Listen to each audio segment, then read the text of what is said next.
Let's go. Welcome. Welcome. All you level uppers out there, welcome on in.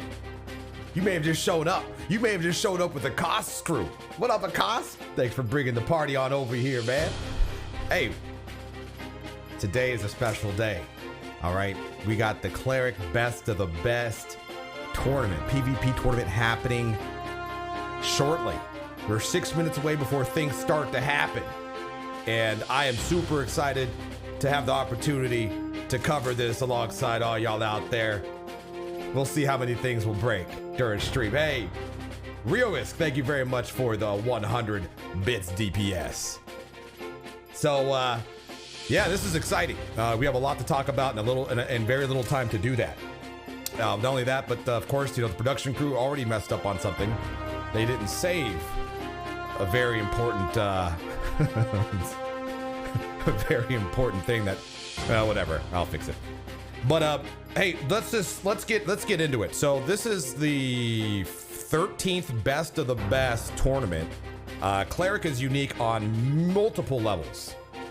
The main uniqueness of this particular match, or this tournament rather, is the fact that this is less about cleric versus cleric, player versus player. This is player versus player, but each of the players has their own guardian. So let's get into a little bit more of that here in just a second. Before we do that though, here are some general rules of the tournament. If this is your first best of the best tournament, I will just briefly go over some of these. Oh, actually, some of these look like they're competing teams. Well, yeah, players, teams, players, same thing.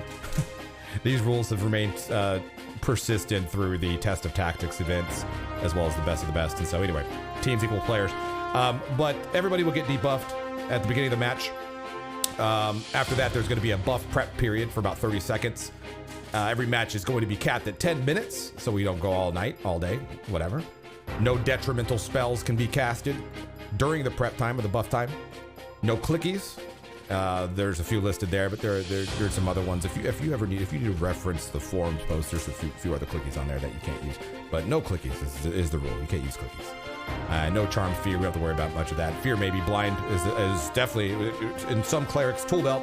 Blind was part of the strategy, but that will not be an option for this tournament. No blinds. So specific to cleric here. So unsurprisingly, your objective is to kill each other, but it's not just the other cleric. You also can focus, if you choose to, you can focus on the guardian.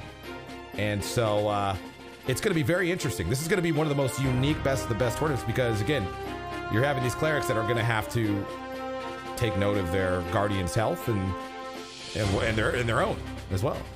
Each cleric will have an equally equipped guardian, so just the ones I was just talking about. So there's ogre warriors, dual wield blade, electrum bladed wakazashis, full plate, ready to go.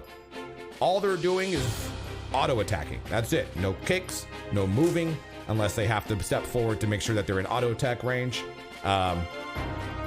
That's that. Actually, hold on. Let me do a little camera swap here. You can see things are actually getting started behind the rules there. Interrook's hanging out, just making sure everything is full of hatred.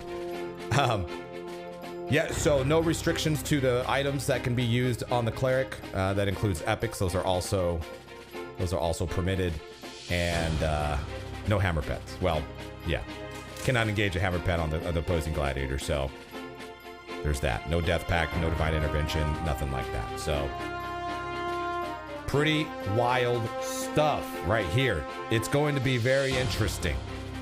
Very interesting. So let's see here. While things are getting set up here, we have a bracket that is getting built currently, or will be here in about a minute. I'm going to try to do a few things on the side here. Just a fair warning, as I always like to warn at the beginning of these events, I will unfortunately miss some chat. I already fired the production crew, so I will have to do everything by myself. But any support that you show in the form of follows or leveling up or power leveling others, aka subscribing, and all that other good stuff. Very, very much appreciated, and I will be sure to call those things out whenever there is a stopping point. So thanks for that. For now, I'd say let's just, well, here, we'll take it back to the studio for just a second, just for a second. But it's nice to see all your beautiful names out there. Who do we have out there? We got Mega Soy Milk out there. What's up? Thank you for the follow. Name Lays, hopefully I said that right. Thank you for the follow. Dustin, only came for Level Up Larry. Don't care about the clerics. That's what's up. One True Chobo, thank you very much for throwing down that prime. Thank you very kindly for that. Psych, what's going on? Larry, you're such a good guy. You know, I mean, what's today? On Saturdays, I'm a pretty good guy on Saturdays. Thank you. Will GMs be teleporting people to the arena?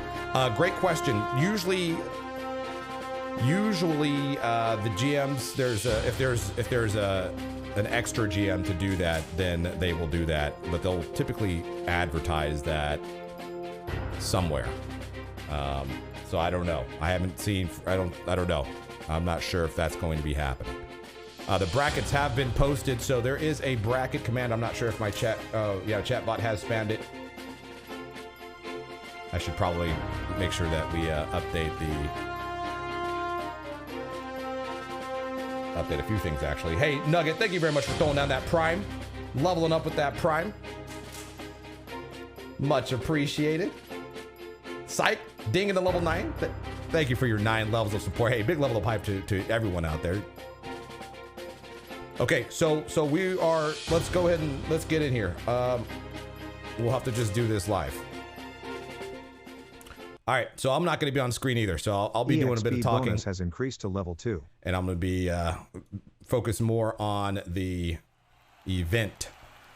So GM Viscerin is now talking about the general rules of the event. Right now, the biggest thing to keep in mind is that no PvP. All PvP should stop outside of what the PvP that's about to happen here on the well, there's going to be 2 different rings here. You'll see there's actually a north arena, if you will, and then there's one over there there's one over here to the south-ish.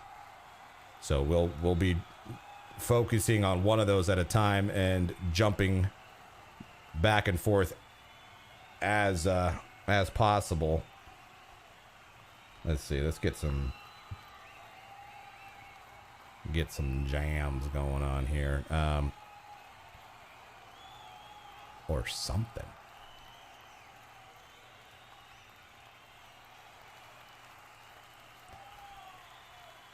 Hey, Nameless, thank you very much for the prime. Much appreciated.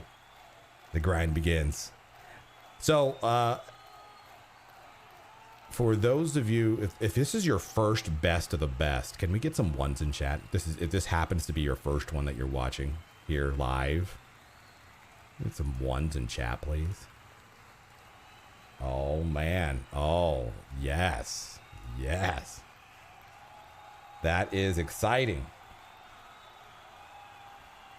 Okay, good deal. Wow. Okay, Datho. Funny. You got everything on Diarrhealer? So okay, bear with me. I'm gonna go. That reminds me, I need to finish this little production element thing, and then we'll keep going. But yeah, there are 24, I think 24 clerics that are signed up, and so I want to try to capture those, and I can highlight everyone who's in the competition right now. Viscerin is going through the general rules, basically the ones that I just covered with everyone.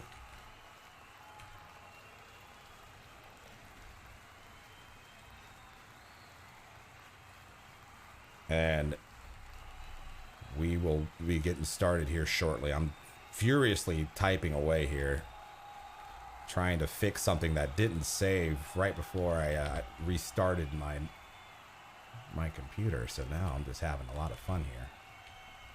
But it's fixable. That's the most important part.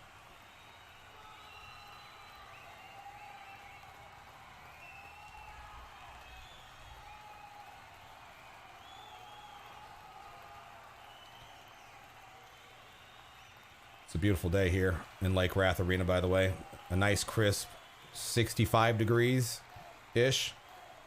Real nice day. No wind, just nice, crisp weather. Love it. A great weather. It's not great weather. I can't even talk. Great weather for a best of the best tournament. That's for sure.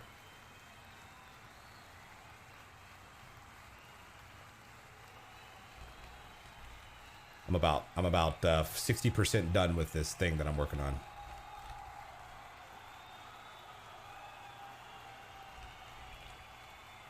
Looks like we may have had some folks not check in.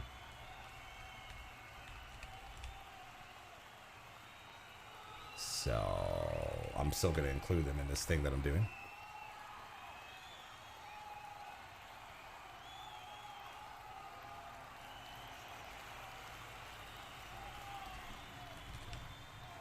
Diarrhealer is clearly the fan fave. Clearly.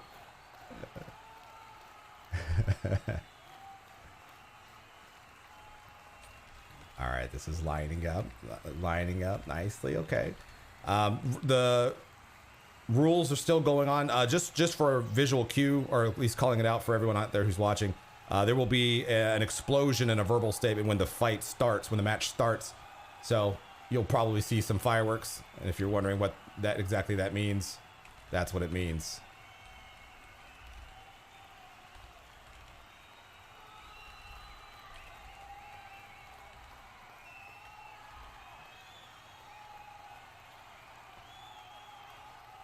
Question out there asking about getting clarification on the blinding spells real fast, which is good. It gives me some time to continue doing some things here.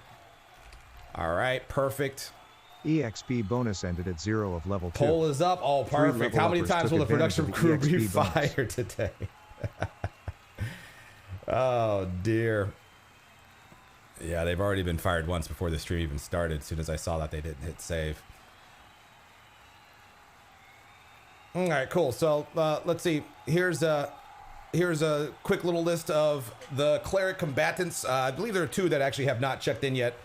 I'm not sure if that is 100% up to date, but right now I don't believe Look Unto or Persephone have checked in, but I could be wrong on that. Don't quote me on that.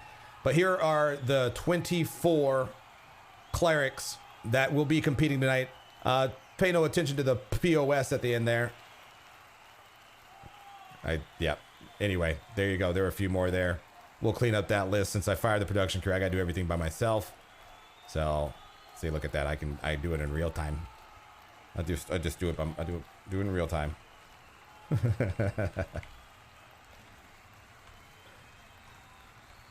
All right, there we go. All right, perfect, cool. We have that going for us. Oh, Look Unto just checked it. Okay, Look Unto is about to check in.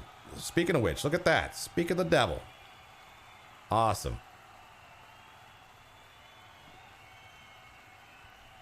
Of course, Larry, I'm your biggest fan, although I like Stygian more. Hey, it's all, we all like Stygian more. We all know what the POS stands for. How dare you? Music's a bit loud. Oh, shoot. My music's loud? I'm sorry. I just saw that. There we go. Hopefully that's a little bit better. My bad. Clearly didn't do any sort of quality assurance testing before the stream. Clearly, you know, it's my first time streaming. There are you probably hear people using them or see people using them and hear things happening, but you can react as things get all heated up, you know. Oh, look, the crowd's already chanting kill. They're ready for some bloodshed.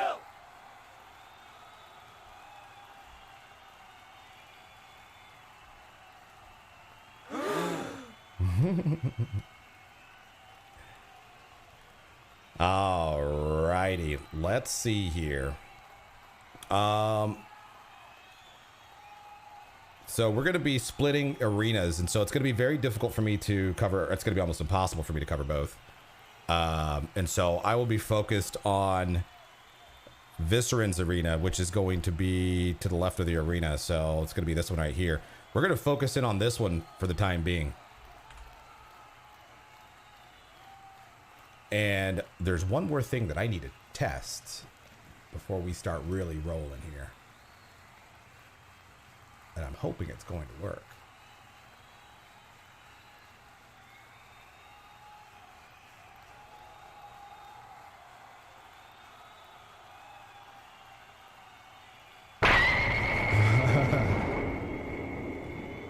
Ah, perfect. All right.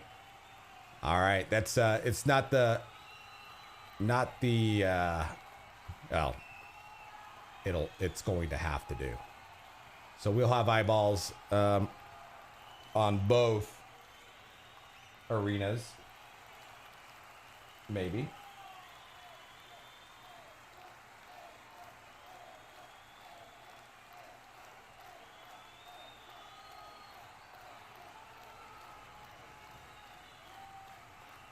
Okay, first up we have Patchet and Diarrhealer. All right, let's go. So Patchet versus Diarrhealer. Diarrhealer. Oh dear. Patchet, high elf, it looks like.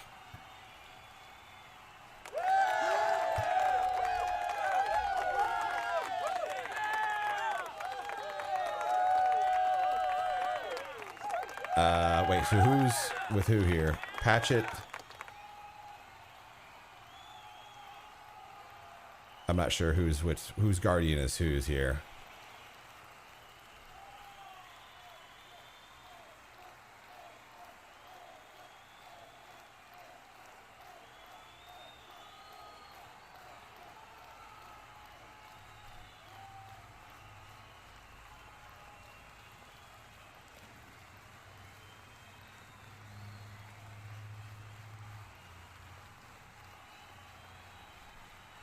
Oh, okay, got it. Okay. All right, perfect. I see. All right, that's right. Their last names will have the guardian, or the guardian of who the cleric's guardian will have their last name. So makes it super simple.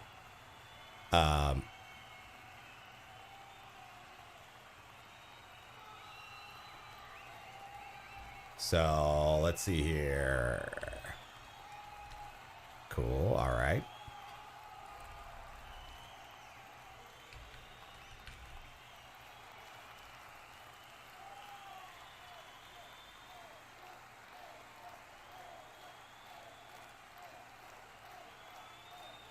All right. You have to bear with me. I'm still getting a few things sorted out here. I mean, you know, this is par for the course for this stream. Okay. So, we have our first matchup happening here very shortly. We have Diarrhealer, who will be protecting Ush. Oh no, wait, no, hold on. We got them swapped out. Production crew, you're hired. Fix that, please. There we go. We got this. All right, there we go. That's what it looks like. And fix that whole thing too. See, this is what happens when you get too fancy. You get this fancy things start to get wild. All right. Hey Datho, if you're still around, could you please do a prediction for this fast or really quick? If you're able to. Pretty please. If not, then I'm gonna try to get in the mix of them as we get closer to the latter stages of the tournament.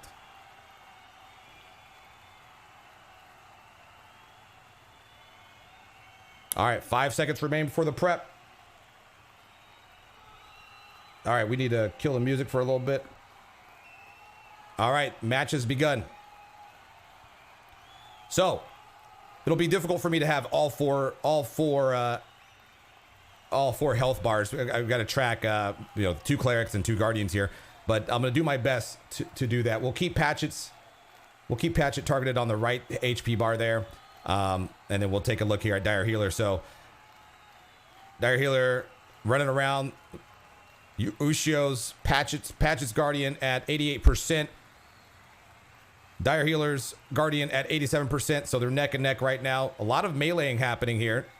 Wasn't expecting there to be melee in the Cleric best of the best right off the bat, but here we are. It's all good. That's not a statement of disappointment. It's just, it's a bit of a surprise. They're not doing much damage to each other. Looks like Patchet is actually taking most of the damage now at 98%. Let's, oh, whoa, wait, okay. Oh, Ushio here now at 79%. I'm assuming that Dragon Collar, 75%. Neither cleric's too concerned about topping off their guardians right off the bat.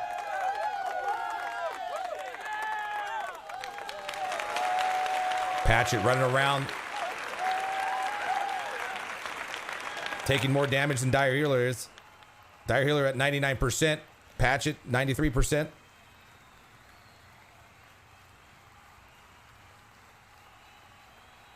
Oh, sorry. I forget that I have a right. Oh, boy. Oh my. Dragon Collar. Hold on. Dragon Collar. Diarrhealer's Guardian was at like 40% there for just a second. Ushio at 64%. I got to get used to saying they're Guardians, like Patchet's Guardian in first match. All right. So Diarrhealer's Guardian, 39%. Patchet's Guardian, 58%. Let's take a look at the clerics. Diarrhealer at 99% and Patchet 94%. So neither cleric's taking a lot of damage from each other, which, you know, to be expected. Patchet lining up a heal right now. Topping off his Guardian. Diarrhealer's Guardian now at 42%. Ooh, look at this. Patchet going for a stun.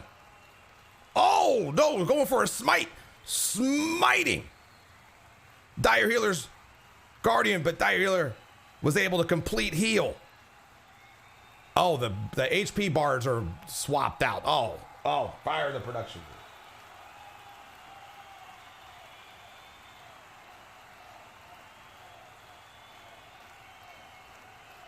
All right. Sorry. First match, just, you know, webs, cobwebs or whatever. We're going to get through this. Okay. So let's take a look here. Diarrhealer's Guardian, 58%. Patchet's Guardian, 82%. Now, I mean, of course, what's going to be the differentiating factor here between winning and losing is, well, strategy is going to play a big role in it. Look at this. Smitten is Diarrhealer's Guardian. Mana pool is always the play. Always going to be the defining factor, I should say, to who's going to be able to withstand the healing output requirements. Right now, Patchet's Guardian, 70%. Diarrhealer's Guardian, full health. They're just kind of trying to melee in between the need to heal. Haven't seen any stuns yet. I may have missed one early on. It looks like the only I've seen Patchet do 2 smites.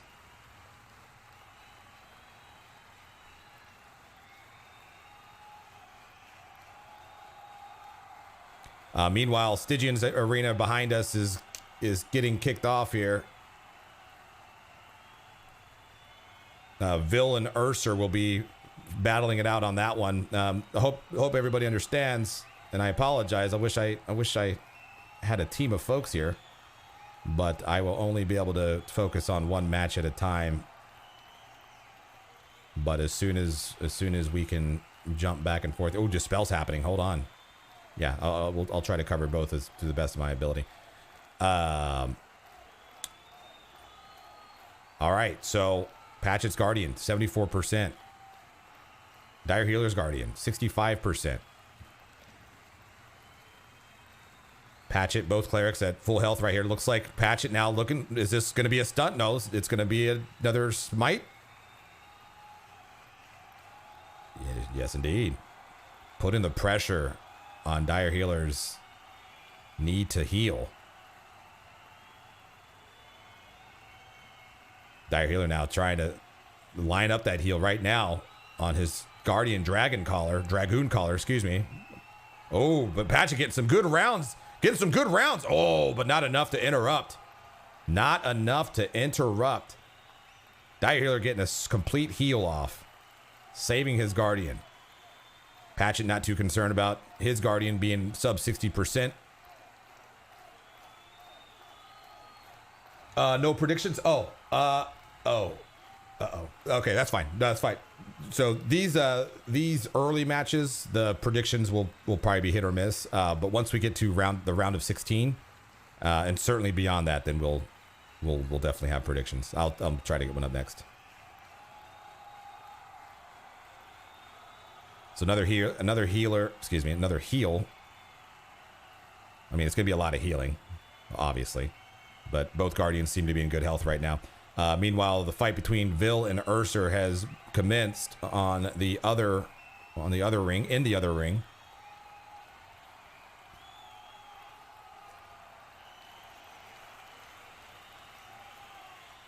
Oh, someone walking in. Ooh, watch out, Casper. Wow. Got someone creeping inside the ring there. It's danger zone.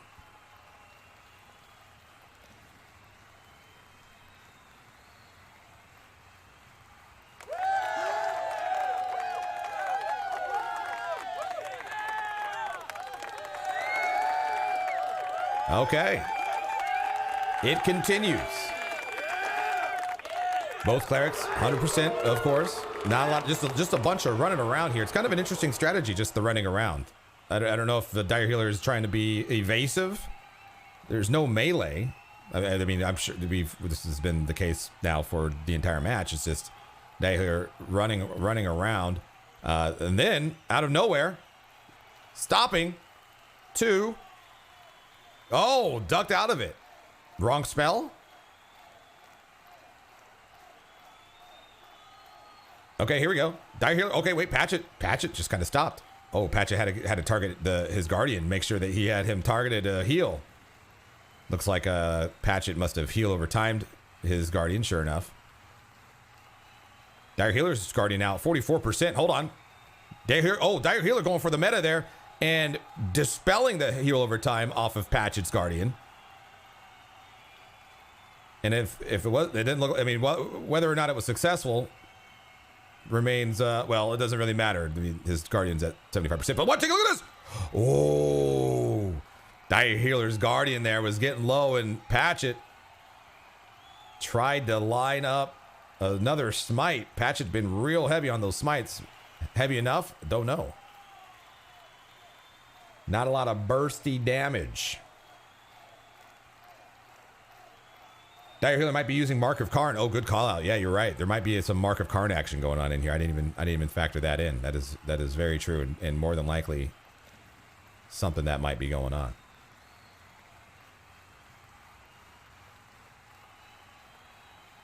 The right health bar is not accurate. Let's take a look here. It looks like it's right to me. Maybe the right health bar is going to be delayed by like a second or two.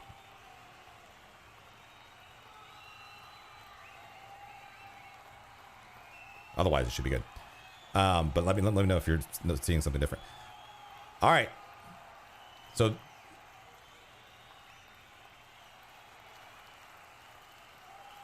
it hasn't moved below 97%. Oh, there it goes. It just went up to 98. There's just like no damage happening. Here, tell you what is the preference that here, if I can keep the, oh my gosh, Diarrhealer's Guardian now at 15%. Oh, nice divine light landing, getting him back into the 60s. But boy, that was close. Since there's no action happening on the Cleric, it probably makes much more sense to have the right HP bar dedicated on the Guardian until we see some strategies change up where the Clerics are actually trying to attack each other. This is the first time I think I've seen a healer sit down, and it was Diarrhealer. Taking a little bit of a breather, perhaps.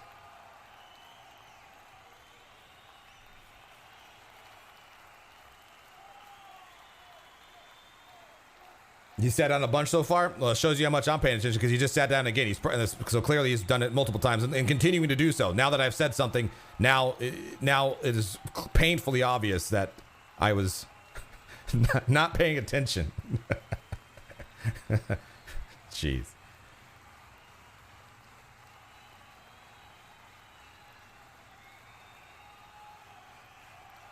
Oh, calling out the fact that he may be sitting on server ticks. Wouldn't that be something? There's definitely seems to be a cadence to the sitting.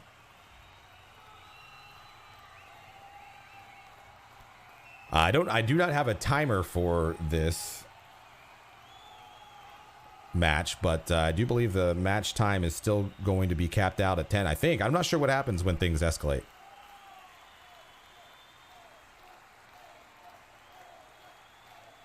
Okay, Dragoon Caller. Diarrhealer's Guardian now at 36%. Diarrhealer looks to cast the wrong spell there for a second. Now lining up a heal. And will he get it off? And yes. Complete heal. Meanwhile, Patchet's Guardian now at 40%.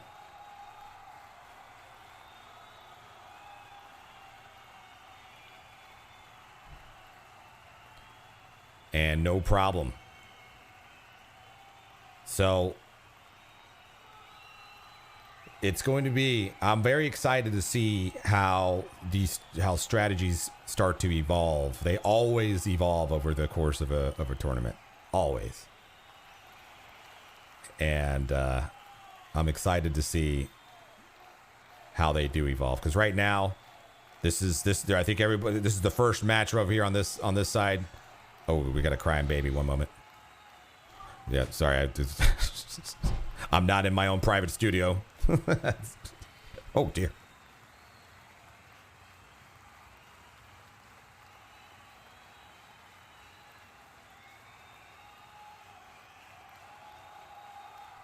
Okay. Oh, Petyrr. Oh, my goodness. Running into the ring. Okay, so Patchet looks like... Wait, what was that? Oh, hold on. Wait, what's going on here? Oh, Diarrhealer gating? Is Diarrhealer done?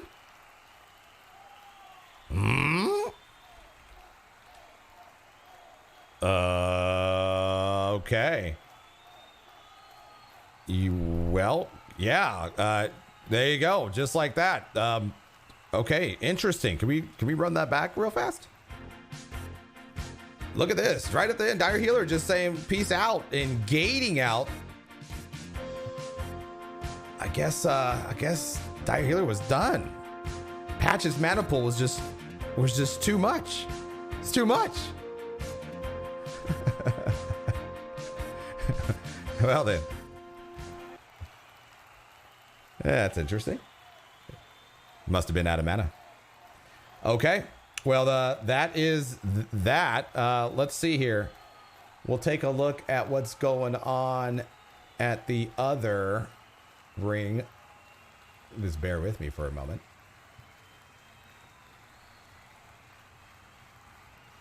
Okay, I probably won't be able to commentate as much. Oh, wait, hold on. Oh, my second cameraman seems to be on the same exact ring, so that's a big miss. We'll just focus on what's going on here, which is Doab versus Dromo. And I'm guessing just based on the on what's being, yeah, Vill pulled off a victory over there at the South Arena, or the other arena. Yeah, South Arena. So, good stuff. Congratulations to Vill for advancing. Congratulations to Patchet for advancing.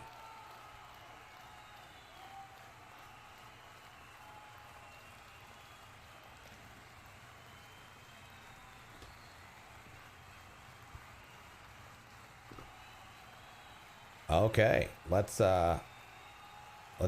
get things lined up. What is happening?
assuming that it landed.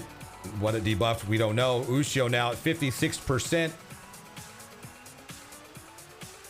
Doab now lining up a heal, moving though, interrupting it. Not too worried though. It's all right.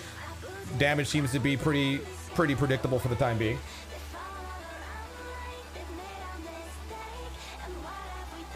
All right, here we go. Doab. Divine lighting. Her guardian, excuse me.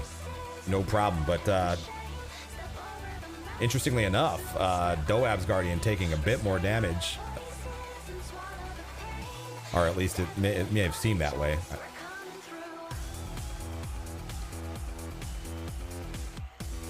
Okay. Oh, here we go. So Doab now going for a stun, stunning Dromo.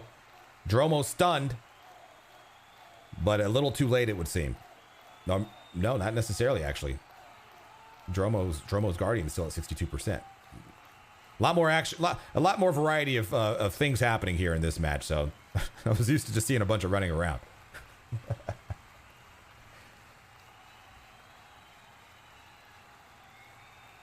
All right, Dromo going for a dispel, landing the dispel probably. A few procs happening here too. Look at that. Both of them look to be using the same weapon. Does anybody any intel on what the weapons are? Oh, and by the way, I didn't call this out earlier, but if you send me tells, there's a 90% chance that I'll miss it in game, the way that I have my chat set up. But yeah, I'll try to catch them as they come in. Anyone who has sent me a tell and I didn't respond. Oh my gosh, Dragoon Caller! Enough of me talking. Holy moly, Dromo's guardian down to just like the teens, if not a little bit less than that. It was down to the wire. Oh boy. Bursty damage on these guardians here. Smoldering Cudgel, VP Cudgel with fire proc, it seems. All right, what's up, Brett? Yeah, you say there's a 10% chance that I might see it. That's right.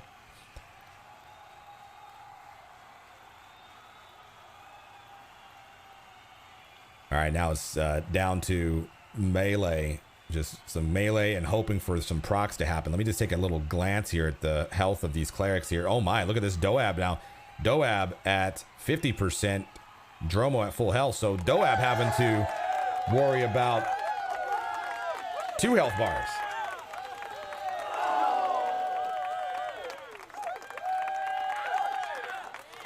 Okay, I'm gonna keep a little focus here on Doab's health.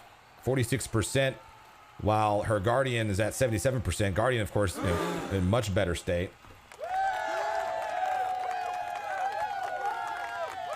Doab, according to what may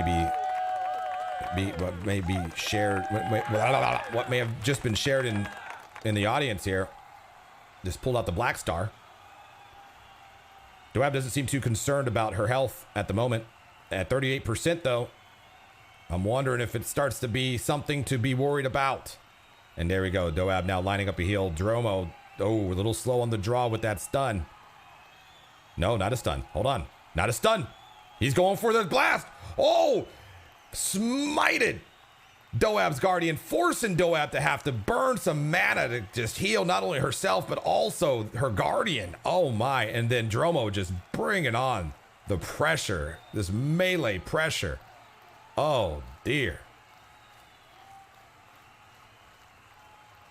Juice, we need 4 health bars next time. Seriously, I'm about to figure that one out for the next best of the best, because I think it'll be kind of a similar setup. All right, Doab now going to heal her guardian and successful in doing so.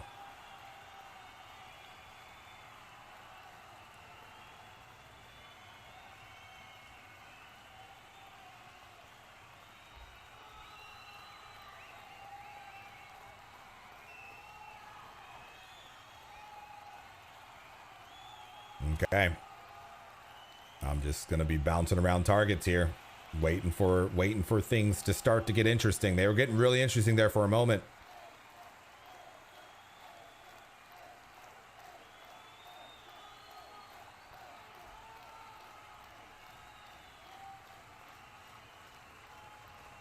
Both guardians seem to be in decent health. Only Larry can make Cleric gameplay exciting. Level up a woo. Hey, Marlon, thank you very much. I appreciate you, man. Yeah, this is some S tier peak Cleric gameplay. It doesn't get any better than this. Oh my goodness. Dromo and his Guardian, 31%. Oh, Dromo's Guardian at 29%. Oh, Dromo landing the heal despite the fact that there was a stun attempt there, but it wasn't enough. Now, Doab's Guardian back down to the 50% range. Did Dromo get smaller, or am I just making things up? What happened there? I didn't think a dwarf could get much smaller, but it seems that Dromo has shrunken himself somehow, perhaps, maybe. Am I losing my mind? Oh, the avatar proc. Oh, gotcha. Oh, I see. I got you. Okay. The avatar proc. I see. Okay, hold on. All right, Doab landing another heal here. So both Guardians back into, well, mostly 75% and above. Meanwhile, Doab at 65%. Dromo with the proc swinging away here, sitting at 98%, virtually full health for Dromo. Doab has her work cut out for her, as the bulk of this melee damage has been Doab on the receiving end of it. Dromo playing the ring to the fullest there, going back, sitting down. I'm assuming loading up a different spell of some sort and jumping right back into the melee. Doab had little time to react there. Looked a little confused at what was going on. Now Dromo. Oh, Dromo. I thought Dromo was going in for a burst of damage there. Oh, hold on. So Dromo's a Guardian, 49%, getting blasted down to 24%. Dromo reads it and is healing. Doab trying to cast an elbow. Oh, it's gonna be so close. Oh, a second too slow. A second too slow. That was the 20% remaining for Dromo's Guardian, and that smite would have done exactly that. 20% would have sealed the deal. But no, Dromo was quick to react and got that heal off. Oh my goodness. Now it's Doab's turn to react. Doab's Guardian, it's 36% and dropping pretty quick here. Dromo, look at, I know Dromo's just waiting to see what Doab's gonna do. Waiting to see if Doab's gonna cast that heal. Once she does, Dromo's gonna land that stun. Oh my. Is Doab out of health or out of mana? Oh, this isn't looking good. Doab, I may have said Dromo. Doab, now at 28% HP. Doab's Guardian at 19%, 18%. Oh my. Oh my, Dromo going in for the kill. Oh, what a match. Dromo is the one who has claimed the victory and will continue on to the next round. Oh my goodness. Wow. Wow. Wow.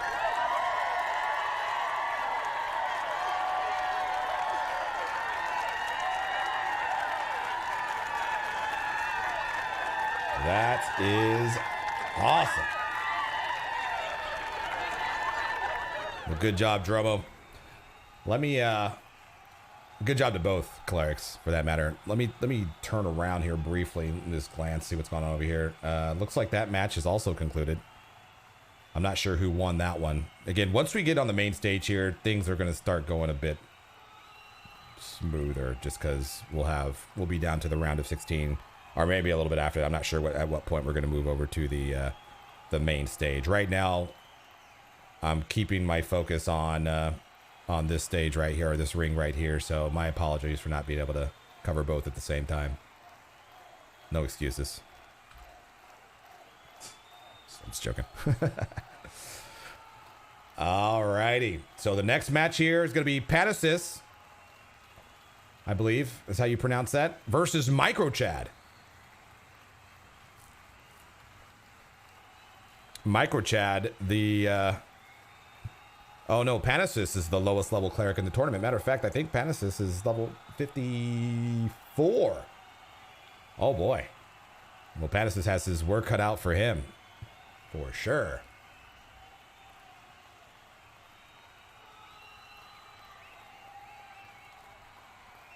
Let's make sure that these clerics are... They seem to be standing next to their appropriate guardian, the respective guardian here, so I'm just going to assume that's the case.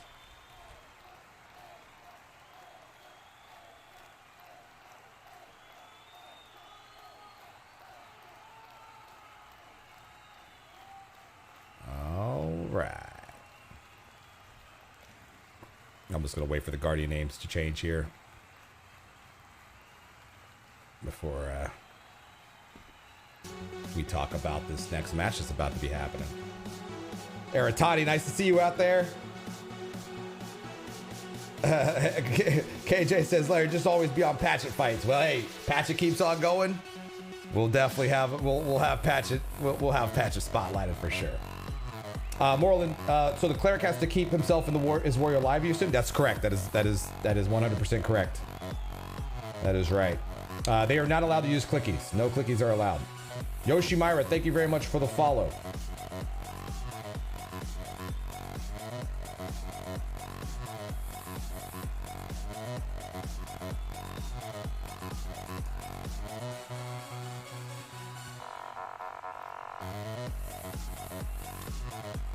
Can the cleric melee the opponent guardian? Yeah, that's a good question. Yeah, they can. Yeah, we just haven't seen it yet. But yes, absolutely can. Compliant Oyster, welcome to stream. Is this live or on delay? This is live. This is 100% live. You were tuned in to the Cleric Best of the Best PvP tournament here on Project 1999 Green. We're doing big things. My name's LevelUpLarry, and I'm here to try to entertain y'all a little bit, have some fun. Cover this amazing event. Pretend like I'm a sports broadcaster for a second. What is the best of the best fashion tournament? That's tomorrow, actually. The Norath Fashion Show is tomorrow, starting at noon, same time actually. And we'll be having some fun with that one as well. So be ready for that tomorrow. All right, let's go. Panacis versus Microchad. The two clerics lining up. Prep period about to begin here momentarily. As in now. Panacis, level 54 cleric, the lowest cleric of the tournament. And I don't know. I don't know what could possibly happen here. I mean, I know what could possibly happen. I don't know what chances I don't know what the chances of Panacis pulling off a win here, but you know what? Always root for the underdog. Sorry, Microchad. All right, the round has commenced here. So let's get into it. Okay, here we go.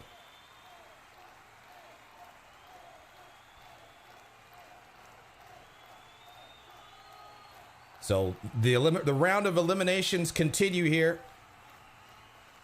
Ooh, a hammer pet has come out here. Panacis being the first to invoke a hammer pet that we've seen so far in this tournament. Microchad seemingly being the first one to load up a root, if I'm not mistaken. Can't talk anymore. That's not a root. That's an earthquake or something like that. Never mind. It's AoE. That's the strat right there. You better watch out. All right, let's say, so I would imagine this is what I thought. Microchad putting on the pressure right off the bat, going all in and stunning. Oh my gosh. But Panacis, Panacis did get stunned. Panacis did get stunned, but was able to get the heal off.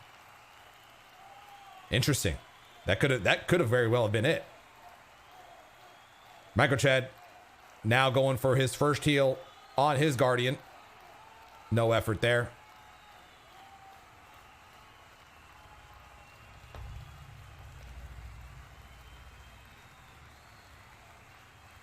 All right. And then a stun.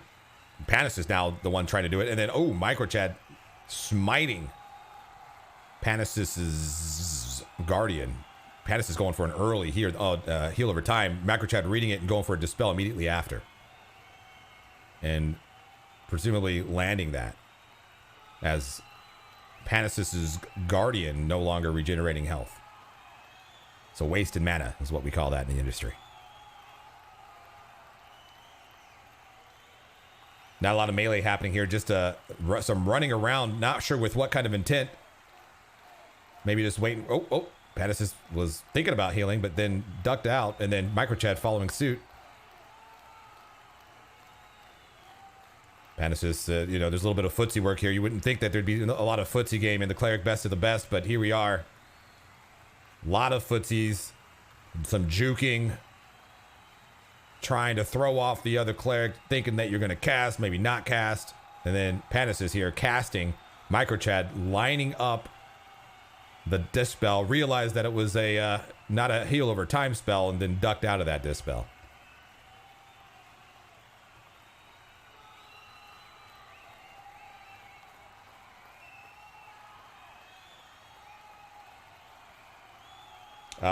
As things are kind of, oh wait, hold on, let's take a look. Let's just keep a close little look here. Oh my.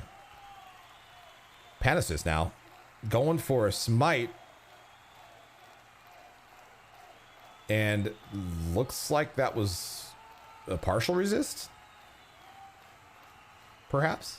Actually, at level 54, you don't even have Reckoning, I don't think. Or yeah, you do. I think you have Reckoning at 54. But yeah, anywho.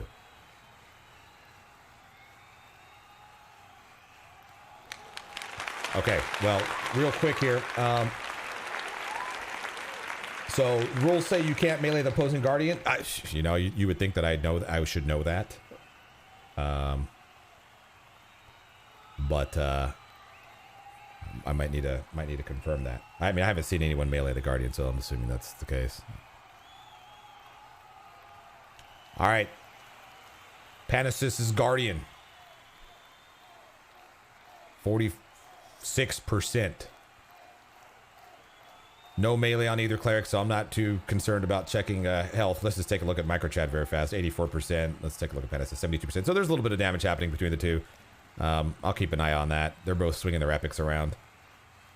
No avatar procs or anything like that. All right. This is going to be a moment here, potentially critical moment. Microchad going for the smite. Panacis trying to stun the smite. Was he successful? Oh, he was not. Not looking good for Panacis' Guardian, who is now at 8%. Microchad going to seal the deal. Panacis is stunned. Can't think about. Oh, jeez.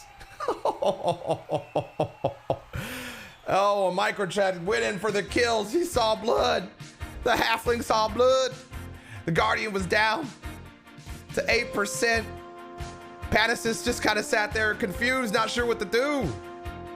Didn't heal, didn't stun, didn't do anything, just stood there. And Microchad took full advantage of the opportunity to end the match. Wow. Congratulations to Microchad. Good fight for Panacis. Level 54.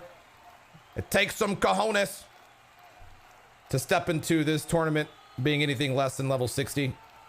So props to Panacis for being brave. All right. Good stuff.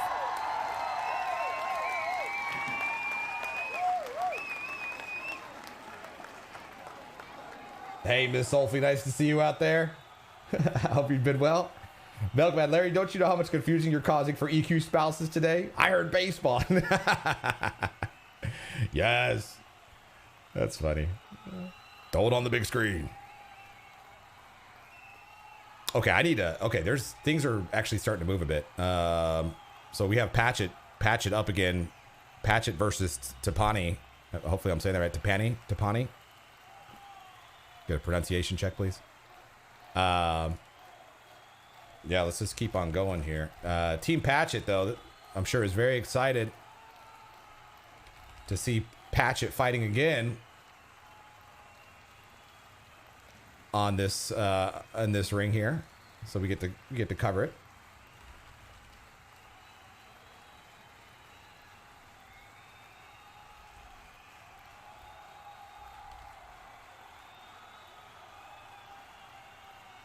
All right.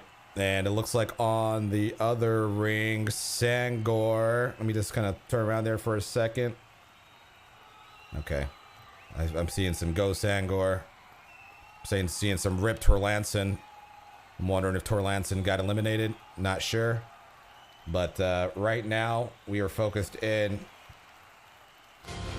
on Patchet versus Tippani. Oh, Patchet most certainly not. Most certainly not a Dark Elf. Tippani, most certainly not a halfling. Let's get that fixed. There we go. All right. So prep period starting here in 10 seconds.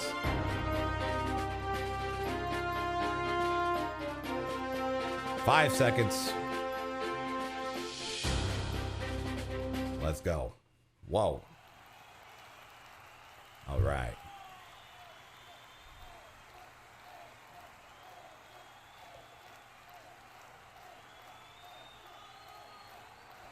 Let's go, Ratchet. Drinking the claw to that. Oh, I wish I had some White Claw. Does stuns even work 55 plus, or is that just an NPC thing? Great question. Not sure. Tippani.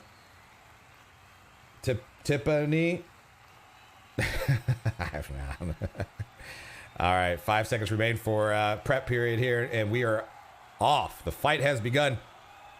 Tippani going for Mark of Karn, I'm assuming there. Patchet going for a Dispel. It was almost it looked to be a perfectly timed Dispel. Dispelling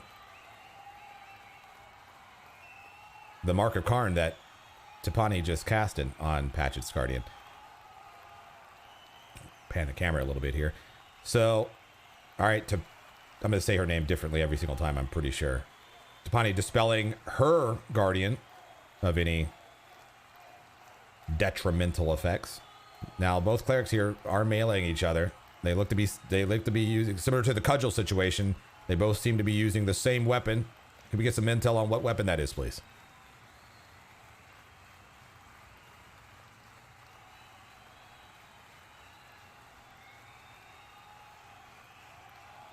Primal, thank you. I'm assuming. Okay, so a lot of these non-assuming looking weapons are actually primal weapons. Okay, got it. All right, let's take a look at the cleric's HP here. Patchet at 93%. We'll call her Tip. Old Tip. 93%, 92%. Meanwhile, the Guardians here are sitting at 74% for Vrax 60 Patchet. just did 1,000 bits DPS. And wow, hey, Vrax, thank you for the bits DPS out there. I appreciate you. Thank you very much. Okay, let's Patchet here, 65, 63%. Patchet's Guardian, excuse me. Okay, so this is going to be interesting. So both Guardians are, they're chipping away at each other. Both clerics seem to be pretty confident in their ability to heal, not really wanting to jump into that healing game right too soon, too early. So again, both trying to get an avatar proc. Tippani now going for a Dispel on her Guardian.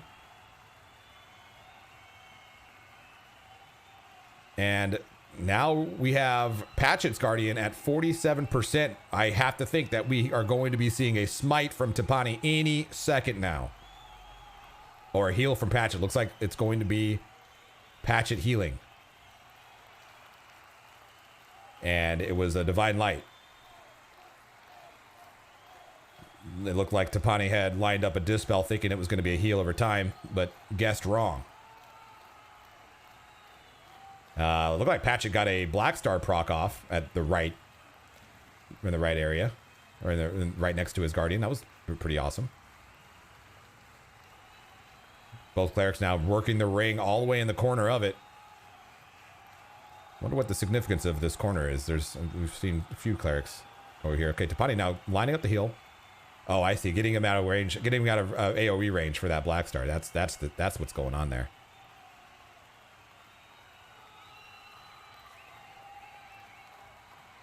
For those unfamiliar, the Black Star has a chance of proccing a group heal pretty useful. Tippani now healing, Divine Lighting. Patchet now going in for a smite. Looks like it. Patchet smiting. Dragoon Collar. Dragoon Collar now down to 61%.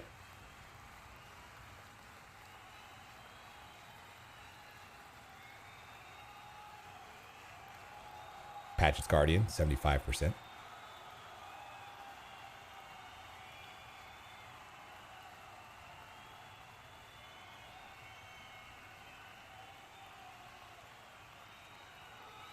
All right, so we have, again, both Guardians getting close to or about to exceed that sub 50% range. Of course, more Tippani's than Patchet's. Tippani now going for the heal. Canceling it. Juking out Patchet there for a second, who commits to the Dispel. Then Tippani goes in for a heal. Oh my. What a smite. Oh, what a heal. Wow. Patchet almost just pulled off a little sneaky little slay right there.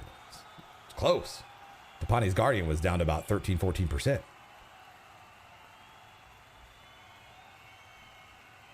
Battle going on chat. Oh wait, what's going on chat? What's going on chat? What y'all doing? Powdered Toast Man, thank you very much for the follow. I just happened to glance over. I want to call that out. All right, back on the match here. Let's take a look at the Cleric's HP just momentarily. Tippani at 70%, Patchet at 82%. So although there's melee going on right now, no close calls as of yet. We're going to continue our focus on the Guardians here.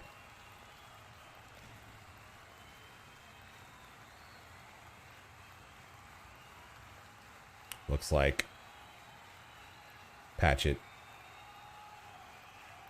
Okay, never mind. I thought that was a heal over time. Must not have been. All right, so Tippani's Guardian taking a lot of damage. 57%, 54%. Both Clerics scuffling over in the corner there. Not wanting to let Patchet get too close to his Guardian to get a Black Star proc. Although, I do want to take a look at the health here. Tippani at 67%. Tippani going in for what may be... Oh, ducked out of that.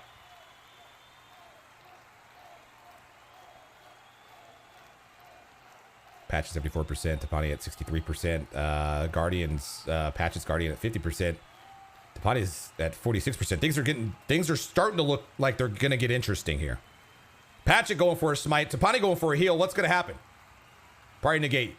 Yeah, he's going to duck out. Nope. Patchet commits to the smite. Takes about 35-40% off of what was a full bar of health for Tippani's. Oh my. Oh my. Patchet almost just got caught off guard. Almost. Not quite though. Patchet quick to heal. Both Guardians there in the 20-30% range. Things are getting interesting. Mana being used up here.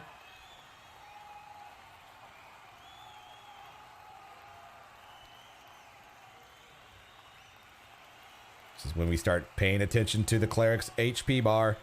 We have a fault on Tippani for really getting close to the edge of the ring and well, beyond that, actually crossing the boundaries of the ring. You got to be careful in this corner. Make sure you don't go too far outside of it or outside of it at all.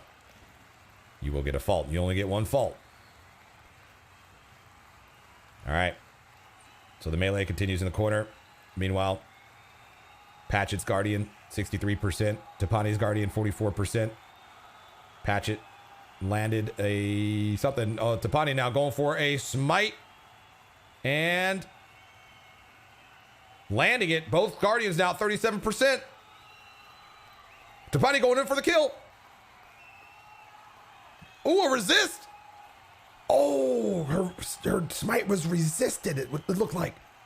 Now, Tippani on the defense, having to cancel her whatever the smite she was about to do, and going for the heal. Oh, it's good. Oh my goodness, what a long casting smite that is. What is? Well, maybe it was an interrupt. Something happened there. Jeez. All right. Well, it got close for both clerics there for a moment. But neither cleric were able to close off the deal. Seal the deal. Meanwhile, on the other ring, I misspoke earlier. I didn't really know if the match had started or if it was ongoing or if it had ended. If it had ended. But Torlanson has advanced to the next stage. So congrats to Torlanson. Okay, wow. All right. So Tippani's Guardian there is down to 20%. Got a Divine Light off. Back up to 74%. Patchet putting on the pressure. Both clerics putting on lots of pressure. Ooh, is that a Mark of Karn? I think Tippani just snuck in a Mark of Karn. Tippani now going in for a smite. Nope. Perhaps interrupted. Or ducked.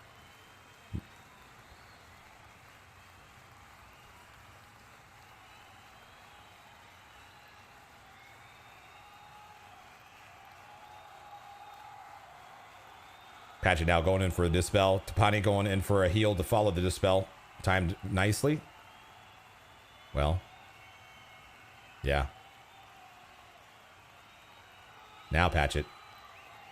Dispelling. His Guardian. So I guess it was Mark of Karn. And then Tippani seems to have followed up with another Mark of Karn, if I'm not mistaken. Now Patchet going in for some damage there. Down to 25% is Tippani's Guardian. Tippani having to heal.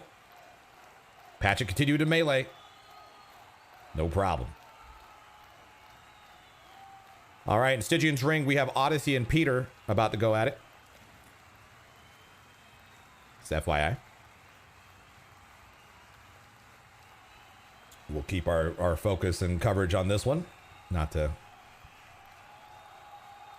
get all weird like. Moving the camera around, you know.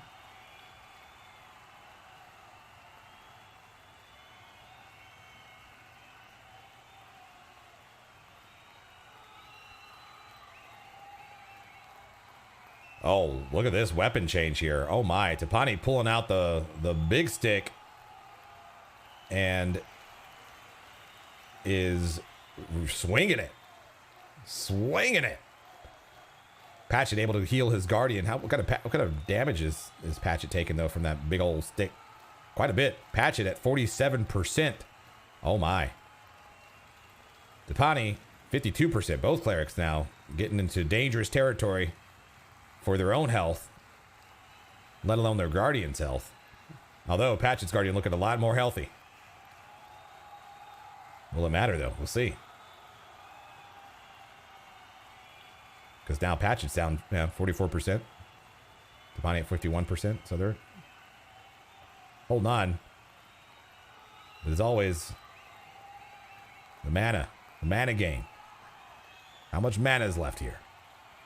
Can't be much at this point. The match has been going on for a bit.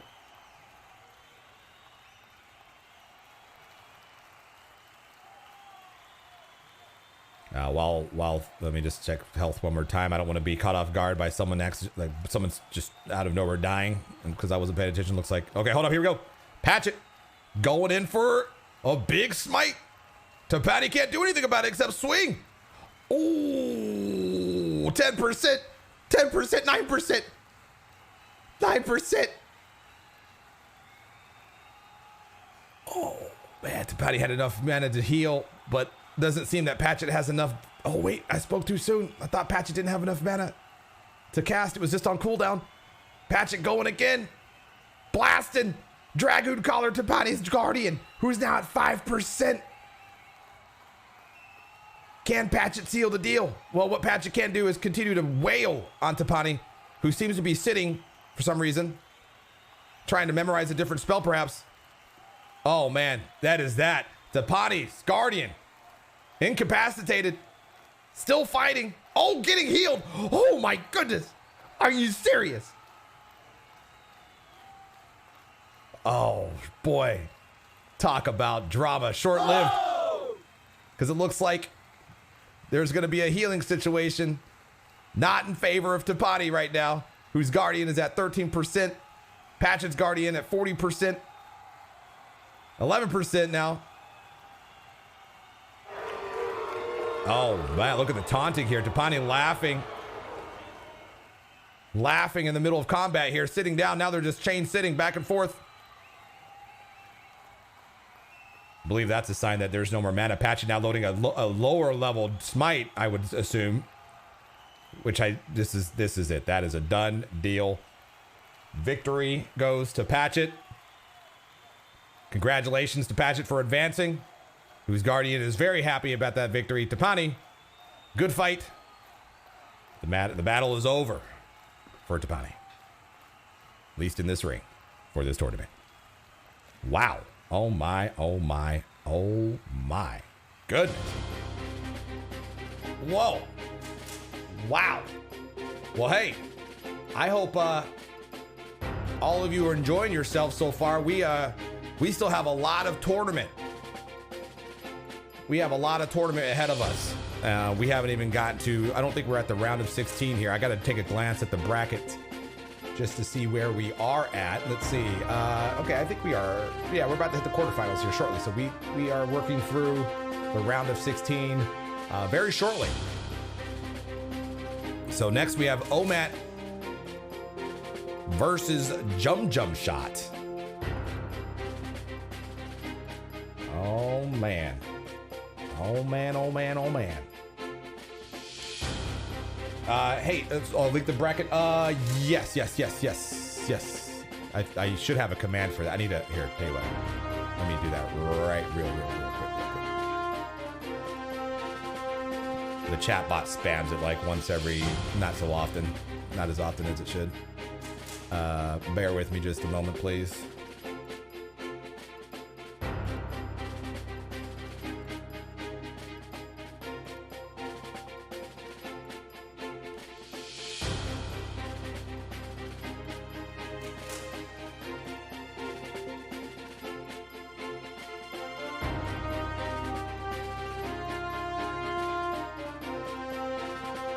All right, exclamation point bracket or brackets will work. There you go, perfect. Meanwhile, I'm gonna go ahead and get everything sorted out here. So we have Ohmat. Okay, Ohmat versus Jumjumshot. I think the prep period has already begun. It sure has. So we're about to get this thing started quickly. But not before I can throw up a little bit of a graphic there. All right. And the match has begun.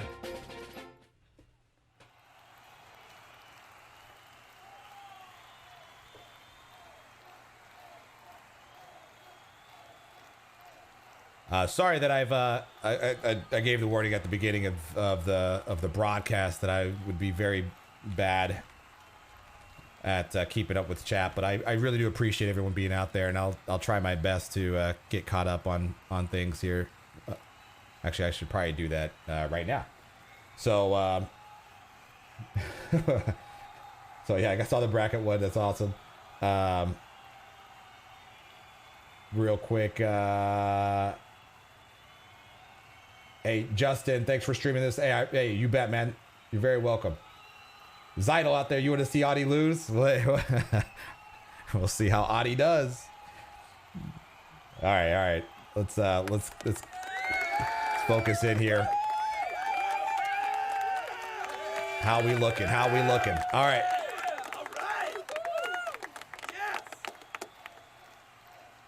Alrighty, so Jumjumshot's Guardian here, sitting at 72%. A lot of melee happening here. We've got some good-looking clerics. I gotta say, look at these good-looking clerics. Can we get some intel on the armor that these clerics are using? That nice foresty-looking green color. Not really foresty. I don't even know what color that is. Very nice little green.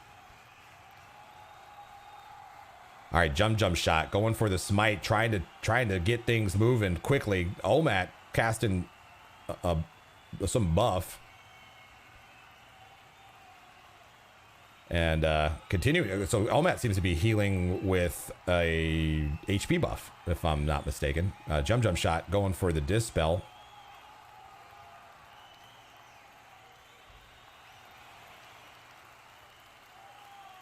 Jumjum now going for a smite for Ohmat's Guardian, who's at 51%. This is going to hurt a little bit. Ohmat doesn't seem too concerned. Oh, the Guardian resisted.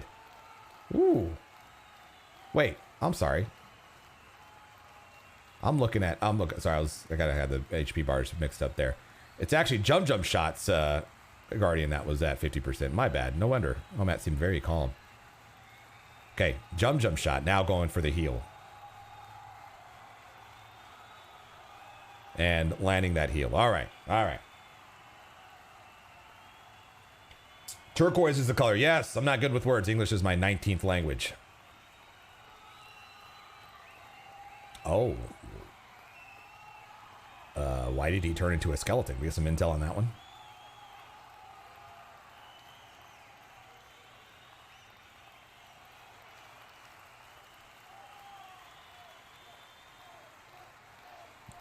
All right. Well, let's take a look at the HP here. Jumjumshot, 86%. Ohmat, 97%. Not much happening quite yet in that area.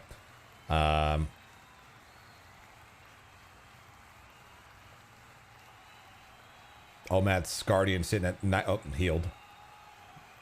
Or dispelled, actually.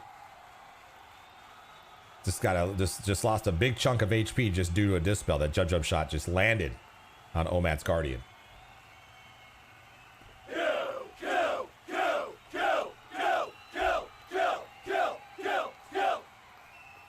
Wow, the crowd is bloodlusting over here. Still not sure what caused that skeleton illusion.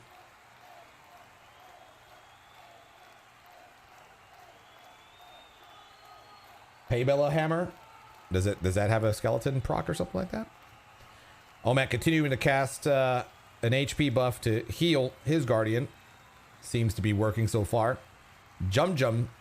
Oh, there it goes again. Skeleton form. Bone Melt. Oh. Got it.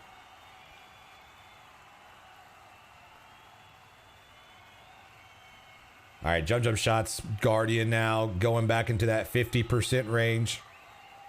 Feel like Jumjumshot's doing a little more healing. A giant douche just did But 500 bits DPS. Giant douche, thank you very much for the bits there. Appreciate that. Doing that bits DPS. Thank you. So it is confirmed. Bone Melt, thank you for confirming. Bone Melt from the Paybella Warhammer. Oh my. Oh, the cudgels are out now. The cudgels are out, and Jumjumshot's Cleric. No problem. I'm surprised that there could have been an opportunity there to put some real big pressure on Jumjumshot, who was healing anyway. The healer was lined up, but Ohmat may have been able to sneak in a smite there and, keep Jumjumshot on his toes.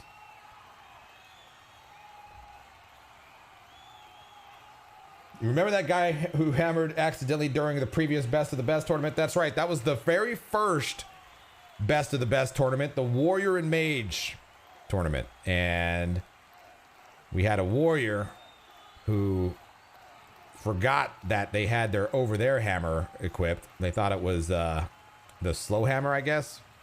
Some other hammer. Anyway, well, they found themselves back in the over there.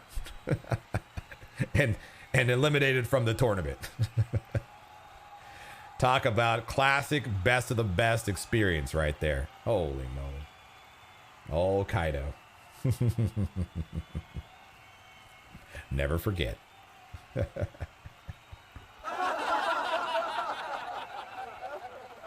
All right, Ohmat and his Guardian now. His Guardian at 70%. Both Guardians here are about 70%. Ohmat running around. I'm surprised I haven't seen any barrel rolls from the dwarves yet. Maybe there have been a few. I haven't witnessed any. Definitely need some more barrel rolls.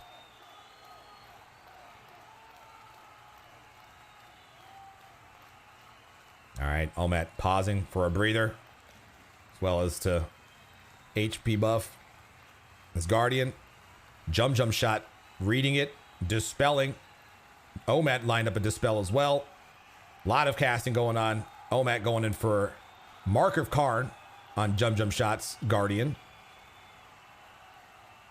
And then going back to buffing his Guardian and then going into melee range. Oh, wasn't fast enough to interrupt Jumjumshot, who dispelled Ohmat's Guardian, removing that HP buff.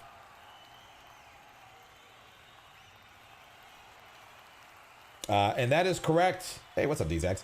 The Mage and Warrior were the first ones, and the only one we have remaining now is the Enchanter Best of the Best, and that is coming soon. And that soon is trademarked. That is one day in the future. Can't wait. All right. Jumjumshot's Guardian now 45%, 44%. Still a lot of running around here. Neither Cleric. Well, Jumjumshot doesn't seem to be too concerned at the moment about his Guardian's health until now. Jumjumshot lining up a heal, getting wailed on. That's a complete heal. Yep, and landed. The likelihood of interrupting with just melee, well, unlikely, but certainly worth a shot. Can happen. Back up a little bit so I don't have to pan the camera as much.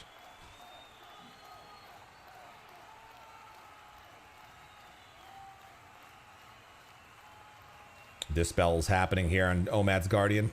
Post buff. Starting to see a trend here.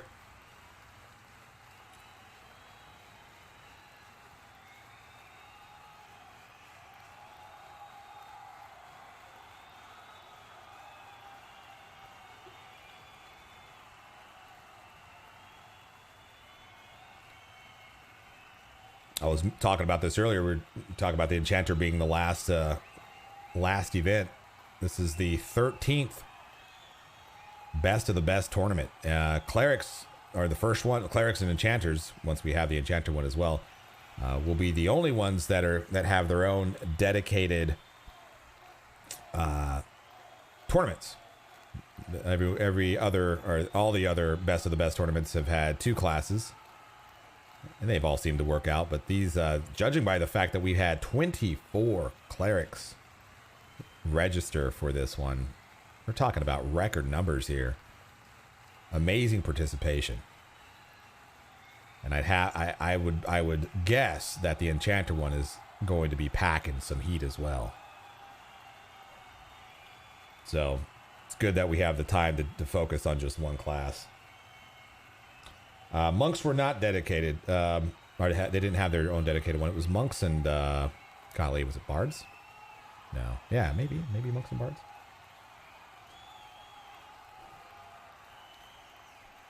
Let's just take a quick look at the health bars here. Jumjumshot at 80%. Ohmat 100%. Ohmat's Guardian 65%. Jumjumshot's Guardian 59%.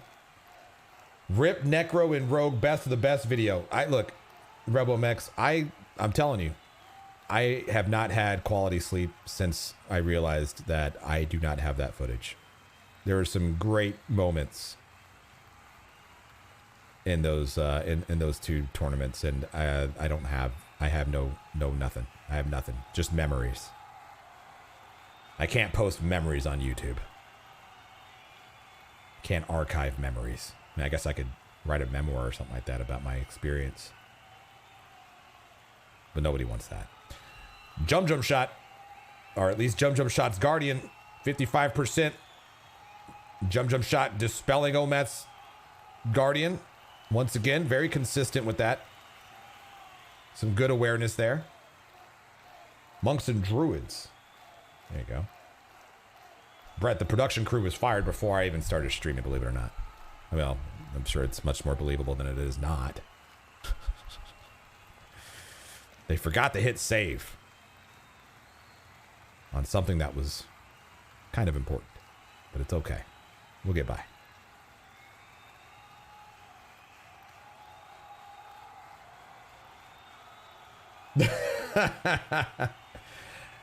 Another black. Well, hold on. Let me focus in here. Let's see what happens. So Jumjumshot's Guardian at 36%. Jumjumshot going in for the heal. A complete heal. Ohmat with the pressure. And complete heal landed. Jumjumshot 79% HP. We'll let things continue to play out here. Not seeing any smite attempts. There have been a few opportunities. I don't know. There's strategy here, I feel. There's some strategy. And it looks like Petyrr pulled off a victory over in the other ring. So congratulations to Petyrr.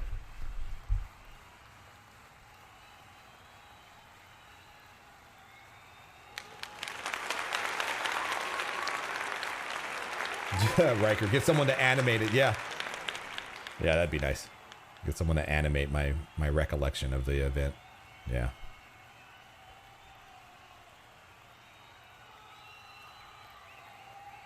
Oh boy, the crowd not too. Wow, we got some. Whoa. Oh my. What's Petyrr? Oh wait, hold on. Oh man, there look to line up something. A stun or a smite. Something, I saw something going on there, but it was ducked. So, did not commit to the cast. Would have made much sense, I don't believe. Exclamation mark cheer. Hey, Giant Douche, thank you very much for your 2 levels of support. Level up hype, man. Thanks for being here.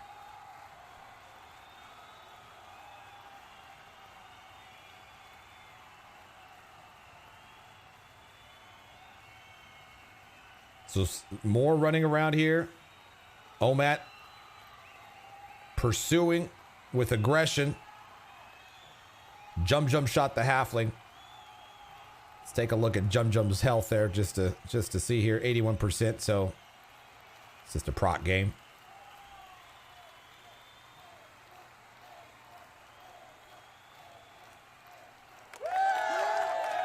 Ohmat going for the heal. Assuming that Jumjumshot's going to be loading up a Dispel, sitting down, almost. Let's see here. Ooh, hold on. Let's take a look here. Jumjumshot now going for the heal on his Guardian. Oh, maybe not, ducking out of it. Nope, casting again. Changed his mind. See, this is, I'm wondering, like,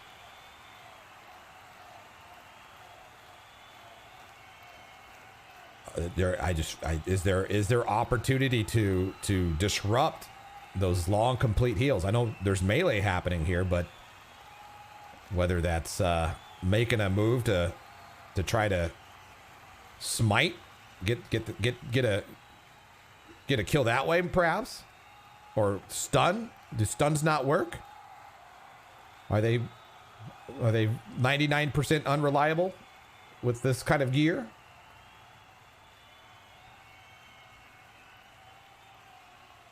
I'm just trying to understand the strat. I'm just the broadcaster. I'm not in the ring here. I can talk all this stuff. I'm not in the ring. It's stressful being in the ring, let me tell you. Nerves get you. Get you every time. All right, Ohmat's Guardian now approaching, well, beyond the 50% mark here.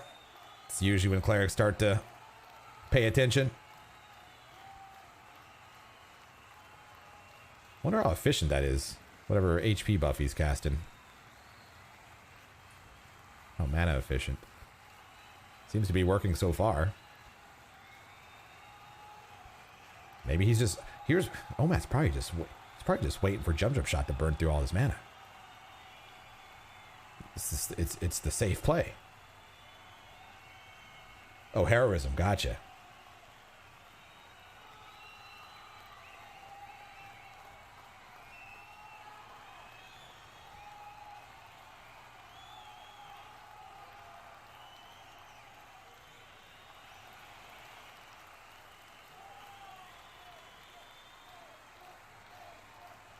All right, looks like Vill and Kincakes are about to get started on the other ring. We'll see how long this one goes. They may be able to wrap things up before this one wraps up. I mean that no disrespect. This one's just moving. Oh, here we go. Hold on. I mean, no, never mind. I don't know what that was gonna. Oh, wait, what's Jumjumshot's health? Hold on. Oh, I'm not sure. Okay, I mean, I'm sure. Nothing to be worried about. Jumjumshot at 80+%. Jumjumshot's Guardian at full health. I saw Ohmat starting to line up a smite or something, but well, it wouldn't have done much. Meanwhile, though, Ohmat's Guardian looking a little hurt.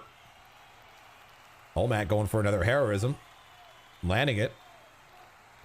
Looked like Jumjum was about to go in for a smite. Changed his mind, sitting down, remembering a different spell perhaps. Gives Ohmat the time to cast 2 heroisms on his Guardian, getting him back up to 70%, or excuse me, 60%.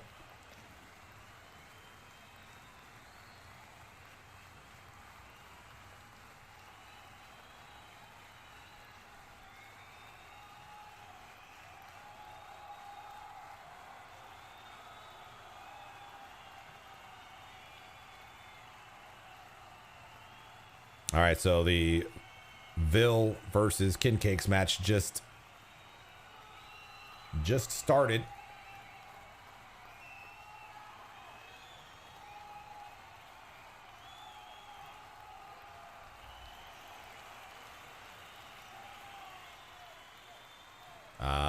Let's see here. Okay. All right. Yep. Not much effort here to Jumjum's HP stuck. Oh, okay, hold on. Oh, hold on. Let's see. Oh, you're right. Oh my goodness. Come on, production crew. Oh my goodness.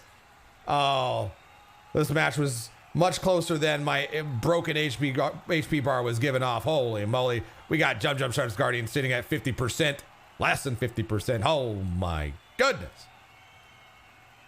We have ourselves a battle here. Thanks for calling that out. All right, hold on. There's more going on here. Oh my. Ohmat's Guardian 44%. Jumjumshot's at 34%. Oh! Jumjum landing a complete heal. Ohmat going in for the heal. Okay. All right. HP bar wasn't broken. We're back to what we. Yeah.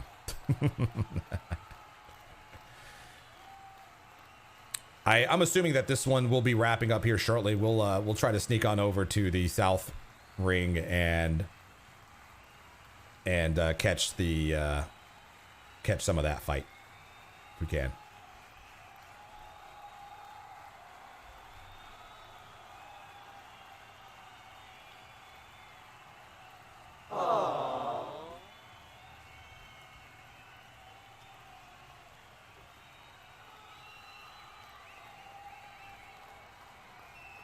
Take a look at Jumjum's health here, 82%. Ohmat, of course, hasn't been hit at all, I don't believe. Ohmat's Guardian, though, is getting hit. 35%. Jumjumshot taking a breather, sitting down, letting Ohmat cast his heroism.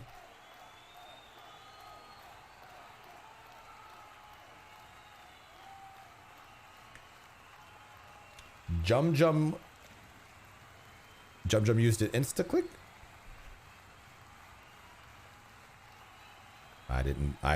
This doesn't mean it didn't happen. I didn't see it.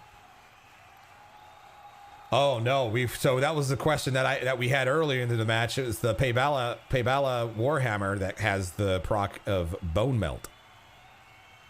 I was very confused for a second. I was like, how? So yeah, not an avatar of Necropotence. Okay. Things seem to be heating up here. Almost literally as the bones are melting off of Jumjumshot. And neither Cleric, like right. Well, you know. So I think the full damage of the whatever, I guess it's the level 60 Cleric direct damage spell. seems to do 20% to these guardians. So, but even so, the guardians are still wailing on each other. So, you know, there's something there.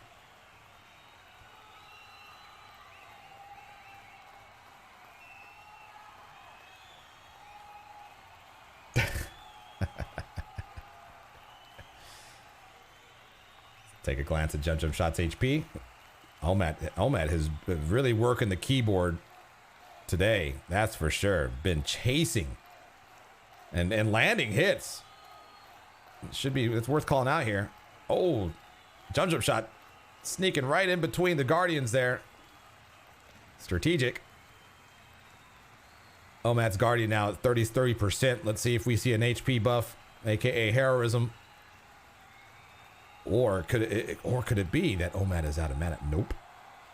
Spoke it into existence. Well, not the out of mana part. The casting, the heroism part.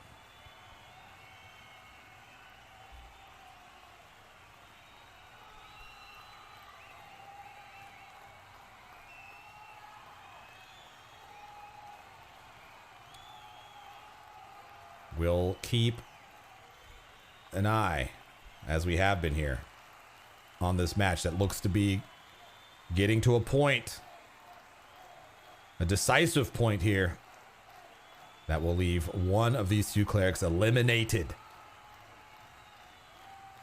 Ohmat healing his guardian once again. It's a common occurrence here in this tournament. Healing your guardian. Jumjumshot's guardian at 36%, and you know, these guardians aren't looking that healthy anymore. Could it be? Are we approaching an end of this match? Jumjumshot 63%. Ohmat. Oh, well, Ohmat's not getting hit. Okay. Here we go. Jumjumshot lining up a heal. Ohmat able to get a proc off. Didn't look like it landed. Still meleeing. Got a complete heal. Jumjumshot right here. And landed it. Now Ohmat has to react and heal his guardian. Back at it. Well, I got to say that Jumjum's very efficient with his complete healing. Seems to understand the pace of the damage here, which is why, again, I'm sitting here at the top of the arena, you know, just all comfortable, not sweating or anything like that. But I have to wonder if a smite, a little surprise smite, might just throw things off a little bit.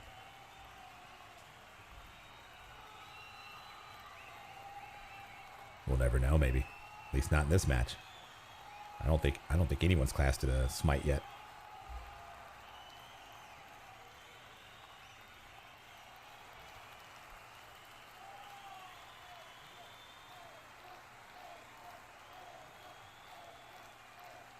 I will say on average, though, the HP bar, or excuse me, the heroism HP buff healing is happening at lower and lower HPs.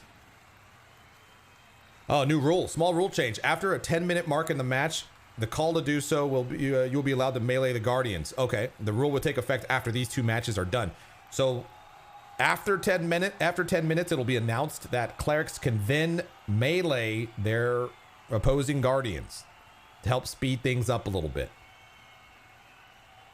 We still have quite a few matches to get through, and well, I'm sure nobody wants to spend 5-6 hours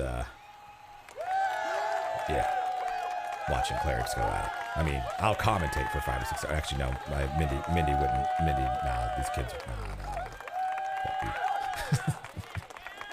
We'll get things moving. Let's get things moving. Oh, ooh, Jumjumshot going for a smite finally, and then getting Ohmat's guardian down to 5%. Could it be? Could it be? Ohmat trying to get a tick of mana. It's not looking good. Oh, and it's over. There was always going to be an end. And unfortunately for Ohmat, his tournament is over. Jumjumshot advancing. Congratulations.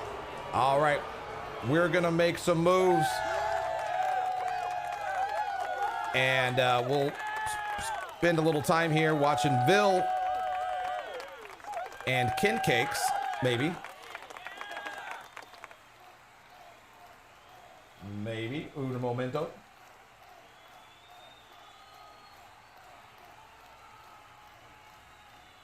All right.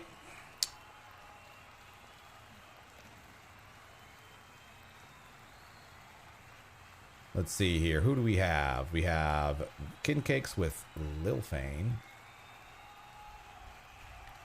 And then we have Vill with Cassiana.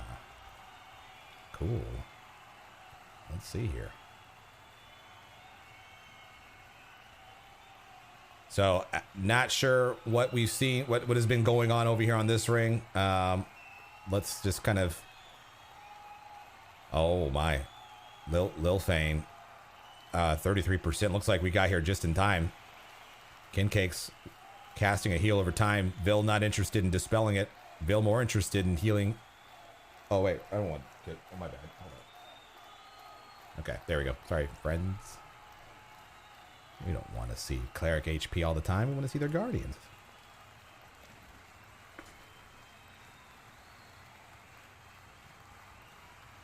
All right, so yeah, okay. Everything seems to be under control here. The other match happening in the North Ring is between Dromo and Breadfann. So we'll just... looks like I can kind of sort of go back and forth if there's enough time to do so. So we'll watch this one play out, and then we'll go to the other ring if we need to. Or we may sit tight here. Who knows? We have options. Whoops. All right. Oh, should have got a beverage. I'm thirsty. Parched. Back up a little bit. Looks like these clerics are working the ring. This ring feels like it's larger. I know it's the same size, but maybe it's just the angle.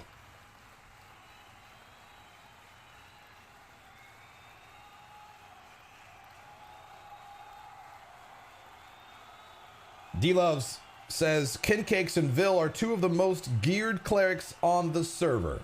This is going to take a while. Yeah, you're probably right.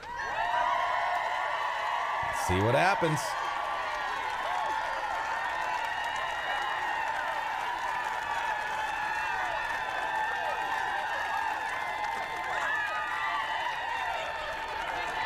Imagine that there are going to be a lot of geared clerics. There are a lot of geared clerics in this tournament. Okay, hold on. Oh, Lilfane. All right, so kind of going back to the match here. The biggest difference I see in this particular match is that one, Kincakes is relying on heal over times, which seems to be working, and Vill isn't interested in dispelling. I know I mentioned that earlier, but it's a thing that has been happening, what I assume, for the whole match. So every cleric has their own strategy. Although Vill does have dispel on their bar, so it's not that it's not an option. It's just not an interest of doing that here.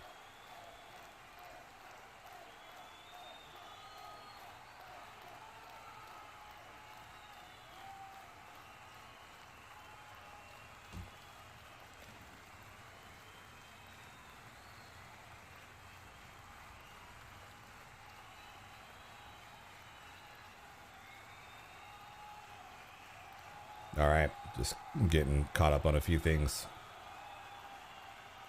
on the events team side. I'm going to take a little glance here at the bracket, maybe. So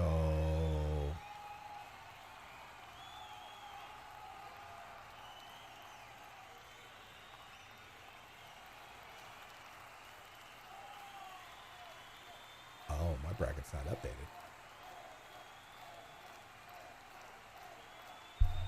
We're going to be coming up on the quarterfinals here shortly. I'm just trying to get an idea of how we're looking there. All right.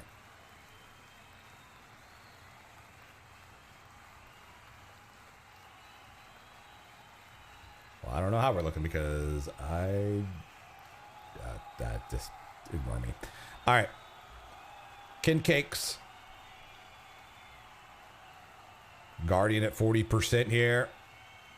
Both of these clerics seem to be swinging black stars. Kincakes going for the heal. Landing the heal. Divine Light. Beefy single target heal.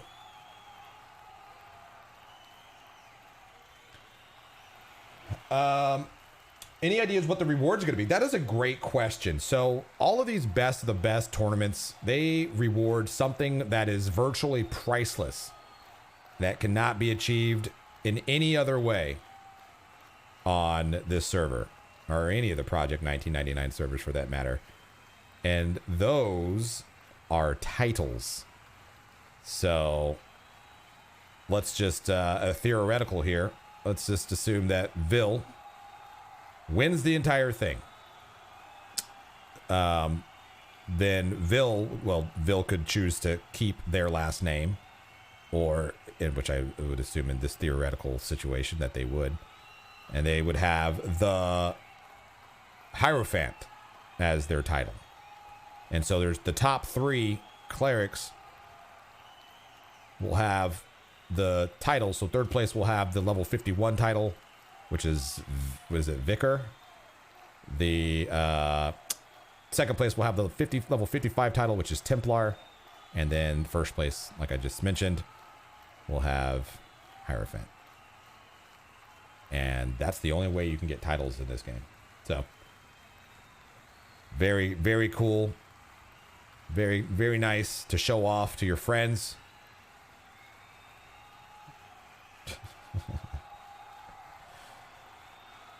I see. Oh, sorry. Is Hierophant? Oh, High Priest. Oh, my bad. High Priest. Sorry.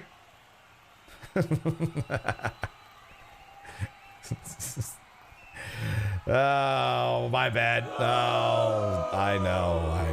Sorry, High Priest. I'm sorry. I thought Vill was a druid. My bad. I know. I'm sorry. Sorry about that. Blame it on the production crew that fired. So anyway, again, just the question of what do the winners win? They win titles. It's huge. Big accomplishment here. And you can see Smash the Myrmidon down there hanging out. You got Eratani here, who has Kathatani the Archmage. Oh my gosh, hold on, Castiano with 60%. Sorry, this got loud noises. Woo! Things got a little interesting there for a second. All right, let's pay more attention to the match at hand here. Kincakes is Guardian, 30%, 29%. Kincakes landing up a heal and landing that Divine Light, no problem. All right, things are heating up over here now. Things are heating up. Let's pay attention.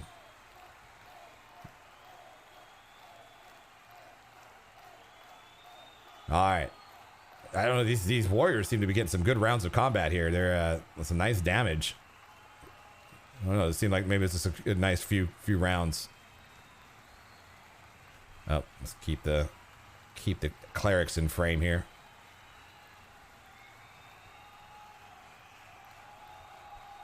Oh man, we're gonna start doing predictions here shortly. Starting in the round of six. Well, once we're on the main stage, we'll start doing some predictions. We'll do a little bit of friendly Twitch gambling, and then we can truly start to see, you know, who is the underdog, who's rooting for who. Hey Lily, nice to see you out there. Druid in the battle of the best clerics. Yeah. Tournament's been infiltrated. All right, here we go. Both Guardians sub 50%. Kincakes' Guardian at 38%. No, they're almost neck and neck. Kincakes the first one to go for a heal. Vill deciding to chill. Kincakes then switching it up and going for a smite. Oh, and then Vill get with the avatar proc. Oh my goodness, Vill's Guardian down to 9%. Vill having to react to the heal for a heal. Oh, what happened? Oh my. Vill went for a complete heal or something, and it was too long. Kincakes was able to line up another smite, and I don't know if it was the same. I think it was a different smite. It was just enough to do the right amount of damage. Oh my goodness. Wow. Wow. That was quite the finish. Congratulations to Kincakes. And I'm pretty sure that I jinxed.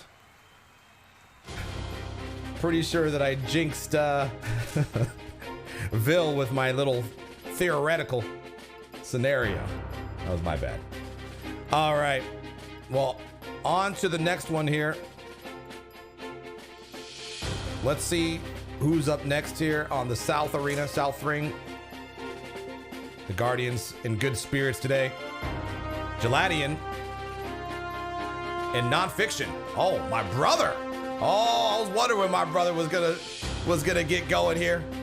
Oh man. I mean, I'm not biased, but I'm biased. We're rooting for Nonphixion. Just want to see a good match, but my money's on my brother. Oh boy.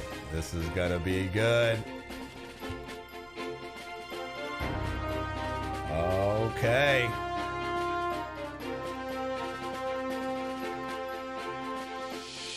Well, before we get started, once again, just want to say thank you, all of you, for being out here, showing some level up hype support, some energy.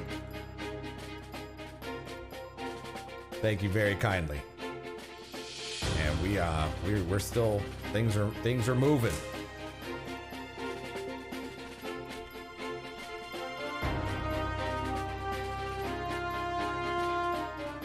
Things are moving, and I'm trying to get things going here.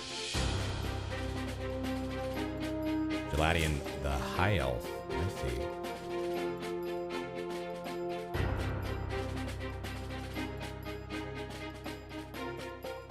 Okay, well, finally. All right, there we go. Jaladian versus Nonphixion. It's about to go down here very shortly.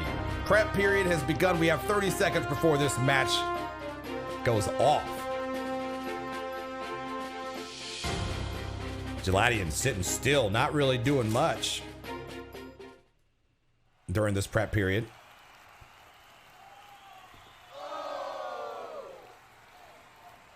And let's make sure we have some visuals on Nonphixion's Guardian.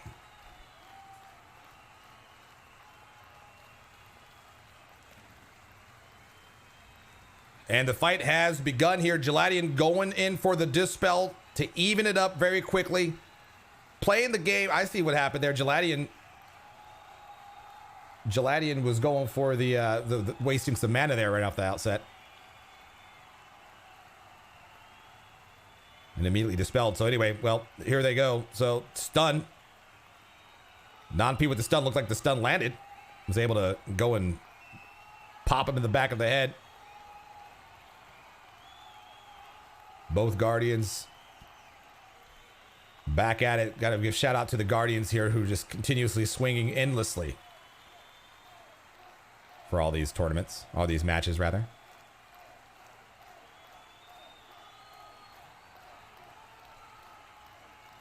A lot more stun action happening here. A lot of pressure from Non-P. Jaladian going in for that dispel and interrupted, perhaps. Oh, dispelling himself. Interesting. Man, so aggressive. Jaladian with the stun doesn't land. At least not for long. Oh, we got procs. Oh, my. Let's take a look at the HPs. Cleric HPs here. 98% for Nonphixion. Jaladian, full HP here. Nonphixion ducking out of a cast. Must have been a missed target.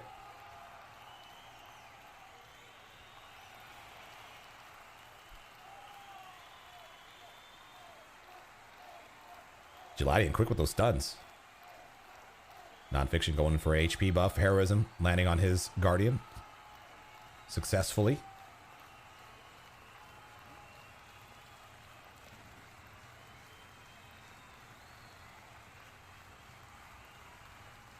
I love how these clerics are just really playing. They're playing the ring like they're just all over the place. You wouldn't expect a lot of movement from the cleric best of the best, but we are getting a lot of movement here. Getting stuns as well in this match. Jaladian landing a stun. Now going for the dispel. Landing the dispel. We will assume we don't know what exactly it dispelled. Nonphixion going in for the heal. Or something. I missed it. It may have been a mark of Karn. I'm having to. Just for the record, the second HP bar that's on the right screen isn't on my main gaming monitor, so I have to look up. So sometimes I miss things. I apologize for that. It's unacceptable. All right, Jaladian's Guardian now looking to have the most damage taken so far at 64%. Ooh. Nonphixion, look there. Oh no, Nonphixion is going for a stun.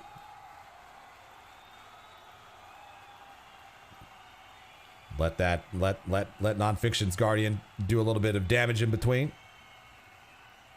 Both clerics staring at each other now. Audience asking the question, did Jaladian think that this was a fashion show? Oh, Jaladian is looking pretty fly. We'll say that. Looking really good. Wouldn't be surprised if he shows up tomorrow at the Norath fashion show in the same attire.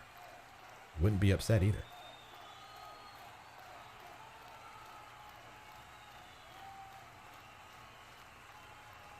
Ooh, getting some procs there. That looked like a dot or something. Okay. Nonphixion really playing aggressive and making sure that these that Jaladian's Guardian is getting occasionally stunned. Jaladian also sitting 76%, taking a bit of damage, getting procced on. Jaladian looks to have picked up on that strategy and is also stunning Nonfiction's warrior.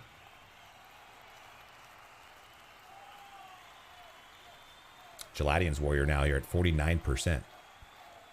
It's gonna keep the HP. Well, gosh, they're just going at it over here. Look at this. Shinko doing what Shinko does. Up close and personal. Oh my. Nonphixion going for a smite. Down to 17%. Jaladian responds with a divine light. And then Nonphixion landing a stun, look like. And then Jaladian now probably going to heal himself. Okay. Wow, there's a lot to watch in this particular match. There's a bit of damage happening here for both clerics, and then of course the Guardians are doing their things. So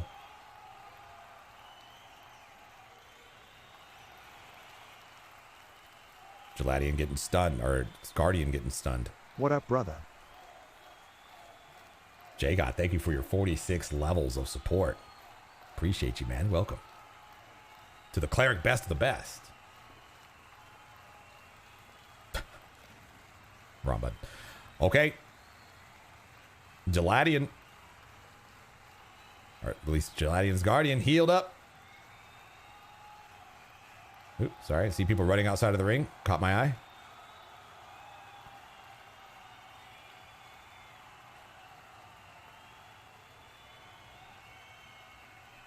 So now it's just melee. No sparkly spell effects happening for like the last 15 seconds or so. Just pure melee, and there it goes. Heroism landing on Nonfiction's Guardian. as intended.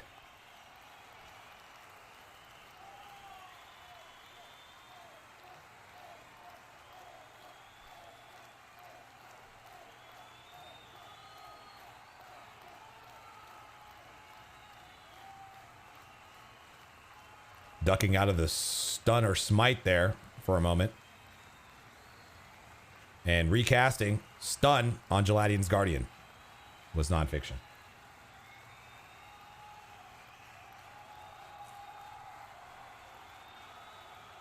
Jaladian's Guardian now 60%.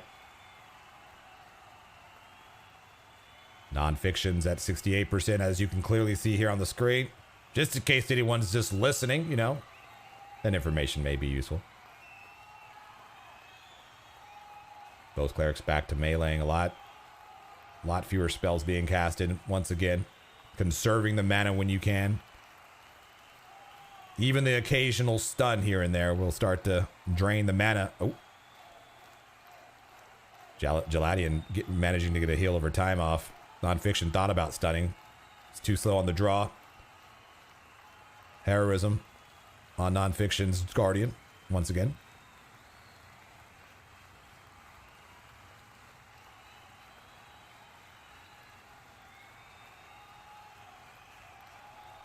More procking happening here. Anybody have any intel on that mace that Nonphixion is using? That is it seems to be some sort of like druid swarm dot.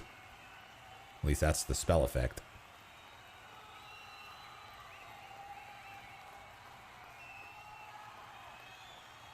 Ooh. Nonphixion mixing it up and getting an early heroism cast off. Sky Mace, 80 mana proc. Oh. Okay. Thank you for the intel. Nonphixion with the Guardian stun.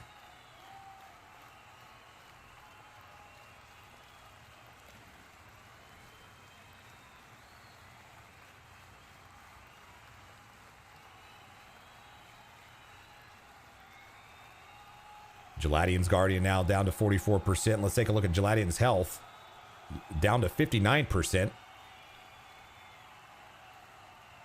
Breadfann, meanwhile, breaking news.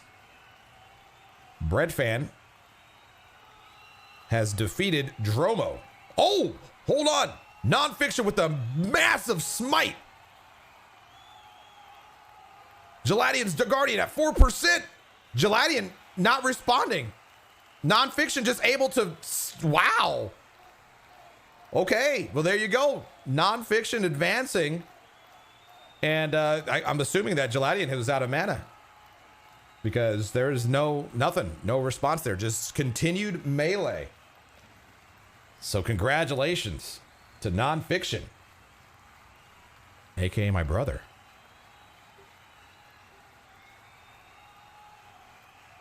All right.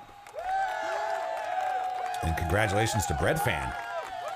Looks like Microchad and Cyphers will be going at it next over there at Visceran's Ring. We'll sit tight here. We'll do 3 rounds. We did 3 matches on the other one. We'll do 3 matches here.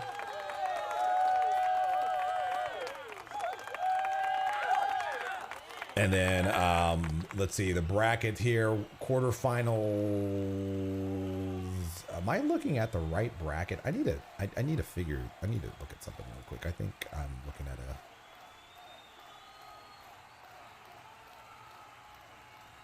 a. Here we go. Okay, because I wasn't seeing Nonphixion on the bracket I was looking at, and so I had to scroll up a little bit in Discord. I see that there's another link for the bracket. So let me actually update that. Y'all are probably looking at an old bracket or the incorrect bracket. Petyrr versus Purple. Oh, I love this. Petyrr showing up to the ring AFK. Oh, I like. All right, I'm going to get that bracket link fixed for y'all. If anyone mentioned that and I just missed it because I'm missing a lot of things in chat, I apologize for that. I'm going to get it fixed for you here very shortly.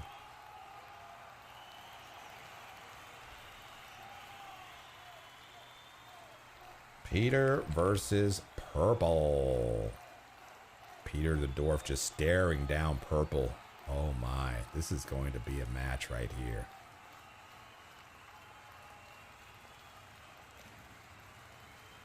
Okay. All right. Well, here we go.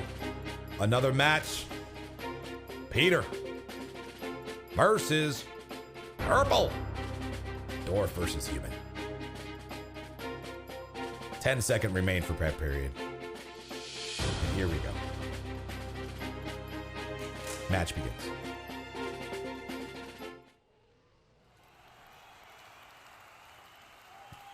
While we're early into this match, I will get the brackets sorted out.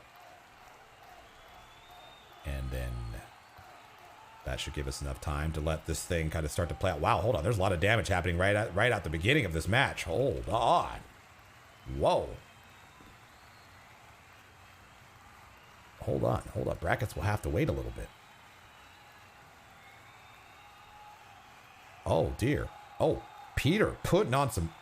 Or excuse me, Purple putting on some pressure.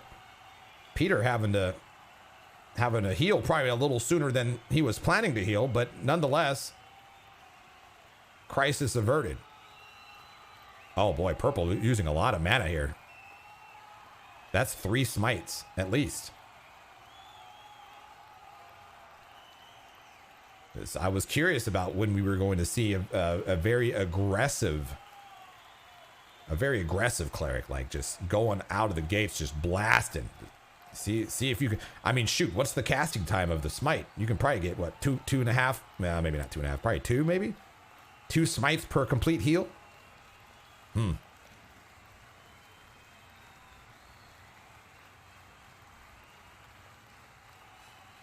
7 seconds. Okay, and then how long is complete heal? Now I'm drawing a blank.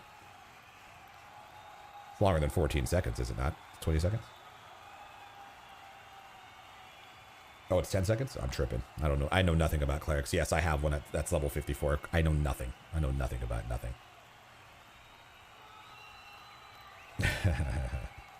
So take that back. 1 smite per complete heal, basically. All right, well, nevertheless, this match is... well, I'm going to get the brackets updated. I'll keep an eye on the HP situation here. I'm not expecting any surprises, but I'm going to try to do this as quickly as possible. But I feel like having the correct brackets was very important for anyone who is following along. Oh dear. Petyrr's... oh, okay. Whoa! Yeah, whoa indeed. Wow. Petyrr's Guardian there at 20% for a moment.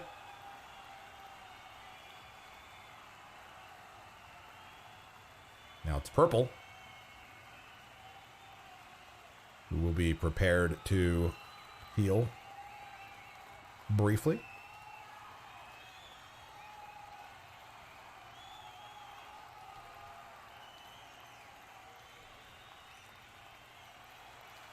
All right, one more. Oh, jeez. I don't even know if my bracket commands were working. Okay, anyway, all right. Exclamation point bracket, exclamation point brackets will give you the up-to-date bracket. And that reminds... okay, so yeah, we're going to be on to the quarterfinals after the winner of... let's see here. We have Petyrr in Purple right now. I'm just looking at this in real time. Yeah, so the winner of this goes on to the quarterfinals. Okay, cool. Then we'll have Torlanson and Sayyadina, who will battle it out to see who goes against Nonphixion. It's Nonphixion in the bracket.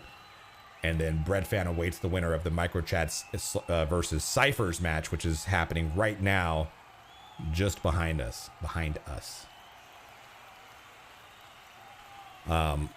So, yeah.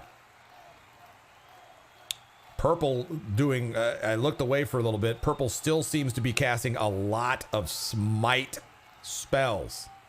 Petyrr casting a lot of complete heal spells. Who's doing better on their mana? Purple lining up another one. Hold on. Oh my, this is gonna be close. 13%. Petyrr Petyrr. Petyrr with the heal over time. Not a, okay. There are a lot of class casting. He must. Oh. Petyr's Guardian was down to 1%. 1%. Can we run that back? It looks like the situation has been got back under control here. Let's just take a quick little look at this. Look at this blast. Petyr's Guardian. Right about there. Oh my goodness, it's so close. Oh, hey, what's up, y'all? Wrong one. You don't see me. I'm not doing anything special.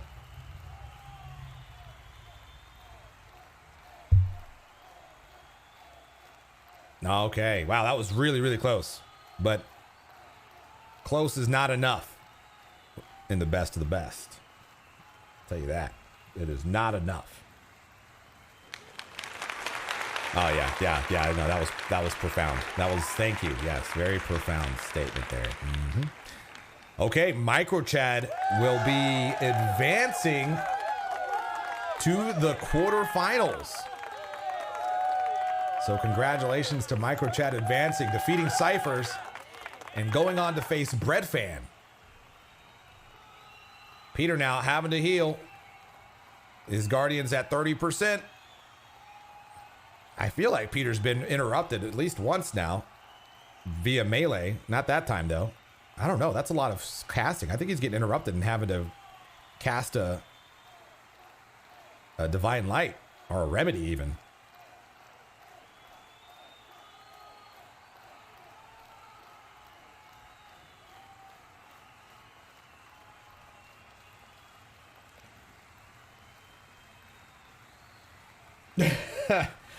Oh, hold on.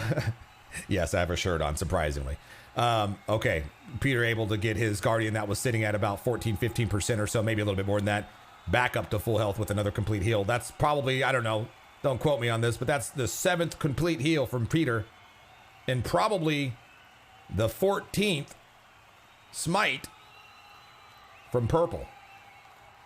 Purple's Guardian. I haven't really talked a lot about Purple's Guardian, but Purple's Guardian, Castellana, now at the 50% mark.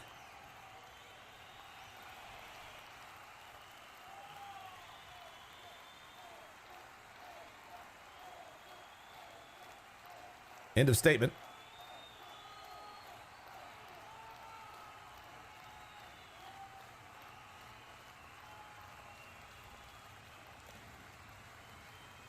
Things moving along here. Approaching the quarterfinals. Very excited. I think we may be moving over to the main stage, perhaps maybe for the quarterfinals. We shall see.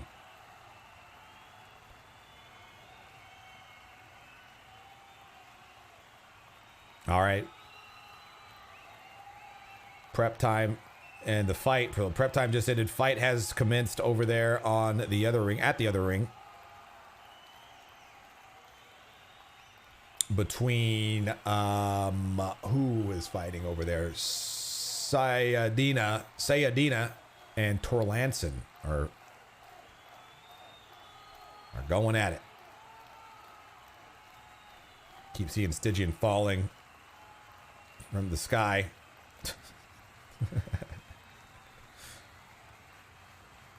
For some reason. All right, here we go. Petyr's Guardian down to 35%. Purple lining up another smite here. Petyrr reading it and going in for the heal. 10% now for the Guardian. Petyrr about to get this complete heal off, and sure enough. Oh, Purple. Oh, almost committed to another smite.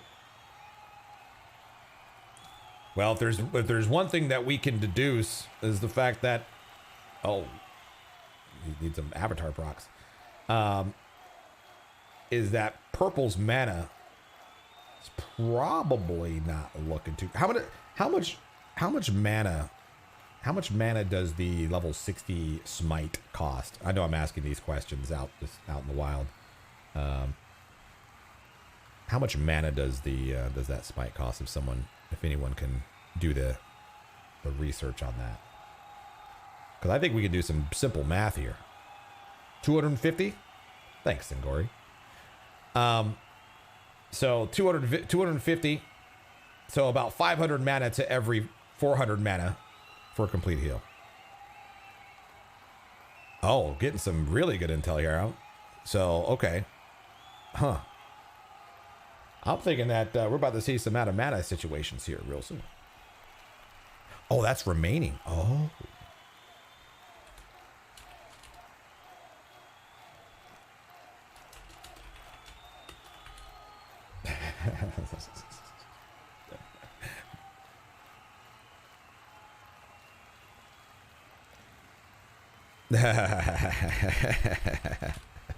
All right. Yeah, so I do have some I do have some intel on the actual mana pools of these two clerics, or at least what's remaining, and we'll keep that under wraps. But let's just keep watching.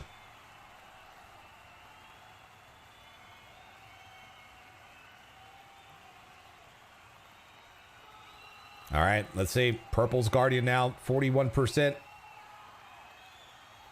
Lot of running around, a lot of melee. Purple deciding to take advantage of Petyrr moving away to heal his Guardian. Both of them, actually. Seeing an opportunity here for an uncontested heal. Purple landing a complete heal, and it looks like Petyrr may have changed his mind and went against healing his Guardian right now, which probably isn't a bad idea. It's actually a smart idea, because you can assume that Purple's mana, he's not going to be able to do any bursty damage. So why not wait until he shows his hand and casts a smite? Or just simply do it right now, which he's doing. Now, wait, Purple. Probably not going to land it and before the heal lands. Yeah. So that did 15% damage right there. I did mention earlier that the level 60 direct damage spell / smite does about 20% to these level 45 ogres. That's of course assuming that they're unbuffed. I think that's what I've gathered. 10 minutes is up though, which means that both clerics can now melee their opposing guardians. So here we go. Look at this. The new rule in effect.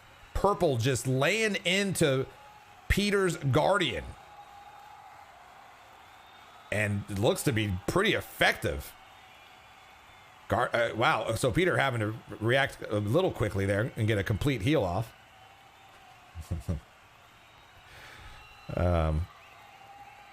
But now I would think that both clerics would be sitting here meleeing on each other's guardians, but that's not the case.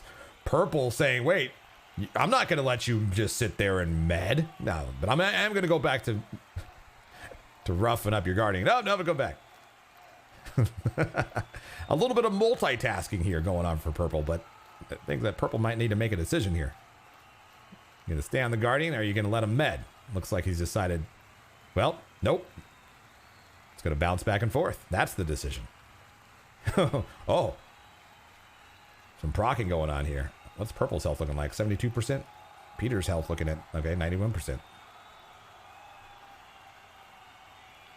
I think the focus is still going to be here on the Guardians as Purple goes back to Petyr's Guardian. And melee is now Petyrr lining up a heal. Let's see what kind of heal it is. Oh, whoa, whoa. Purple going in to try to interrupt it. Looks like it's going to be a complete heal from Petyrr. And sure enough. All right. Purple has to make a decision here. Ooh. Petyrr switching weapons and getting a mana proc right off the bat. Love to see it. Purple now going for, all right, there you go. Complete heal. Both Guardians at full health, essentially. And both Clerics. I don't think anyone's in any situation here. Purple at 72. Interrupt at 100. Petyrr at 91%. So let's keep going here. Cassiana doing some big chunky damage there. At least there was a nice round. Took about 4% off.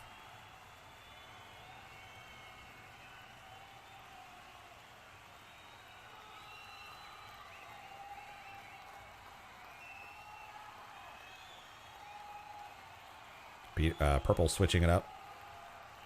Oh. Little server tick medding or something going on here from Petyrr. Both clerics now taking a much needed rest. Doesn't mean they're going to let each other do it. Both sitting down trying to get whatever little drips of mana that they can get.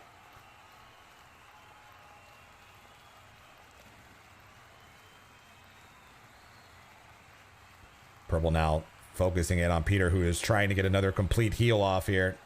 These clerics can't have much more mana. I think I would be willing to bet that that's the last complete heal. That's my own. I don't know. We'll see. I have no idea if that's true or not. But goodness, this match has been going on for 12 minutes, if not longer. They got to be out of mana soon. Blah. Petyrr just tapping Purple on the head with the mace. Continually. Relentlessly. Okay, here we go. Some sort of proc. Oh, nice. Oh, we got some proc action happening here on Petyrr's Guardian. Purple now laying in. And did I speak too soon? Is there another complete heal coming? Oh, man. Look at that. Another complete heal. Landed. Ooh, but Purple's procking like a fiend. Petyrr's health, mostly unaffected. 84%. There's a Scepter of Destruction in the Cleric best of the best. You better believe it.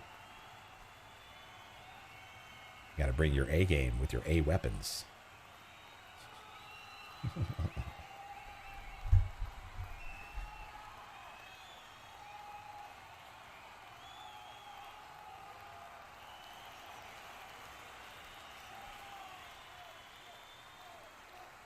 All right, well, all we can do now is just wait and see.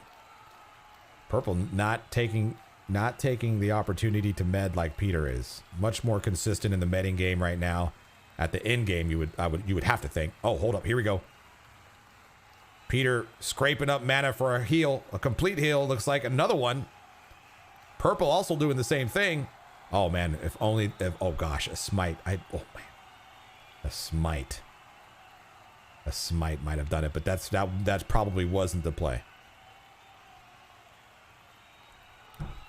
All right, the match over there between Sayyadina and Torlanson is now hit the 10-minute mark, and so now they also have the ability of meleeing their opposing clerics. Or excuse me, their opposing cleric's guardian.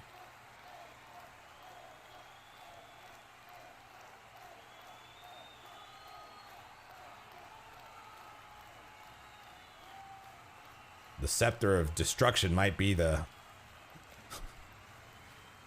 X factor here. Once it goes into melee, the melee game, well, you might want to be packing some melee weapons, like I was just saying earlier.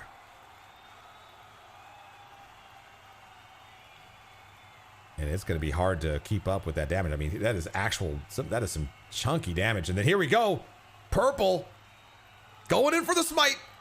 Petyrr being smart about it, casting Divine Light. Is it enough though? Purple's DPS is through the, oh my gosh, it's through the roof. It's off the charts. Purple just, oh, it's over. It's over. All Petyrr could do is just try to hit him in the back. But Purple is the one who prevails in this match. So congratulations to Purple. Advancing to the quarterfinals. That is a wrap for the round of eliminations. Oh my goodness. All right. Like I said, I'm out here. Rest assured, we're here for the best of the best Cleric tournament. I hope y'all are having some fun. I know some of these rounds are a little drawn out, but hey, that's kind of the nature of the beast. We're moving on over to the main stage. So we'll get the focus in on just one area instead of jumping around to different rings. Looks like Stygian has been relieved from his duties. And oh, we still have another. Hold on, we still have another match going on here. We haven't wrapped up this one over here. Hold on. Let's tune in. Let's tune in. We got. Hold on.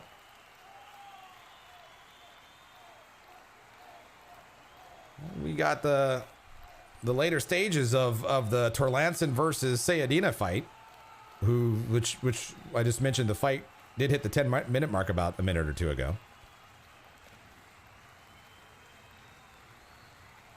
So we are not through the round of eliminations quite yet, but we are so close to it, it would seem.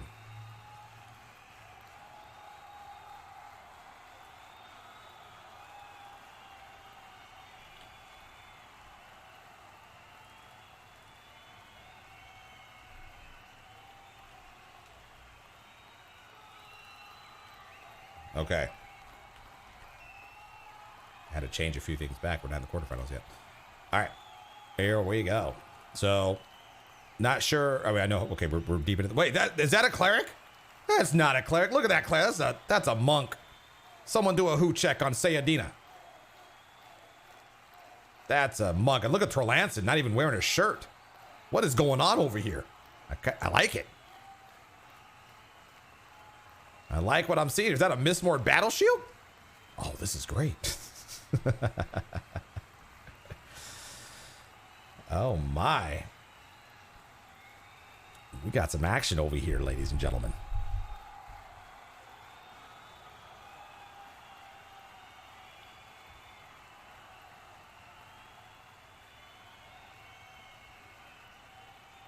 Okay. Sayyadina's Guardian. 38%. Torlanson meleeing about. Let's see here. Sayyadina lining up a heal. It's going to be a complete heal. Might be. Looks like it is. Definitely is. Torlanson trying to interrupt and not successful with that. Was only able to get 1.5 swings before that complete heal was going to inevitably go off.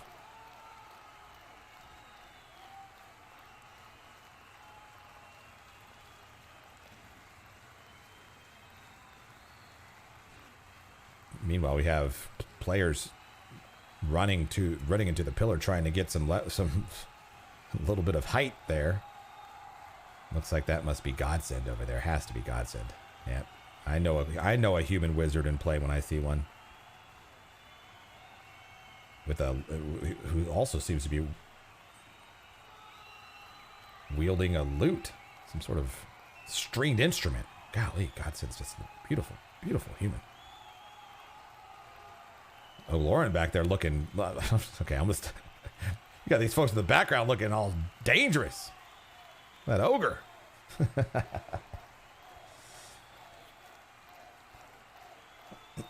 All right. I have not looked at either of the cleric's actual health, and Torlanson's actually at 57%.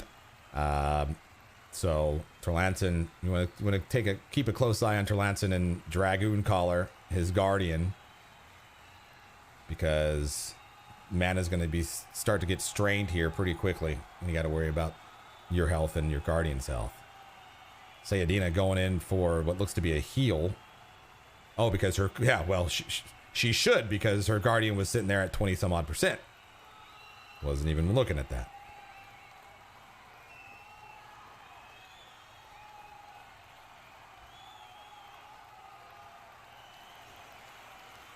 All right, let's see what Torlanson decides to do here. Decides to heal. Assuming it's going to be his guardian, and it's going to be a complete heal. Sayyadina sneaking in some med ticks in between swings.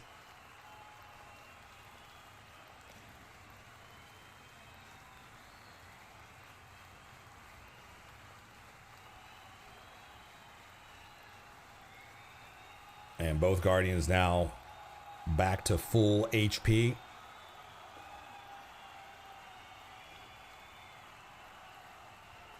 While things are kind of moving a little... Oops. Make sure we have the right guardians targeted. While things are moving a little slow here, let's see... Cyclone, what's going on? Cheers, man. Larry, always super impressed by your amazing production quality. What tips do you have for someone looking to increase their production quality in all aspects of work? Oh, boy. That's a great question. And I've always, I won't drag the answer out, but I'm happy to talk through that some more, like in DMs and whatnot. But my curiosity for pushing the boundaries of what's possible for live broadcasting has been really the foundation of everything that is, well, that has come to fruition to this point with this stream. Questions like, can I do that? How do I do that? Why can't I do that? And understanding those questions and then realizing, oh, it is possible. And then, you know, taking it from there. Like, for example, it seems simple, but this dynamic graphic that you see was just, it was a thought that I had last night or yesterday, late in the evening. Like, is there a way to do something that's going to be easy to plug and play, that'll keep up with yeah, I mean, that's basically where it started. Like, I want to have something that is a clear visual of the combatants.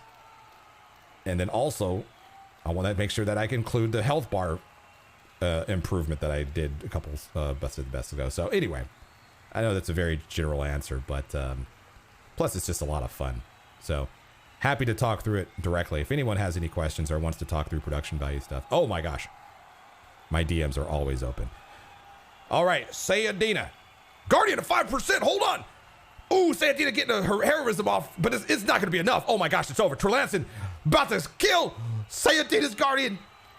Oh, and there it is. Look at that. You look away for just a second, and things start to happen. Torlanson advancing to the quarterfinals, and that officially, ladies and gentlemen, is the final round of eliminations. We now move on to the quarterfinals. Oh my goodness. Wow. Wow, wow, wow, wow, wow. It's a beautiful day here in the Lake Wrath Arena. If you're not here, well, now's going to be a great time to get here, as we are approaching the quarterfinals of this match. For those of you who may be tuning in a little late, here are the rules specific to the Cleric Best of the Best, in case you were interested. There is some structure. There's a lot of work that goes into building these events and making sure that they're fair, balanced, and, you know, that whole thing. And as accurate as possible to how it was done back in 1999, 2000, back in the day. So it goes without saying, massive shout out to the event crew and the P99 staff for helping make this a reality. So here we go. We have the next match happening here for the quarterfinals, or the first match of the quarterfinals. Make sure I have everything sorted out here and paying attention. Before we get started to the semifinals, let's take a quick fiver. Fantastic. All right, we're taking a quick break. I suggest all of you do the same if you haven't already. I haven't had the ability to really do so, so I'm going to take a quick 3 or 4 or 5 minute break, grab myself a beverage, and do a little health break. So I'll see you back here shortly. Hey, C. Goodman, throwing down 7 levels of support. Thank you very much for those 7 levels. Level up high. Check my Discord DM? Okay, for sure. Let me see here. All right, I'm gonna go ahead and put on some music and step away. I'm gonna check DMs. I'll be back here in just a moment.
Neck and neck for HP there. Oh, not anymore. Achromatic there. 40% HP. Could this be it? Ah! Yindor taking out his shovel. Oh my gosh, the shovel are making an appearance today here in the match. Yindor wielding the shovel. That shovel has a damage of 4 and a delay of 27. Going in with that Pixie thing. Oh, it did not get out. Look, Ruckus. It's a done deal, ladies and gentlemen. Arcus Truefire is Project 1999 Green Servers Crusader. OG at about 30% health. Oh, OG. The pet swap going up. Oh, that's it. That's gonna be it, I think, for OG, unless he resists, but it looks like that pet's gonna seal the deal, and sure enough, it did. Not gonna happen. Cleric going down, but not after he hits him with a face with a slight tire, and then he dies in glorious faction. Oh, Grey Wind, Wolf Spirit.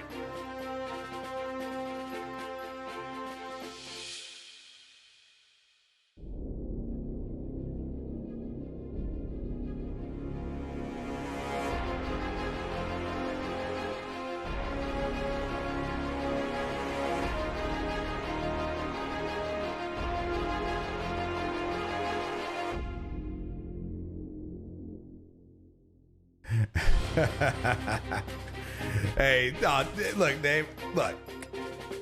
That's one of my favorite moments, man. Not, I mean, like that moment, but you got up and you sliced him with that scimitar. At the last moment, you could have sat there and just died. And you decided to go.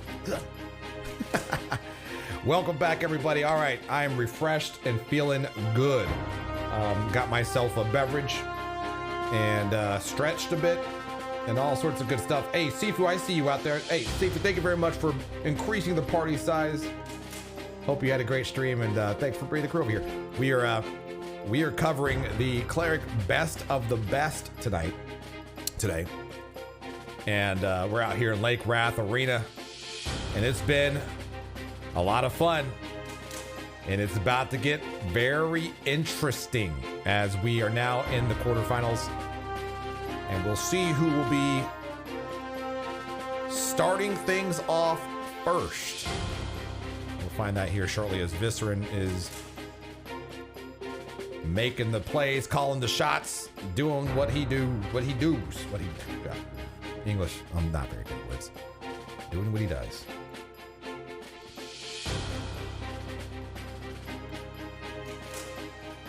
One thing's for sure. We will have... What will we have? Hold on. I see. Okay. Let's see. Patchet versus Jumjumshot. Okay, so it's been called. All right, let's get into it. Let's get into it. So we'll have Patchet. All right, I need to switch. No, I don't. We're good there. Let's see here. Patchet versus Jumjumshot. Oh man.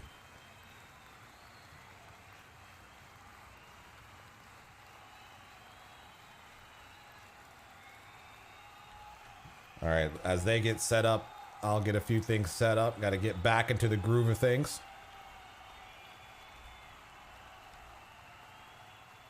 Patchet, the high elf cleric in a Vulak robe. Looking strong, looking good. Jumjumshot. Well, he's a halfling. You can't really go wrong there. All right, here we go. Quarterfinals. First quarterfinals match of the tournament. Prep period now just beginning. We have Patchet versus Jumjumshot.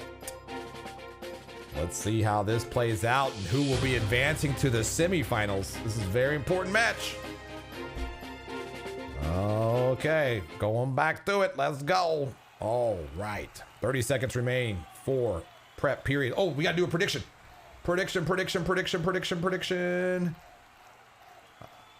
One moment, you will be able to gamble away your channel points, your experience points here. Basically, the points that you get for viewing this small channel with big dreams.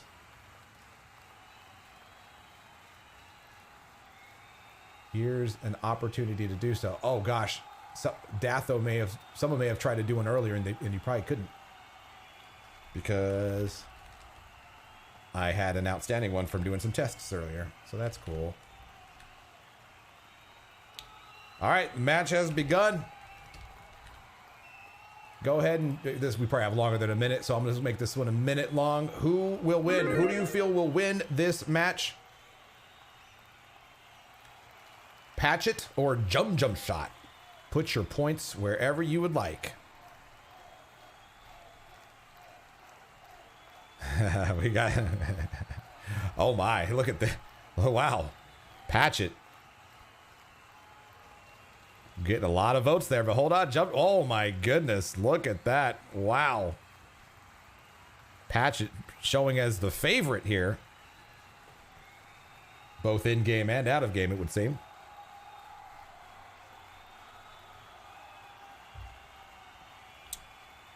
Wow.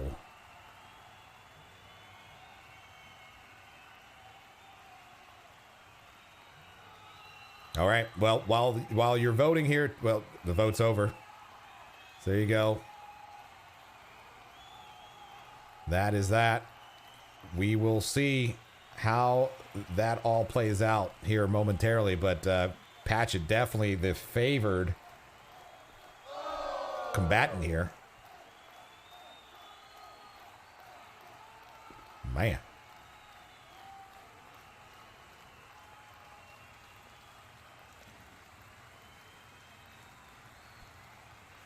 Some intel from the audience here. Patchet has like 4,500 mana. You know, it's always a mana game. Always going to be a mana game. But who knows? Maybe someone will shake things up a little bit. Started to see a little bit of that from Purple, who just came out of the gates casting some smites. Jumjum landing a nice little smite right there, speaking of which. Getting Patchet's Guardian down a little bit. However, Jumjum is going to have to worry about his own Guardian's health, who is now below 40%. Looks like he's doing just that. No, not quite. Moving around a little bit. Still has some time. Okay. Oh, he's ducking out of it. Oh my. Yeah, this is the time to take. Oh, he changed his mind. Okay. Patchet was noticing just kind of the fumbling around there, and looks to still be. Oh, almost. Okay. Looked to still was trying to capitalize on the moment. There, it looked like there was about 3 different times there where Patchet was ready to pull the trigger, but changed his mind mid-cast. Would have been interesting. It probably would not have killed Jumjum's Guardian, but boy, would have made it interesting.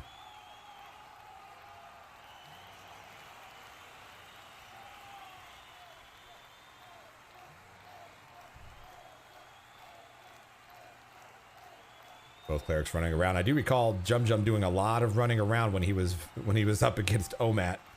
There's just something about halflings getting chased with primal weapons. Something about him.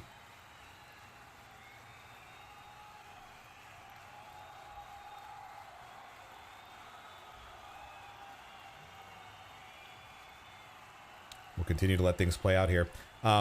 There's going to be an opportunity, and I'm going to see if I can get things set up here, but there's a good chance that I will have a co-host joining me to help break the monotony a little bit and offer some different perspective. An expert, much more of an EverQuest expert than I am. When it comes to in-game rating, well, and everything for that matter. So stay tuned for that. I'm kind of doing things behind the scenes to see if I can get that going in a non-disruptive way and without breaking anything. It's the last thing we want. While I'm looking at it though, just real quick, just want to say thank you, Tanig, for the follow. Doublefish, Pokeface, Tazari, Ute. Thank you for the follows. Redbeard Entertainment, Compliant Oyster, Yoshimira. Thank you all for the follows. Fukins, thank you very much for the follow as well. Oh, Dragoon. Oh, Patches. Hold on. Patches Guardian down to 6%. Oh, my goodness. Oh. Oh, whoa, whoa, whoa, whoa, whoa, whoa, whoa, whoa, whoa.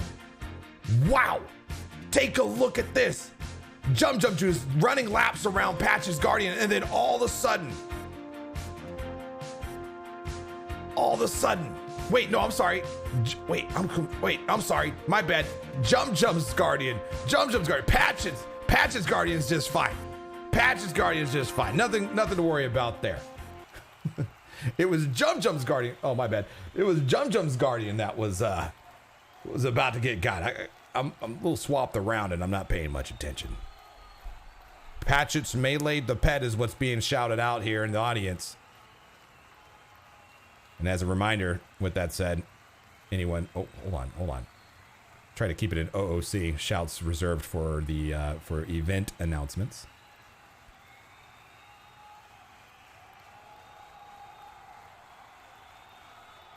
Yeah. Sorry, that was Jumjum's Guardian. That was my fault. It was almost over for Jumjum's Guardian.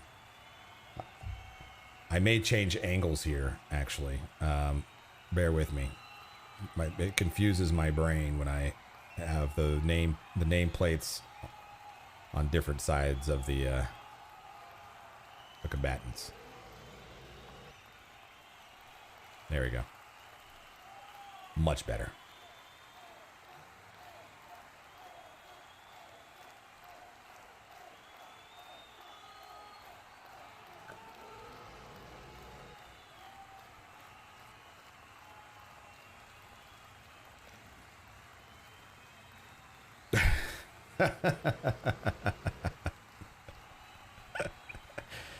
There's a lot of chatter going on and out of character here.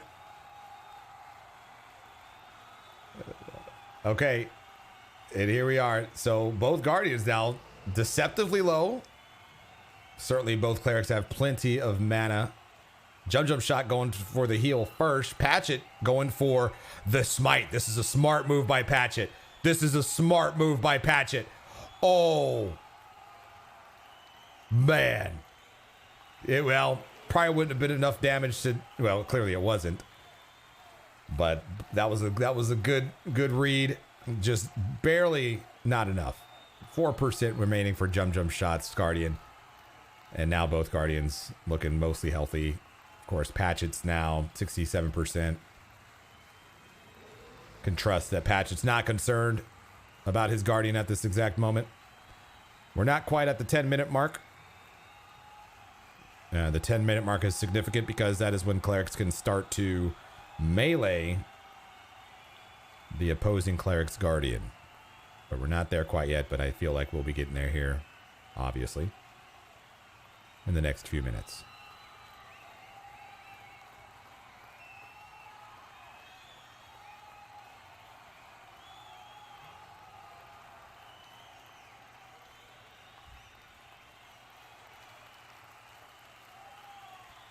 Actually, smart move by Jum. 3 wasted nukes by Patchet. Indeed, every nuke that doesn't kill the opponent's Guardian is a wasted nuke for sure.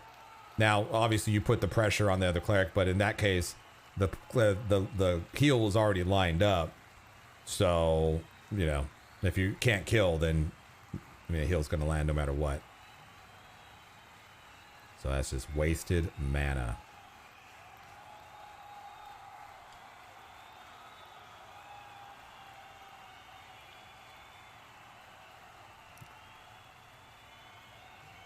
You got to be very certain about casting those last seconds, well, those low HP smites.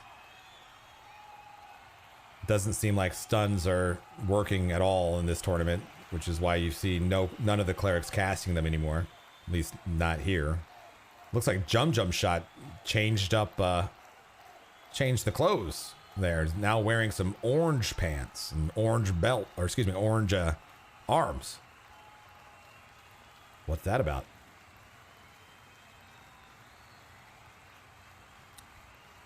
While I was talking there, we hit the 10-minute mark, and so that's, you can now see the Scepter of Destruction. Oh, look at this. There's like a Patchet's just like swapping out weapons. Scepter of Destruction, and then the Primal Hammer. Going back to the Scepter of Destruction. Jumjumshot having to react here. And prepping a heal for his Guardian.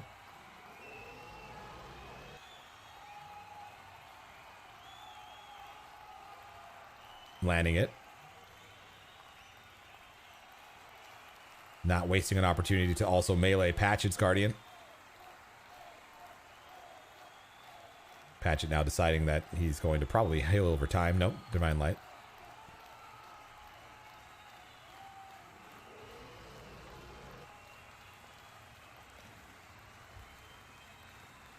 Just as a reminder here, the prediction for this particular match has Patchet as the favored cleric here. 99%. According to you all out there. Hold on. Oh, yeah, good duck. Patchet was close. It probably would not have killed Jumjumshot. It's kind of hard to say, but it would have kept it. It would have got it real close. Patchet was able to duck out of that cast at the right time, just before wasting the mana.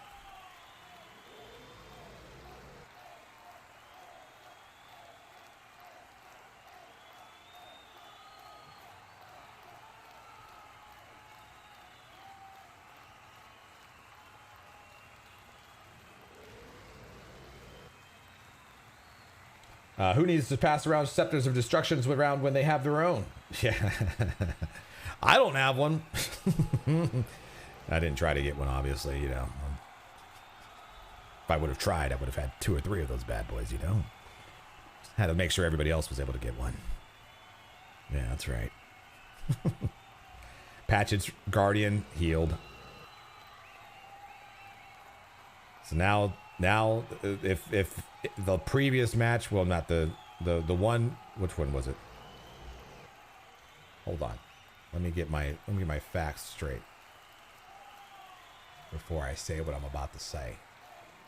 So the match between Purple and Petyrr. So Purple busted out a Scepter of Destruction, and if there's anything that we learned from that is that an SOD will make a difference. So getting some intel here. Looks like Jumjum switched to some high dexterity gear to get some better proccing. And some blazing armor of Finn and Row. So that's the intel. I appreciate the intel. If I can catch it, I'll read it. But I'm not always catching it. My tells are in a completely obscure area on my screen. Can't even see them. You can't see them, and I can barely see them. And then, you know, just distracted. But I appreciate the intel in game if you have it.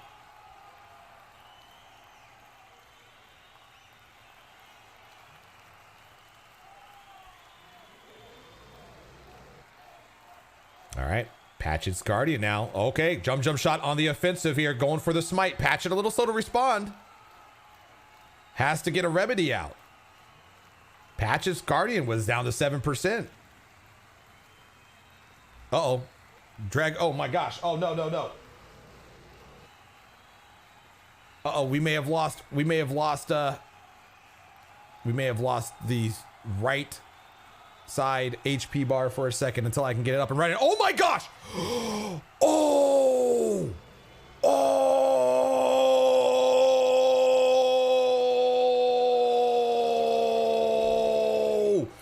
Patchet has been eliminated. I'm fumbling around with silliness, and meanwhile, Jumjumshot lines up the perfectly planned smite and eliminates Patchet's Guardian. It's almost like Patchet didn't even realize what just happened. Oh dear. Oh my. Wow. Gee. Talk about drama. Team Patchet Where y'all at? Oh my goodness.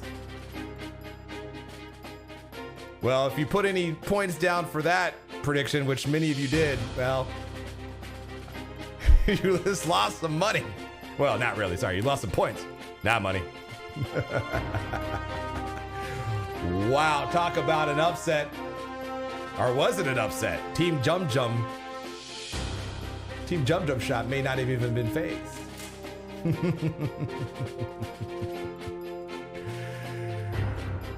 Woo, boy, all right. Well, the show goes on.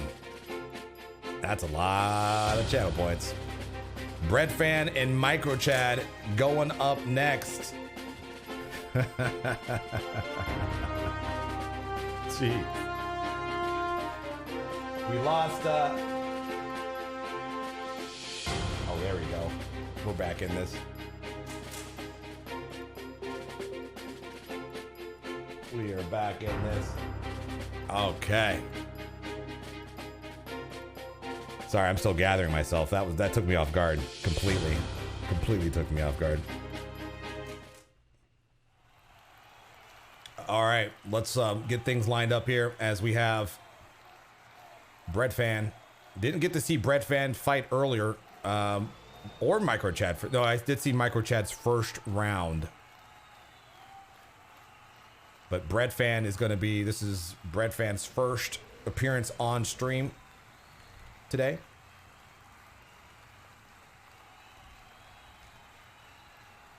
Let's make sure that we get a prediction up here.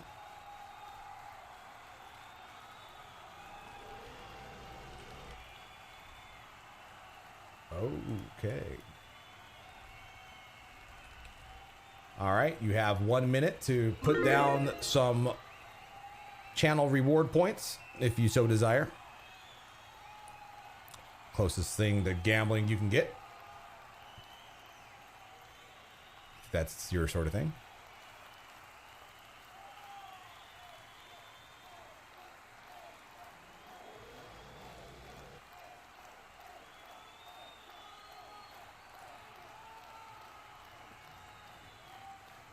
All right. So prep time has begun here. 15 seconds remain for prep time.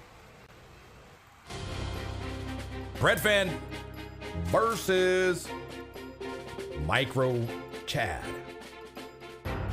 Let's see how this one plays out. Oh man, oh man, oh man. Breadfann looking to be the favored combatant. Let's see how this all plays out. Jeez.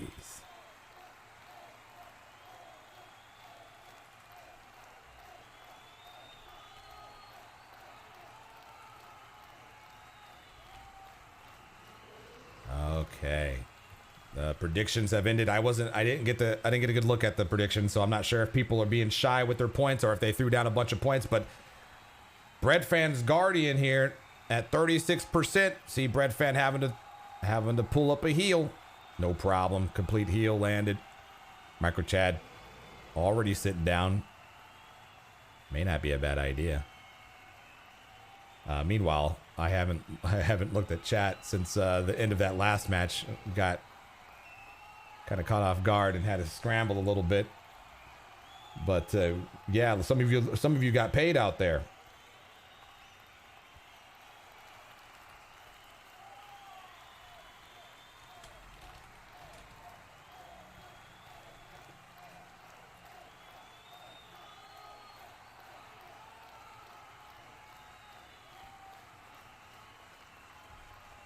$100x win on the jump bet. Oh jeez. Oh man, get paid, man. Get paid.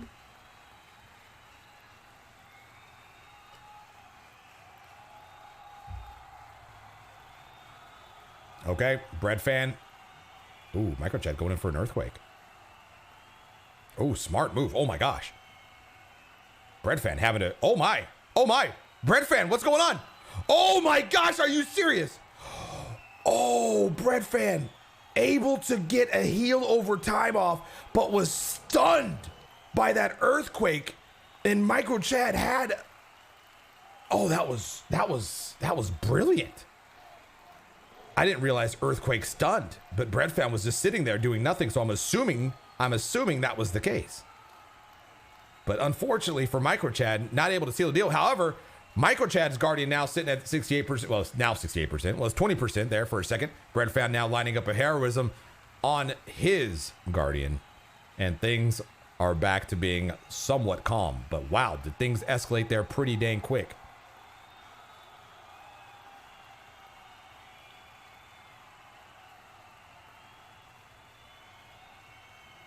Did someone say Quake? Oh, man.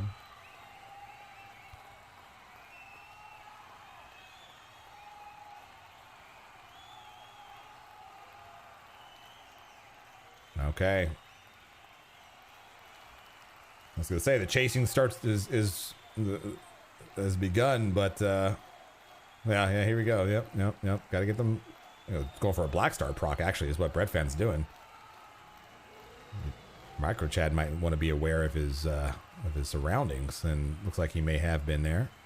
Kind of, sort of, maybe not. No, maybe, no, okay. Well, Microchad's going to have to make a decision here. And the decision more than likely is going to be to heal his Guardian, because his Guardian is now at 36%. Is Breadfann going to pull something out of his sleeve to surprise Microchad? Microchad continues to sit and take full damage for some reason, not casting. Microchad at 47% too. What's going on here? How much mana does this Earthquake take? Is he out of mana? Oh my. This is interesting. Well, I think it's a safe assumption, seeing as we haven't seen any spells casted by Microchad in the last 30 seconds, that he doesn't have any more mana.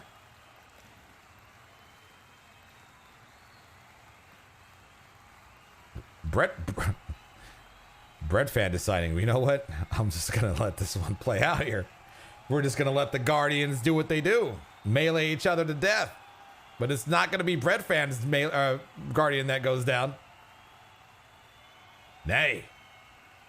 Microchad's Guardian seems to be almost inevitably. Oh, maybe not. Oh, no, that's not enough. Oh, it's over.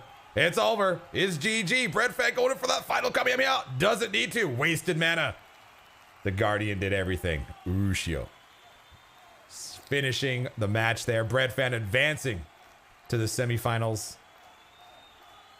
Congratulations to Breadfann. Nice try, Microchad.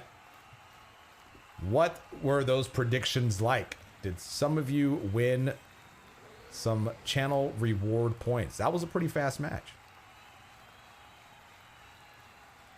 Some of y'all wanted some faster paced matches. Well, here you go. Now they're happening.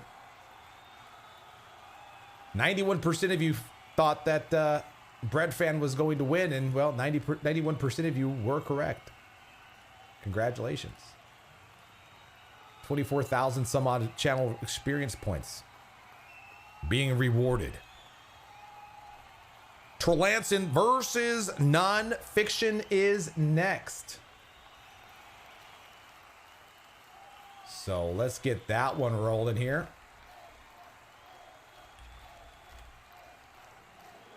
We have another prediction. I'm going to put this one for 2 minutes since I'm ahead of it. And that is live.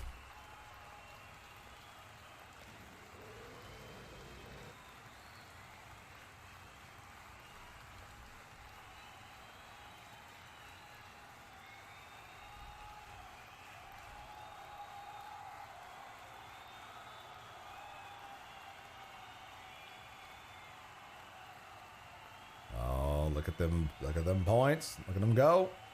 Oh boy. Nonphixion looking like the favored Cleric. But, you know, anything can happen. I'm rooting for my brother. But anything can happen.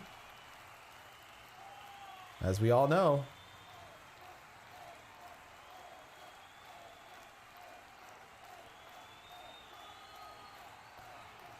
All right, well, here we we go. Another round of quarterfinals. Torlanson versus Nonphixion.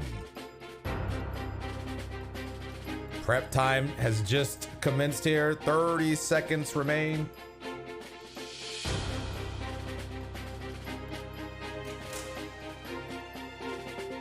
Who is going to get it done here? 15 seconds.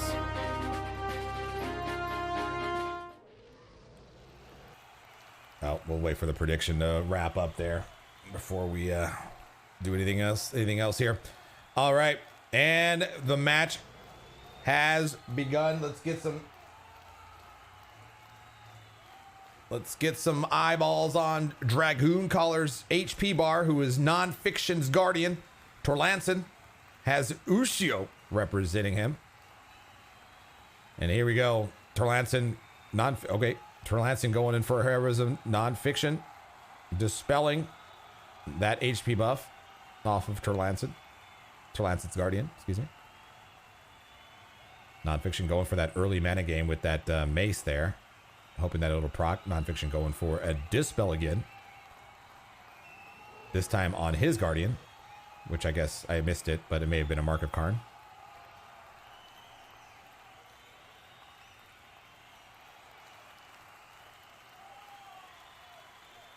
I see you, Dave. All right, man. Well, hey, I appreciate you offering. If you come back, then let me know.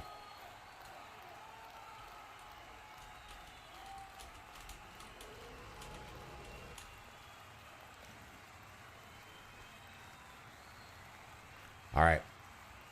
Okay. Here we go.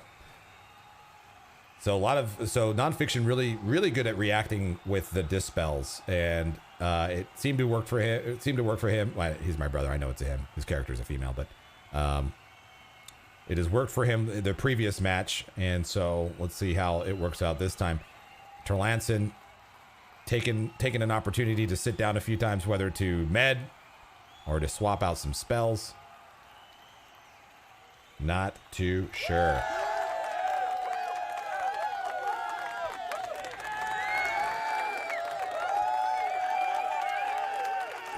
Nonphixion getting a heroism on his guardian, who's sitting at a healthy 71%, but not as healthy as Ushio is. Torlanson's guardian, who's 76%. Bruce Matty, welcome to the stream. Is the NFL going to sign this guy to broadcast? Hey, anyone representing the NFL or any sports for that matter, my DMs are open. I'm just joking. Hey, thanks for the kind words. I appreciate that. I'm just pretending to be something that I'm not. But it's a lot of fun doing it. Not gonna lie. Let's go. All right, Torlanson going for a stun. Stun was resisted. Man, Torlanson, just every time he sits down, he's just getting wailed on by what looks to seem. I didn't realize that my brother had a Scepter of Destruction. I might need to. I might need to hit him up. Can I borrow that for a little bit? Oh boy. Okay. Torlanson trying to line up a heroism. Nonphixion reading it perfectly. Oh, ducked out of the dispel for some reason. Ducking out of it again. Deciding to heal up his guardian instead. Bro, I don't watch sports, but if Larry announced them, I would. Too kind. Hey, Milkman, thank you for the kind words. Thank you. I appreciate y'all. Thank you. Who said this 24-year-old game couldn't be fun? You know, I aim to change that. Or something. All right, Nonphixion. Okay, let's see. So Torlanson's guardian 61%, Nonphixion's 67%. Both of those guardians now just kind of sitting stagnant for a little bit. Well, spoke too soon. Torlanson getting procced on. Oh gosh, what's Torlanson's HP at? Oh my, 39%. Ooh, uh-oh. Torlanson has a lot to worry about right now.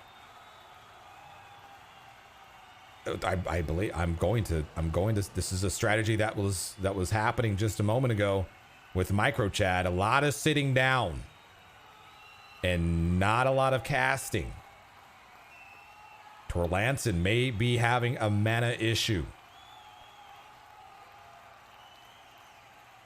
And his Guardian probably looking for a heal here pretty soon. Torlanson making the decision to probably heal himself, I would assume. No!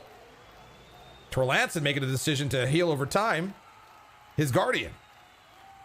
Oh my. Torlanson now at 28%. Will this be the first death by the hands of an opposing cleric? Torlanson landing the heroism on himself. Ooh, misread by Nonphixion, kind of dispelled the Guardian instead of Torlanson. Now, following up with that, Nonphixion dispelling Torlanson. Not sure if that hit. Now Nonphixion heroism his Guardian. No, himself, actually. No, that can't be right. It must have been his Guardian. I'm seeing things.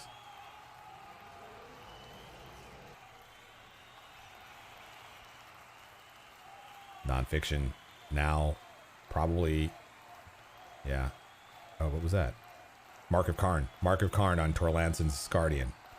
Torlanson now going for what looked like a heal, ducked out of it. Divine Light from Nonphixion to his Guardian. His Guardian is back to full HP.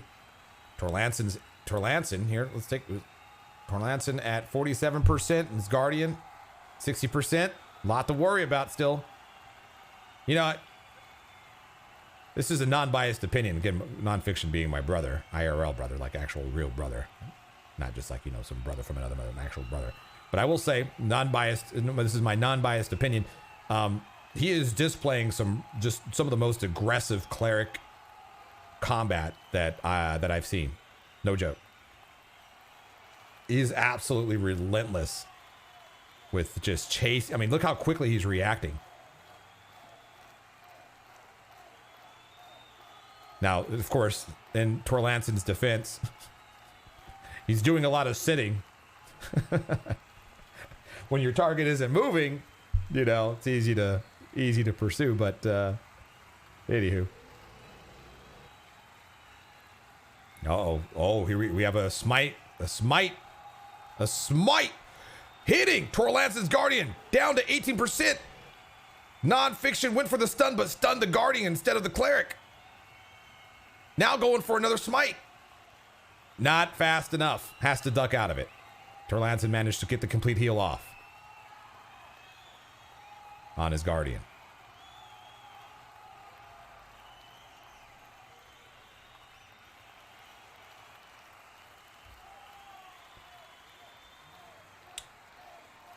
Since we have a little bit of a slow moment here, Justicer says Larry could do an ASMR stream. Legit. Zigzag says I'd watch an ASMR Larry stream. Well, stay tuned. The after party is an ASMR after party. Joking. Is Dan, welcome to the stream. Are the two warrior NPCs, or does the cleric choose who his warrior friend is? So the two warriors are characters that are being played by the event staff. So those are actual people playing these characters, but their only job is to hit auto attack and make sure that they're in each other's faces, just like they are right now, virtually kissing.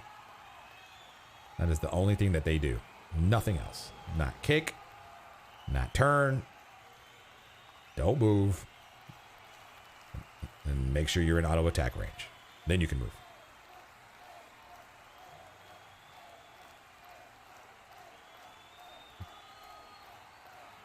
Ooh, Nonphixion with this SOD proc. Oh my. Torlanson, 41%. Torlanson's been, it almost seems like Torlanson's been 50% or less every time I've checked his health. His Guardian's at 57%. Torlanson at 44%. Conversely, Nonphixion at 100%, 99%, and his Guardian at 57%.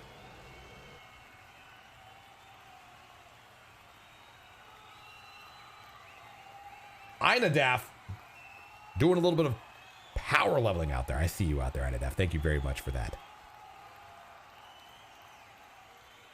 congratulations to those of you who got power leveled during this amazingly fun event.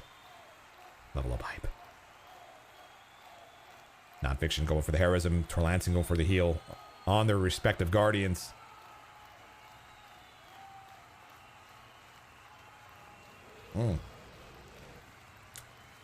Torlanson complete healed.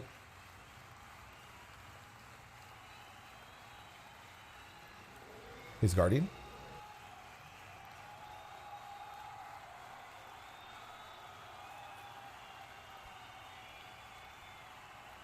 How do you power level at the arena? So, you know, I say there are certain things that that you can do on Twitch that I have decided to you know, keep the spirit of MMOs and EverQuest.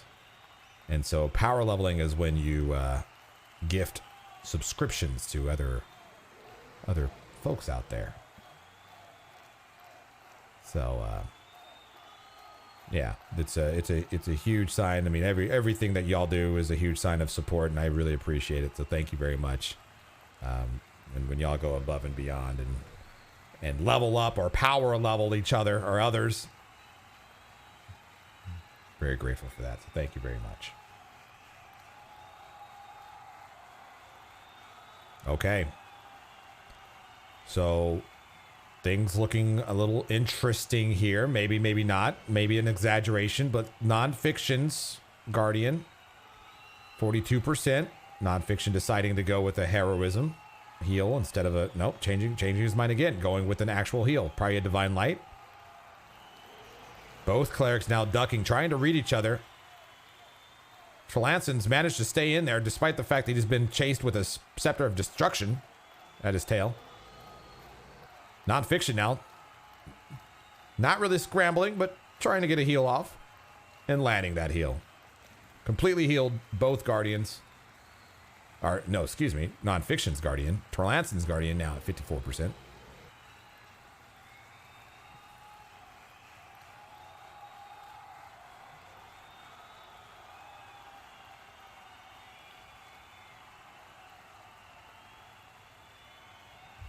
Torlanson resting for a moment, trying to meditate in the heat of battle.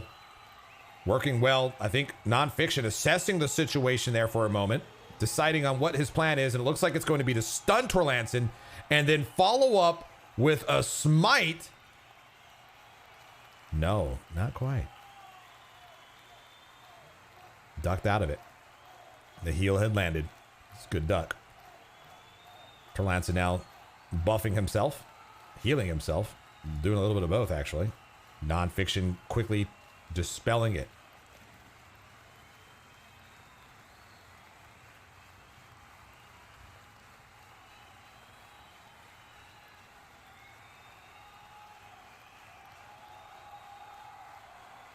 I gotta say, this is the first best of the best where I have not had to pan around and move and all this other stuff. It's nice just to stay still.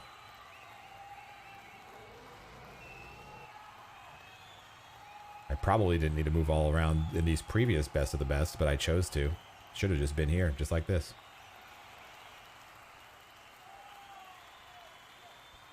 So we did pass the 10-minute mark, and the audience is reminding the combatants here that we have passed the 10-minute mark. Or did we? Yeah, that's already been announced. That feels like an eternity ago, actually. Neither cleric, even knowing that information, neither cleric has decided to start to melee the opposing cleric's Guardian, which is an interesting strategy. So far with that new role in place, that has been the go-to next step, is to start meleeing on the Guardians. But these two clerics have decided not to do that yet.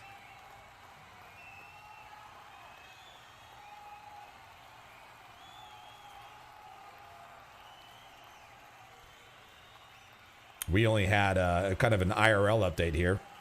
A little non-professional, but you know, I'm not a professional. A little IRL update. We only had someone watching our kids until 3 o'clock. So looks like I'll have a little bit of navigating to do here. There might be a PvP situation happening here in this house. Oh dear.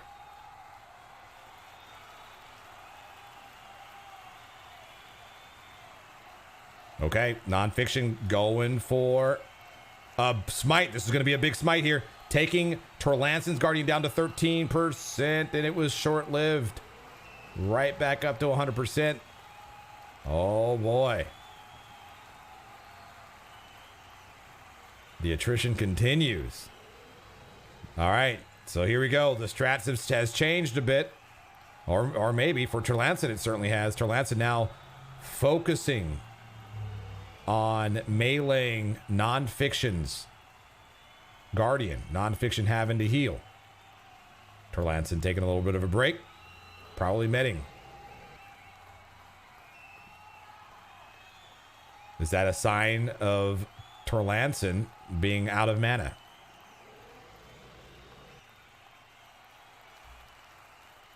Not necessarily. But this is an interesting little sight that we have here. We have Torlanson wailing on Nonphixion's Guardian. And we have Nonphixion wailing on Torlanson.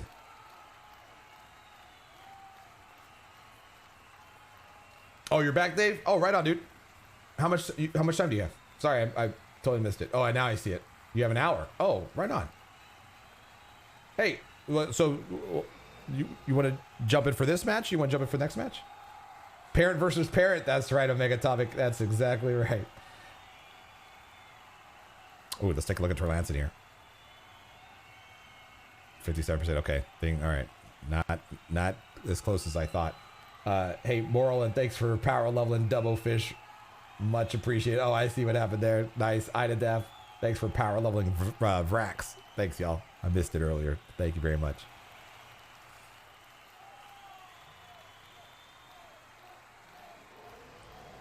All right. Well, Dave, I'm going to see this. I'll see this match to completion, and then we have a kind of a stopping point, so to speak. Then I'll get you in. We're gonna have Dave co-hosting for the next match until he has to go to dinner. Get an expert opinion on some of these things.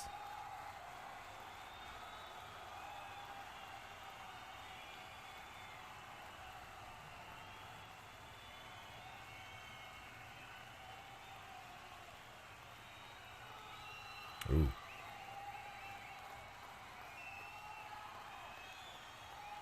Some heal over times, it looks like.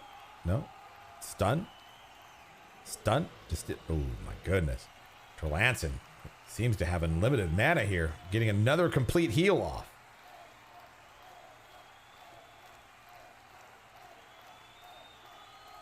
Nonphixion's Guardian, 40%. Hey, YB Visible, thanks. Feels like you're in the stands. Yes! It's like you're there. It's like you're in the stands. Yeah, I appreciate the kind words. Thank you very much. Hoping y'all are having fun. I'm having a blast. Oh my, look at this. Nonphixion's Guardian here at 21% has to heal. Torlanson decided to heal, ducked out of it. Too slow. It's not gonna. Oh, wait a minute. Oh my goodness. Oh, let's run that one back. Holy moly. So Nonphixion's Guardian at 22%. Nonphixion started to heal. Torlanson made a split-second decision to heal, ducked out of it, and it was just a fraction of a second. Too slow. That might have been it. I don't know, but it was very close. Jeez. All right. Nonphixion now going for what I would assume to be, nope, interrupt. So, not letting Torlanson med, at least not for too long. I think Nonphixion has realized that Torlanson doesn't have any mana, has to sit down, so might as well put on the pressure, and 1% right there for Torlanson's Guardian, and it is done! Oh, Torlanson just barely scraping, well, it didn't really scrape by. Didn't scrape by it at all. It got close. Their heroism landed a second too late, a fraction of a second too late. And Nonphixion advances to the semifinals. Fantastic fight from both participants there. Congratulations on Nonphixion advancing. Oh my, oh my. Oh, wow. All right.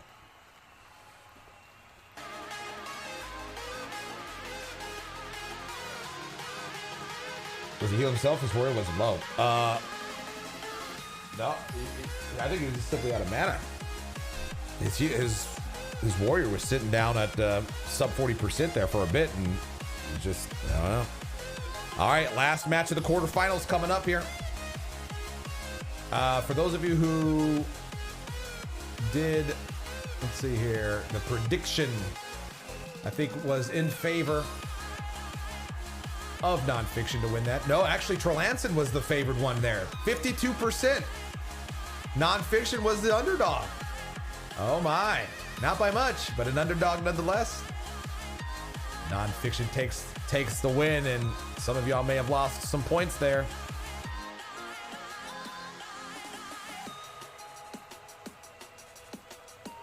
Okay, so let me get a few things sorted out here. Let me join, hold on real quick.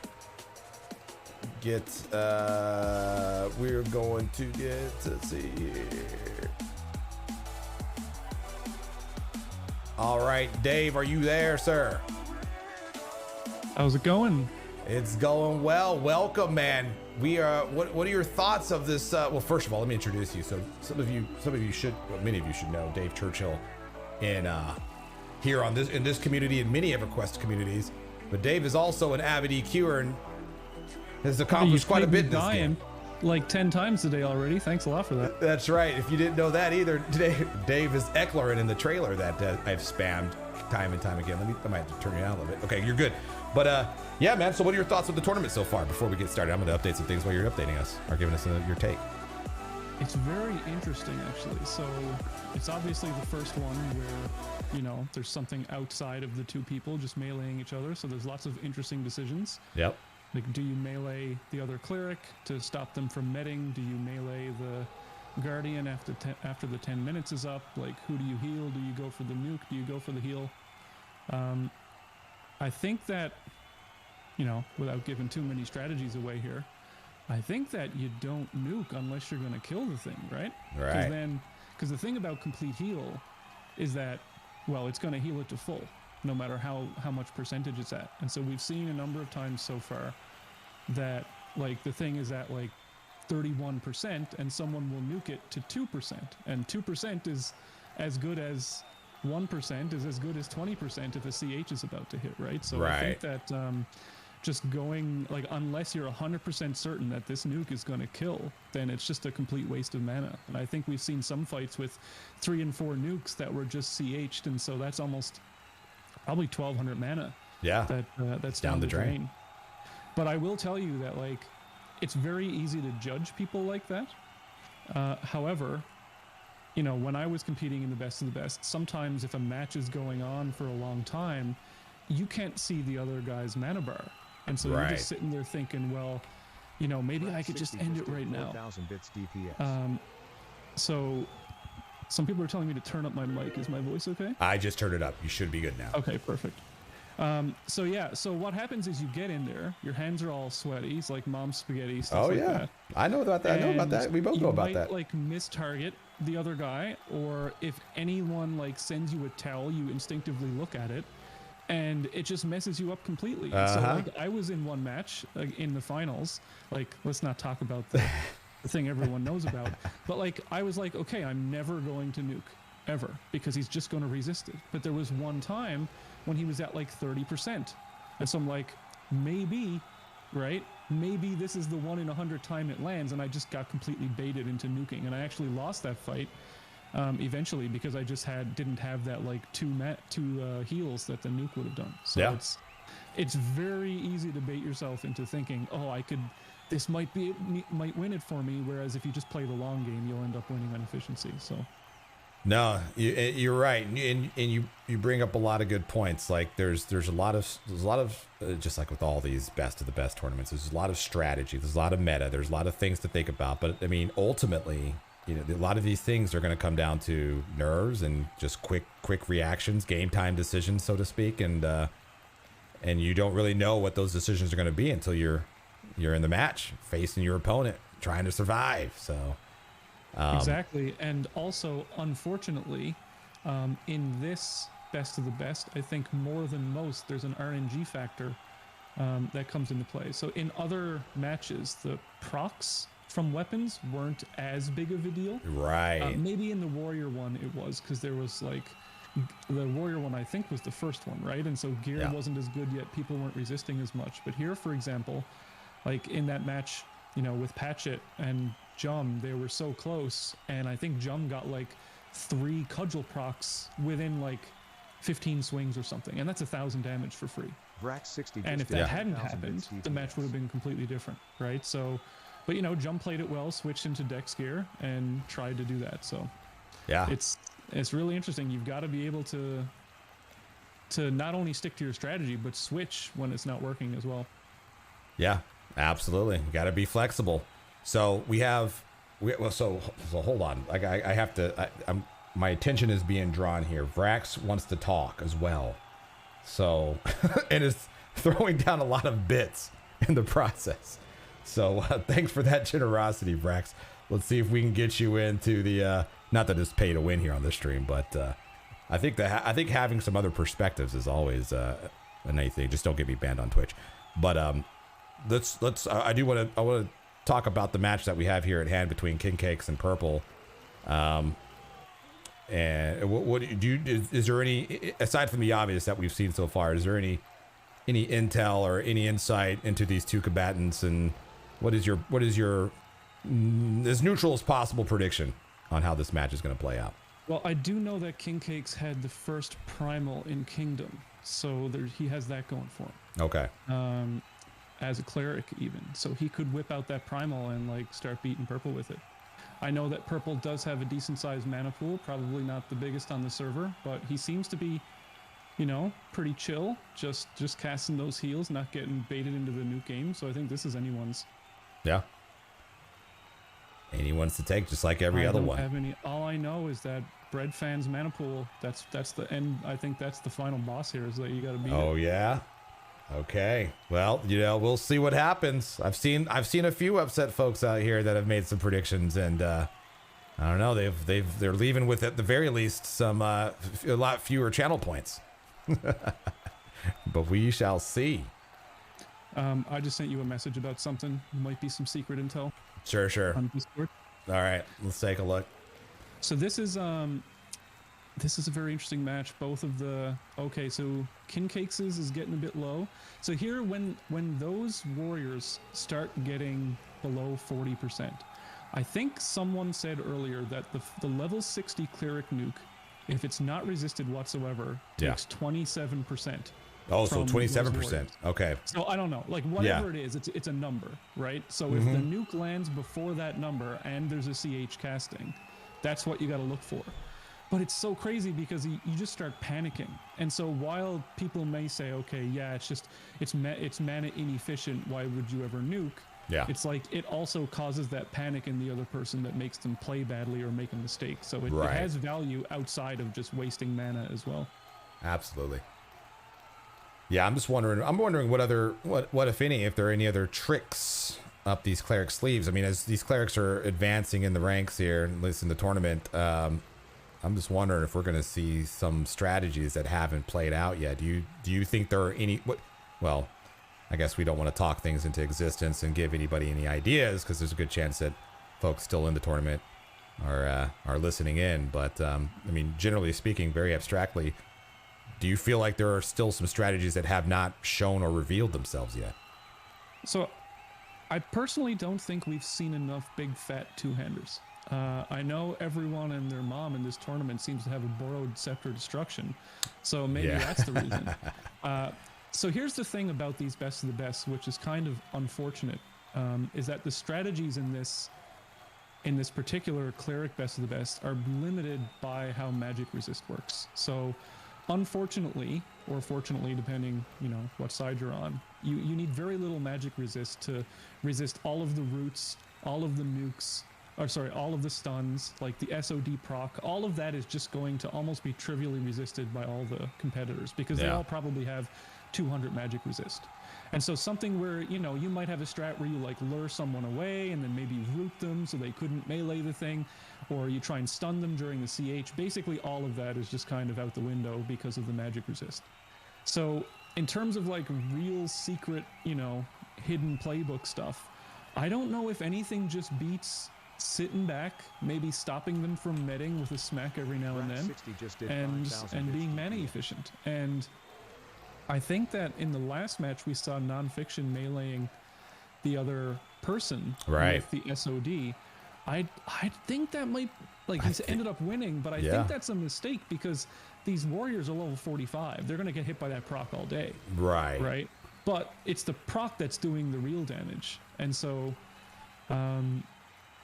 hitting that warrior for 300 every now and then, you get 2 or 3 of those in a row, and all of a sudden your CH doesn't last in time. Yeah, no, you're absolutely right, and I'd have to think that we'll see that whole strategy start to evolve here. So I haven't. Also, there's the fact that nukes, dots, and I believe procs as well do 2/3 damage in PvP, but they may do full damage for those. So I'm not sure if those things are treated as NPCs or not. So they may they may deal reduced damage because those things are actually implemented as players rather than NPCs. Yeah, that's good to know. I didn't realize that, but I think that's a good thing to know as we are doing PvP here for this tournament.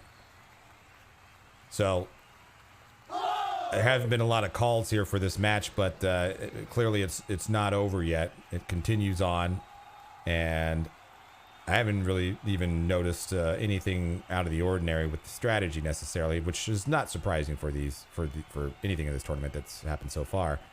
It's just kind of a war of attrition. There's a lot more melee actually going on between the clerics. Everybody's. I think they're both just. Well, so the mace that they have right now is that it's the mana tap. Is it a mana tap that this mace is? I'm not sure. Do you know the name of it? No, I don't know the name of it. And someone probably mentioned it earlier, and I don't. I can't go close enough to inspect them, so I'm not sure it's all what good. Mace it is.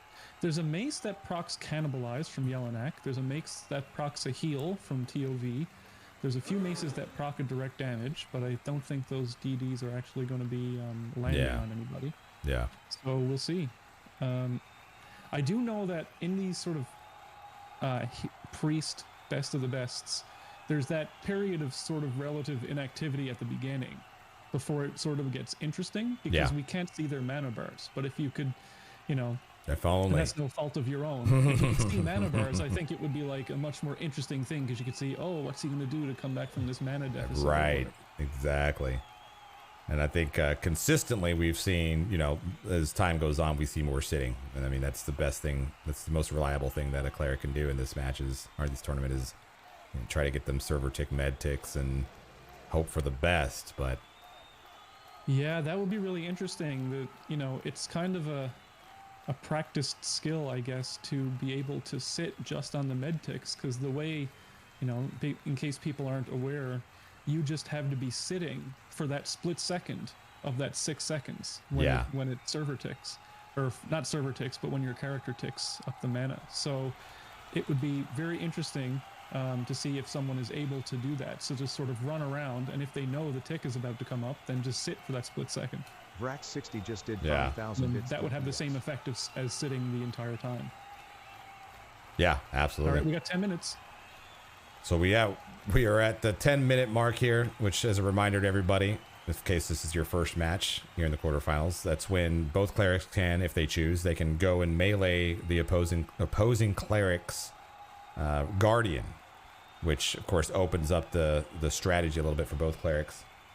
So we'll see. Right now, it's hard to tell. It's really difficult to tell who's winning, who's not winning.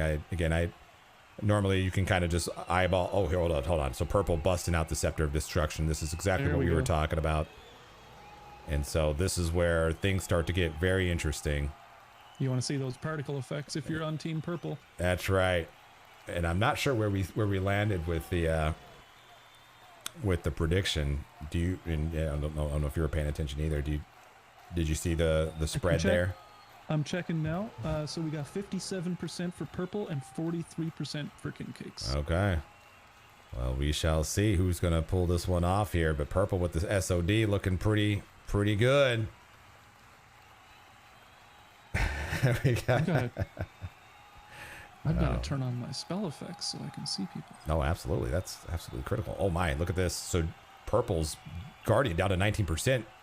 And purple just managed to get a heroism off there and doing another heroism. Have to chain cast. Oh gosh, all the mana has to be going. 42. Okay, so he's above that nuke threshold now. So Kincakes has the Smoldering Cudgel from VP, it looks like, which has a 297 top end proc. Oh wow. And so when those flames show up on Dragon Caller, that is a proc from Kincakes swinging. Yeah.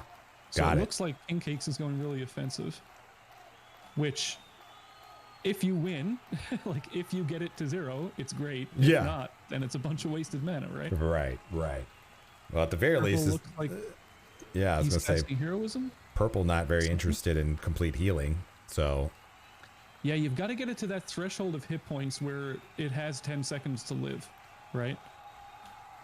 There's lots of interesting things that go on there, like fake casting and ducking and stuff. So someone else was saying earlier, oh, you know, if they see you going for the nuke, then maybe they'll start healing, and then you could just duck the nuke, and maybe they heal, you know, too much or something like that.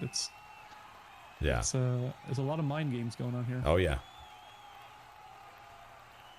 Kincakes is at 50. Kincakes here. Hold up.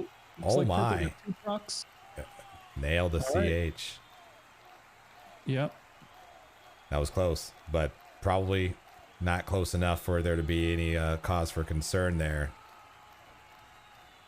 Oh, it was. If you're purple or if you're Kincakes, you're sweating there. Like no matter what your plan is, no matter how much math you do, you see your guy at 20%, you're sweating. Yeah, for sure. Well, Vrax out there. I've been so focused on the match and just everything else. Vrax out there. Golly, Vrax. Goodness, out of control, man. Thank you so much for your generosity, dude. And then I guess, is Mindy out there too? Oh my goodness. It's getting a little interesting. A little inside info about that Smoldering Cudgel. I have one, and I tested it for the Druid Best of the Best. Yeah. And it is unfortunately very easily resisted by players. Like people with like 40 fire resist were resisting it for some reason. So yeah. If he's swinging at purple, he's probably not landing against purple. You can see he's got that Faradar robe on there. He's probably got a lot of resists. So Ushio 75. Dragon Caller 39. So Dragon Caller's getting a little bit low. Looks like purple's going for a CH. We're about what are we at? Minute 13, minute 14 at the least. I mean, just again, mathematically, mana has to be depleting here. So let's see. Usually there's some body language from these characters that'll reveal their a little bit of their situation as Kincakes sitting down, being blocked. Oh, both clerics now sitting down. Oh, this is interesting. Think this is last? You think this is Kincakes' last? Very low. Is that the last CH? What do you think? We'll see. I don't know. I know. I've seen him cast 5 or 6. That's a lot of mana. Oh, One of the really interesting things about the Best of the Best is that the last one was like 6 months ago or something. It was a wild one. Yeah, it's a long time ago. The difference in the meta of the gear in the last 6 months is gigantic because you basically have everyone just has resists on all their gear for free. Yep. Right? Versus before, you'd have to sacrifice all of these stats to put on resist gear to get make those sure jewelry you get gears. Yeah.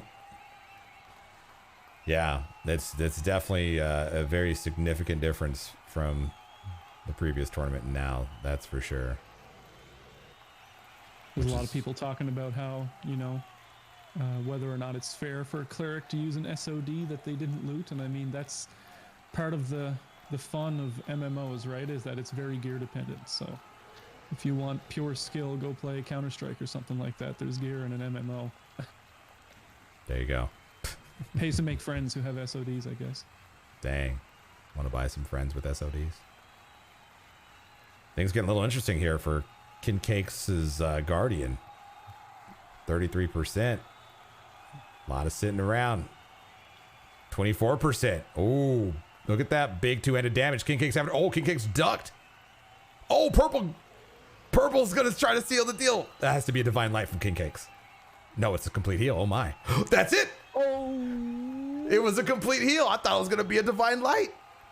Purple got him. Purple got him. Look at that. He pulled out the primal. Oh my goodness. Well, hey, congratulations to Purple for pulling through there. Dave, I appreciate your commentary. I gotta AFK for a little bit, actually. No problem. Just real briefly, but yeah. Do you want me to stick around for the next one, or you want to solo drive? Oh, it's up. How much time you got? I've got one more in me. All right, fantastic. Let me get a few things wrapped up here. Let's get the prediction wrapped up and everything. Get everything as set up as possible here. Congratulations again to Purple for advancing to the semifinals, and now we are officially in the semifinals. So I'm gonna do a few updates, and then Dave, you can talk away. Jumjumshot versus Breadfann. What are your thoughts? Well, Jumjumshot just pulled out a huge upset in terms of channel points, at least against Patchet. So we'll see what happens here. I know that Breadfann's mana pool is something to contend with. I don't know what Jumjum's is looking like. I do know that I don't want to give out any exact stats because Jumjum may be thinking, but or maybe listening. I do know that Breadfann has a lot of mana. Let's just say that. Yeah, that's kind of been the whether it's known or unknown. I mean, it starts to become pretty obvious as this tournament continues on. So, yeah, wouldn't be surprised. I saw a couple of people discussing like why they were buffing during the fight, and those were probably heroisms. And so, if you're unfamiliar with the cleric spell heroism, it not only gives you 400 more health, but it also heals you for those 400. And heroisms, I think, is like 140 mana for 400 health, so it's actually an incredibly efficient heal. So I think that so Divine Light is like 900 hit points or something like that for 300 and something mana. So I'm not sure if it's more efficient, but if you just need that really cheap heal, I think heroism is actually the most efficient cheap heal to just like bring it up that few percent. Seems to be, it's a very consistent strategy now, is using that. So there's obviously some value there. All right, I'm gonna take this AFK. So here we go. The first round of the semifinals is now off and on its way here between Jumjumshot representing Kingdom and Breadfann representing Good Guys. Haven't really associated a lot of representations with the guild, but now that we're down to the final few, did we start with a nuke from Jumjum? Is that what that was? Dragon Collar is immediately at 70%. If you need to AFK, I can. That would be awesome. For a little bit. And just for those watching here, if you don't know, this is Dave Churchill. I mean, you already know Dave, but Dave will take over. My cutoff, if you will, was at 3, kind of, sort of. That's when our little IRL update. I'm gonna go check on the family, make sure everything's good. But I trust that we'll continue on, and I'll just have to make it up to Mindy later. Send her on a vacation or something like that. No, I'll be right back. Dave, all right. Don't get me banned. Be right back. No. So it looks like Jumjum is actually going for a really aggressive strategy here. Yeah, I think he started with 1 or maybe 2 nukes. So Ushio is at 70%. I'm trying to have a look at Larry's stream over here. Okay, so you can both see those. Breadfann went for a quick heal. Maybe a heal over time on Dragon Caller? I don't know. Blue particles came out. I don't see the hit points going up though. Maybe that was on himself. It's so difficult to observe this from an outside perspective. I'm not hovering over the match like Larry. Jum just dispelled. So that was probably a heal over time from Breadfann that got dispelled by Jum. The two Guardians are pretty equal right now. Jum's at 100%. Breadfann's at 100%. Breadfann is just chilling, trying to get some med ticks in. Jum's not having it. Smacking him in the face with that Cleric epic. Breadfann just getting those med ticks in. I guess he's not worried about the actual damage coming out from that sprinkler. Let's see. So we got Jum's Guardian at 40%. Breadfann's at 70%. So there's really not a lot to say in these early stages, even though most of the fight is actually taking place in the early stages, like whether or not people are being mana efficient. We may see here that, you know, maybe Breadfann has twice the mana left of Jum or something like that. We have no idea until it gets down to those last couple of heals.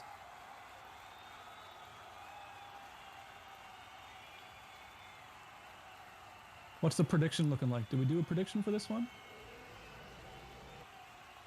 We did. So we got 66% for Breadfann, 27,000 points, 34% for Jum.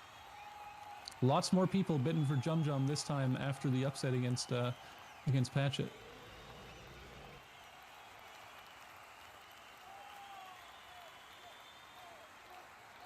Breadfann's, I keep trying to say Merc. Anyone else play live out there with the Mercs? This is what this kind of feels like. Breadfann healing his Guardian. Oh, looked like he faked a nuke. Is he faking the nukes? Jum is just free medding. Breadfann's looking like he's going for a CH.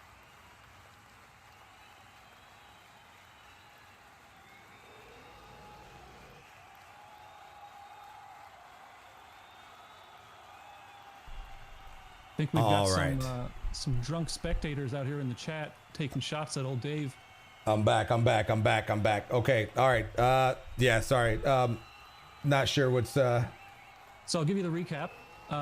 They're both clerics with lots of mana left, and the Warriors are still standing. Yeah. No, that's good. Thanks for the recap. They've really just been trying to med. So Breadfann's been sitting down, and Jum's been smacking them in the face, and that's basically all we have. Perfect. Let me just address a few things real quick outside of the match here. Typically, when we do these best of the best events, things get a little heated. And just to be very, very, very clear, very crystal clear about where I sit, where I stand, where my position is with everything, and I am a very neutral broadcaster who's just looking to have some fun. And if I pull in somebody into the channel, I'm looking for that fun to remain neutral, and you know, the things don't need to get weird, things don't need to get ugly. And so that's the ultimate goal of mine. If there's been something that has leaned in a direction or in a way that may contradict that, that wasn't the intent. But with that said, I'd like for things to remain peaceful, civil. Common sense isn't too common. Let's use it here. That's what we're all about. And I'm gonna leave it at that. So let's just kind of focus on the fun here, the event, the things that we're doing here in game, the opportunity that we have to even witness this and do this tournament. And if anything else is needing to be said to any individuals, then please take it to DMs. That's the last I'm going to say about it. Thank you very much. All right. We just had a very interesting play. So can you mind if I talk about that? Yeah, sorry. Go ahead. Okay. Yeah. So Jum's Guardian was at about 40%, and Breadfann starts channeling a nuke. And if he lands that nuke, and so Jum is channeling a CH, if Breadfann lands the nuke, you'll have the situation that's played out a bunch of times here, which is the nuke will land, not kill the thing, and then all that mana from the nuke was just wasted. Oh, geez, yeah. So Breadfann very like skillfully ducked that nuke, but then there was a second nuke, and Jum's Guardian went to 28%. Yeah. and the CH landed, and so it was 1% away from the nuke landing. Oh, dear. Like, so if the 27% is correct, then it was 1% away, and Breadfann didn't even have enough nerves to like let that nuke land. So that tells me that Breadfann is like, he's playing very well if he's able to recognize that 1% and duck. Maybe, I mean, maybe it was just a fluke play. Right, really right. Sounds like he's playing well. Impeccable timing or impeccable luck, one of the two. So let's see. So I need to actually get things a little larger here.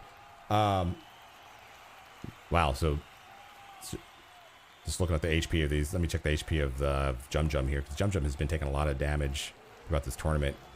He's sitting at 80. Okay, not that lot, not as much as I thought. 87% for him. Breadfann just running around, having a really difficult time trying to target him. Jumjum is doing very well not letting Breadfann med, because if you let someone with that mana pool med, there's no chance. Right, no hope. So we got another nuke channeling here. Oh boy. Canceled into a heal. Dragon Caller is a bit low. I think Breadfann just did he's got a heal over time. Yeah, he had to do it. Yep. Dispelled that. Look at that, Breadfann responding quickly. Yep. And then, so Jumj is back at full now. Yeah. Yeah, both players playing well. Looks like Breadfann just heroed him again.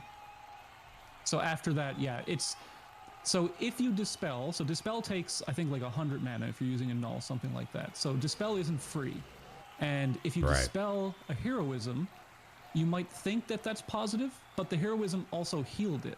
Yeah. So if all you're doing is dispelling the Heroism, that's not really being mana positive. Yeah, you're still netting positive from the time. Right. I was curious about that, and that's kind of what I was thinking was exactly that. A Dispel and a Heroism it doesn't have the same effect that you might think. Mm-hmm. But I think Jum was actually dispelling maybe a CE or something like that Breadfann had put on it, because I saw the hit points tick up.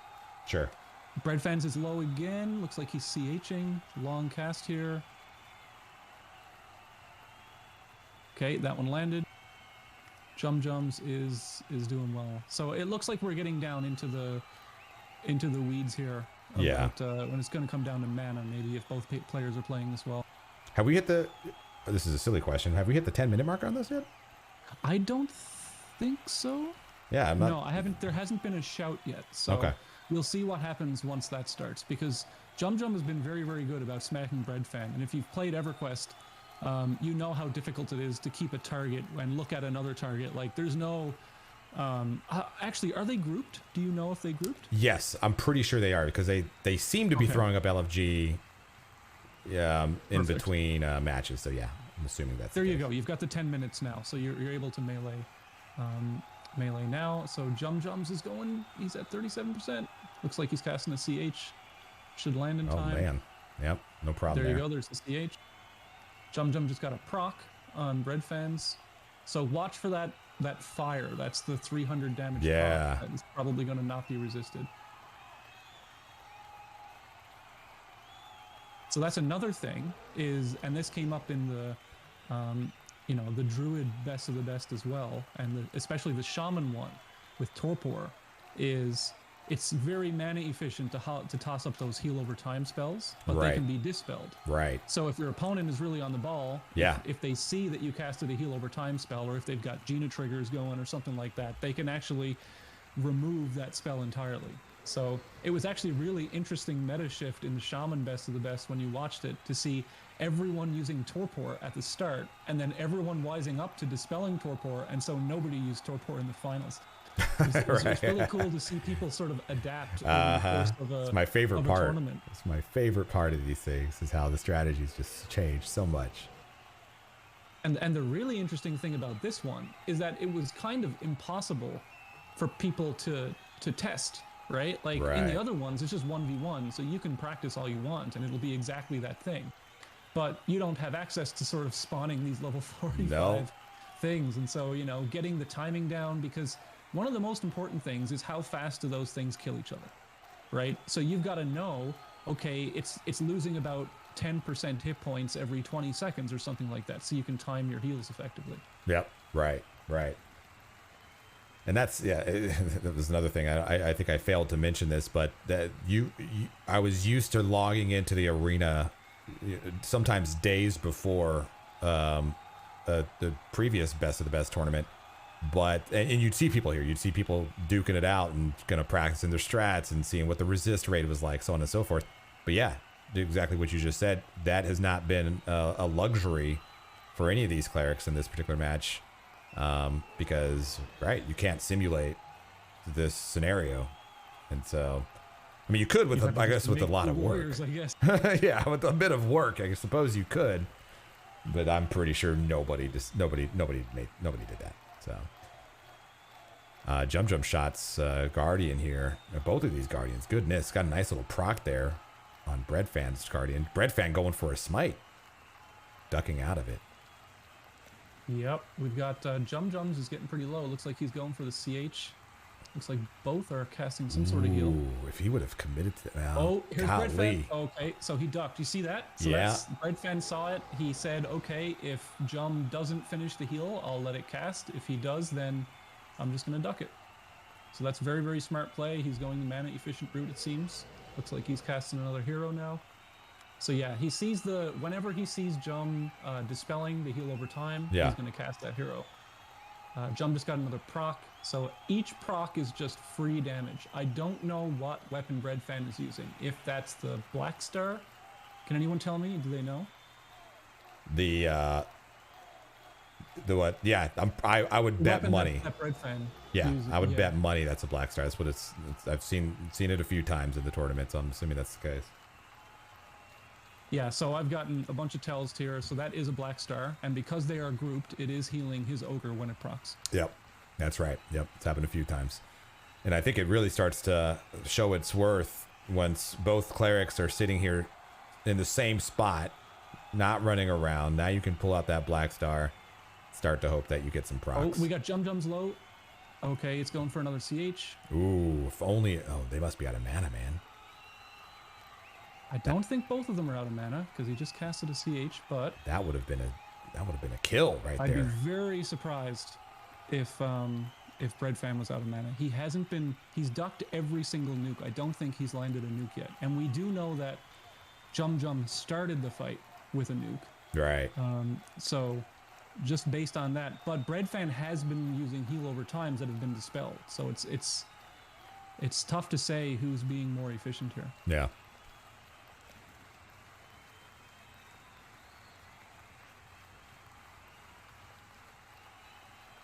I see Das Good out there in chat. Nice to see you, man. Hope, we've got Dragon Color is very low with 3%. 3%. Oh, Breadfann gets a heal off. Oh, come on. Oh my gosh. Ooh, that was so close. Breadfann's going to have to use some quick heals here, maybe into a CH. My right HP bar is so wonky. Bits DPS. Good. Sorry. I this whole time I've been looking at 67% for Dragon Collar. Looks like Breadfann has gone into a CH here. So is that going to land? We'll see. Looks like it's going to safely. I don't know if he ducked a CH. Hold on, Breadfann. Looks like he's got a heal over time or something. Jumjum still has mana for heals, so Jumjum just CH'd again. I don't have the ability to fly like you, so I'm just running around the arena here trying to get decent views. It's I'm multitasking greatly right now. Sorry. No, that's fine. Sell some blue. I'm just excited by this match because it's like two people who obviously know what they're doing, playing something that looks boring to the outside world, but is actually really intense. There's exactly. That's the thing is, and I don't want to. I'm going to throw a little bit of shade, but let me just say it before. Let me just preface it with the fact that I'm a monk main at heart, but the monk best of the. Oh, hold on. Oh, there's another proc. Dragon Collar 27. Hold on. Breadfann having to. Breadfann is casting. Oh, there it is. Oh my. Man. Oh my. Man, those procs. Those procs will sneak up on you. Jumjumshot. Advancing. Oh dear. Very difficult to. So Jumjum has knocked out 2 Vulak robes. Let's give him that. There's a bunch of people out there who've made a lot of channel points thanks to Jumjumshot. Yeah. Holy moly.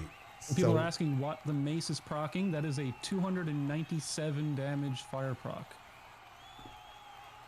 Big damage at the right time, it would seem, for that particular match. Holy moly. Wow. Well, that's crazy. That was really well played. Nobody can say anything bad about either person. Like, it is so difficult to pay attention to everything that's going on in that match, and there's twice as many things to pay attention to in the Cleric one. Oh, so absolutely. That was like extremely well fought by both players. Agreed. And whether it comes down to procs, whether they're healing procs or damage procs, it's just, you know, you're trying to get that little edge toward the very end. Every little bit counts, Dave. And I appreciate the time that you had here on the stream. I know things got, I guess there's always going to be an opinion out there, but no, I appreciate you taking the time to join the broadcast here and offer your expertise. You've offered insight as always, and continue to teach. Oh, Professor Dave. Oh, I got some inside intel here from a DM, which is one of the competitors was saying that that's why they were running to a corner, is so that the Black Star proc can't reach the Guardian, which is really interesting. I hadn't even considered that because it's an AE proc. So that's also like, that's another factor. Clerics have these different tools available to them. Do you go for the DPS proc or do you go for the sustain proc, right? Yep. One could argue that the DPS proc over time is the thing that, like, you're not going to win a match because you heal procced a few times in a row, but you might win a match because you damage procced a few times in a row. Absolutely. So, yeah, really interesting decision making. I appreciate you, man. I want you to have a great dinner, great rest of your evening, and hopefully see you here in chat for the remainder of this tournament. All right, man. Take it easy. You Good too. luck with the finals. Thanks, man. See ya. All right, Dave Churchill, ladies and gentlemen. He always, Dave, like I said, Dave, I play EQ at a very surface level, but Dave, he takes it to a completely different level. So, I do appreciate his insight on this whole thing. But let's get back into it here. I didn't want to yell in Dave's ear, so I was being a little tame here, but now I can get loud again.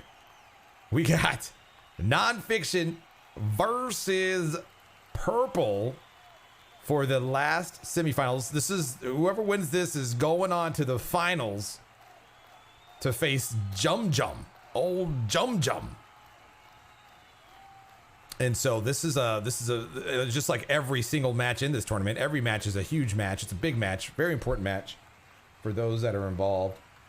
And I'm going to try to make sure that my right HP bar doesn't go all wonky again. That's the second or third time that's happened. And it throws me off because I'm staring at it, thinking that nothing's really happening. Meanwhile, all sorts of things are happening. So we got this. All y'all out there in chat still. Hey, Justisher, thank you very much for power leveling. Thank you very kindly for that. Selson Blue, thanks again for the 1,000 bits. Vrax, if you're out there, I don't know what was going on in chat. Things were getting silly. But if you're still out there, speak up. One thing to note about just, I guess, the fluidity of doing these broadcasts is that sometimes it's a little difficult to do things on the fly. And so I was able to bring Dave in. I knew exactly what Dave was going to be talking about. I was going to bring you in if you're still out there. I'm not sure. But, you know, it's not like we're just going to throw in a bunch of people in a voice chat and just start going, talking over each other. Okay, but I got to pay attention to this match. This is important stuff here. But yeah, anyway, it wasn't nothing personal, just trying to control the content to an extent. All right, so both clerics here meleeing it out. This is the semi. This is going to decide who goes to the finals. So I'm going to spend a bit more time just focusing in here, but I've spoke my part there. Oh, Vrax can't speak for a little bit longer. Okay, that's fine. If you're going to be silly in chat, you can't be silly in voice chat. I don't know what he said though. Anyway, love you all. All right. So I see Purple casting a Dispel here. I didn't see what, I'm not sure what he was dispelling, but it didn't look like it landed on anything here. The thing, so like we were just talking about, Dave and I, we were talking about just how the fact that the strategies are going to evolve here, and every cleric they go into this match with their own unique strategy, and I think those unique strategies, of course, start to stand out as the tournament progresses more. And so I've made commentary around Nonphixion being very aggressive with his attack.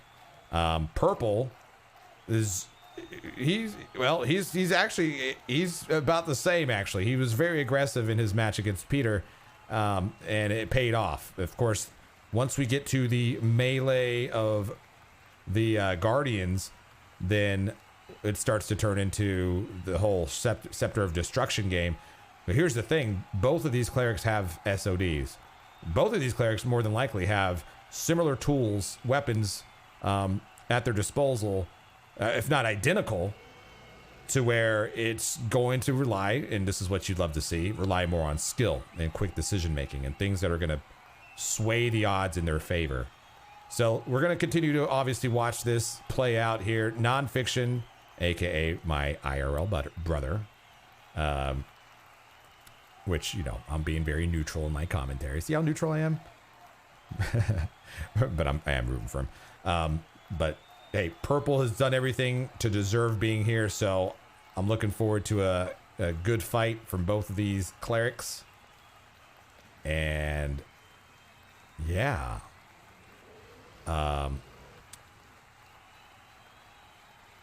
Nonphixion going in for a heal. With his Guardian at 37%, Purple just making sure to make sure that there's melee pressure there. I may have missed the duck, or maybe it was an interrupt. I think it was a duck. Oh, look at that quick damage. Oh my. Oh my, oh my, oh my. Let's run that one back. That one is worth looking at again. Hold on. So Purple with a little bit of a quick, swift cast. Catching Nonphixion there off guard. Not healing soon enough, and Nonphixion's Guardian dropped down there to what, 7%, 6%? Just before a CH landed. Oh my. Wow. That was a close one. But those are the quick decisions that are going to make the difference.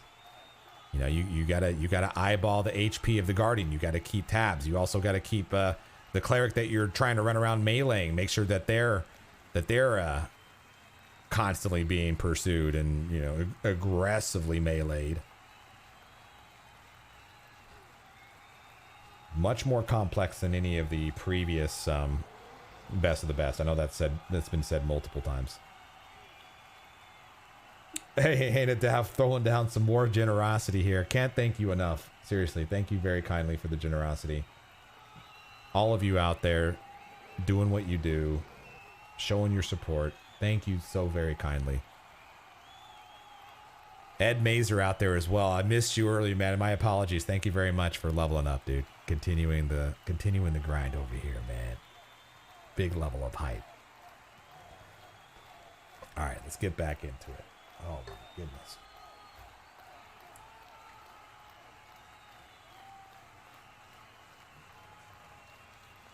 I swear that I brought 2 beverages in here. I'm missing a beverage.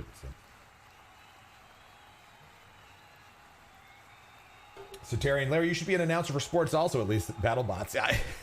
Sign me up, man. Thanks for the kind words.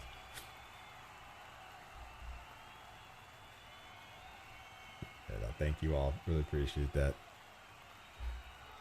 This one's not nearly as complex as Rangers. Please don't talk down to Ranger. Best of the best. True. Purple landing a heroism. Nonphixion landing a heroism. They both trying to kind of traded off heroisms there on their respective Guardians. Average HP pool dwindling down for both Guardians, for both Clerics. Let's take a look at the Cleric. Let's take a look at their health. Nonphixion at 83%, Purple at 87%. It's more of a harassment game rather than an actually do damage game. But anything's possible. Procs are possible. Procs are good things. Naxus out there. What's up, Naxus? Speaking of which, shamelessly plug the Norath Fashion Show for tomorrow, starting at noon Central Time. That's gonna be it's gonna be a lot more tame, that's for sure, but just as competitive. You won't want to miss that. Okay, both of these Guardians in the 40% range. Purple going for a heroism on his Guardian. Nonphixion deciding to hold off a little bit, running around. If I were to guess, I'd say that we're probably at minute 8-ish. I'm just guessing.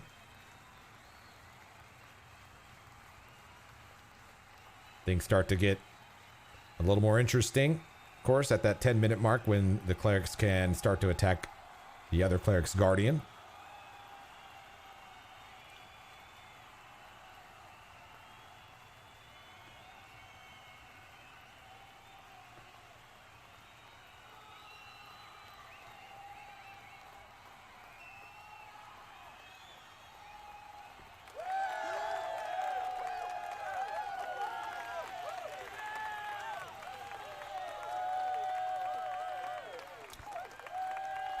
Okay, whoa. Take a look. Nonfiction's Guardian there, 34%. Nonfixion going in for the heal. Had to be done. Looks like a heal over time. Nope. I was wrong. I'm not sure what landed there. Certainly Blackstar can't proc from that far, can it? I mean, can't reach Guardians from that far, can it? Oh, man, purple. Ooh, purple. Purple's paying very close attention to Nonfiction's Guardian while he's in melee range. Started to line up a smite there, but the timing not optimal to finish the deal. And with that, though, 10 minutes have passed, so... Whoa! Yeah, whoa indeed. Let's see what happens here. Right now, semifinals, winner advances to the finals to face Jumjum. Man. Get some level up hypes in chat. Level up hypes.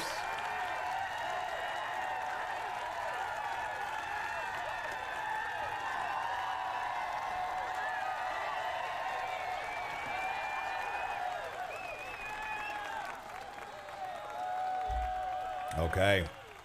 I'm really perplexed as to where my beverage went, but I'll step away after this. I don't want to walk away. It's not worth it. Anything can happen at any moment here, and it's looking like things are, as always, going to get interesting here. Resisted smite. My HP bar good. Nonfixion casted a smite. I'm not sure if it landed, or it was a partial resist or something happened there. Purple now. Okay, so both clerics, of course, now meleeing their enemy guardians. Ooh, purple's purple with the dispel on his guardian, following up with a heroism, landing it. I bet you purple's going to be lining up a smite here soon, relatively soon. Nope, scratch that. Nonfixion ready with that complete heal, but then purple did follow up with was that a proc? Oh, that was a proc. Okay, let's get a better angle here.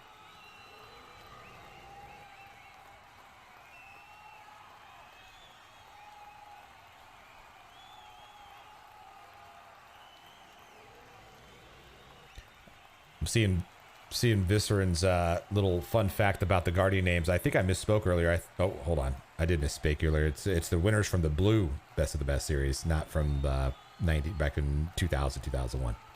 Both Guardians here, though, 45%, 43%. Some critical decision making, perhaps forthcoming. Purple deciding to go with a heal, a complete heal, which then puts the pressure on Nonfiction's decision making here, who looks to be going for a complete heal as well.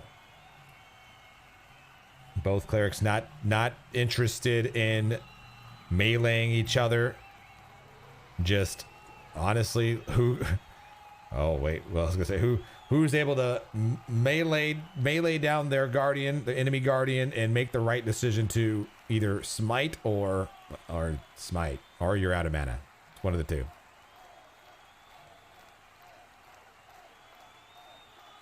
Those are anarchy. Oh, so that's okay. My brother was talking about that.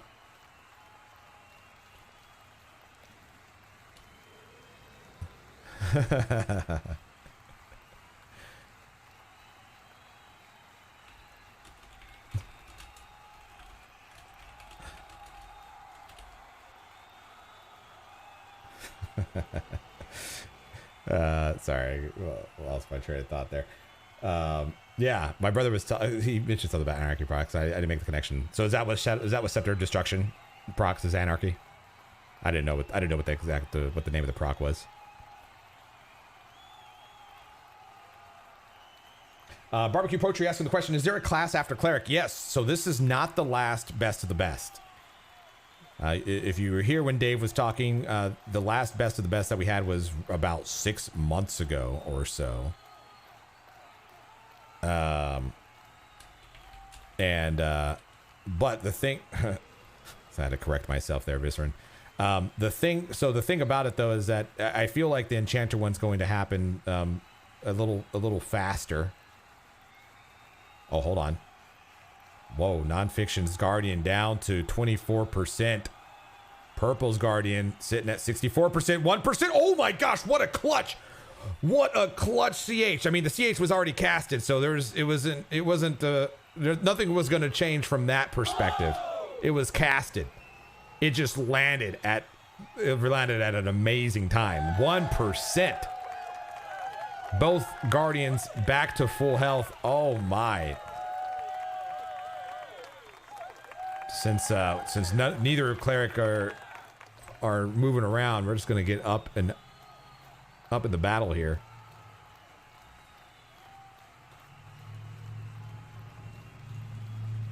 Jeez. That's an efficient CH. No kidding.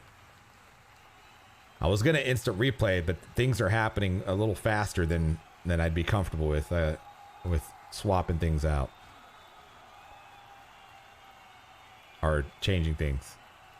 Diverting attention from what's happening right now. I'm glued. Oh. We got ourselves an anarchy proc.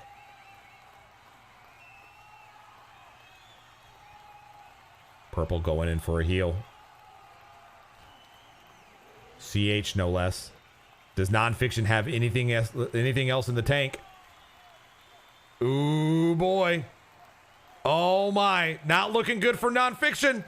Not looking good. Oh, managed to get a heroism off at the right time, but oh man, Nonfiction's Guardian at 6%. There's a mana situation here. It might just be GG. As Purple eliminates Nonfixion from the semifinals. Purple advancing to the finals. Oh my goodness. Wow. What a match. Oh man.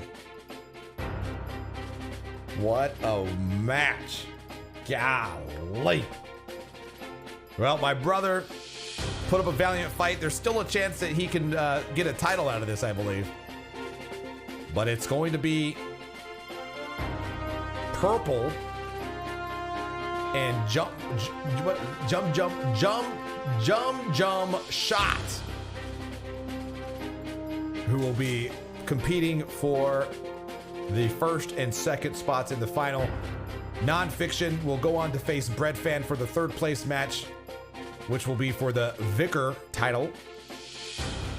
And again, first and second place will earn the High Priest and the Templar titles respectively. But we are here. We are here. Can we get some? Yeah, for sure. Let's give it up. Let's get it up for Non-P. for Nonphixion. Let's get some noise out there. Let's get some noise. Get some level up hype. Oh, you probably can't even hear the noises when I'm in this scene. I didn't realize that. We'll get some noise up in here.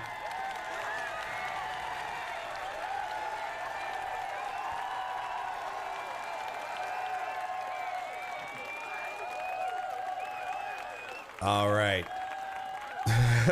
We might be taking a quick little break here. I wouldn't mind it if so. But if we got to keep going, then I'm prepared.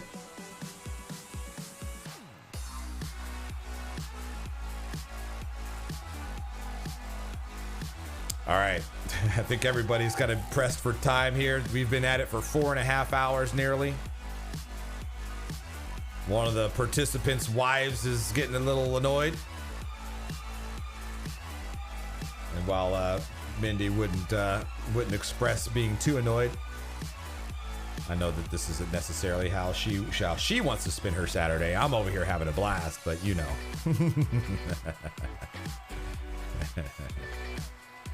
Oh man. So I think we're gonna go on to the first round of the finals, I believe is what the plan is, which is going to be Purple versus Jumjumshot. Make sure I have everything right here. Let me close out that other prediction if I hadn't already. I think I may or may not have. Let me see here.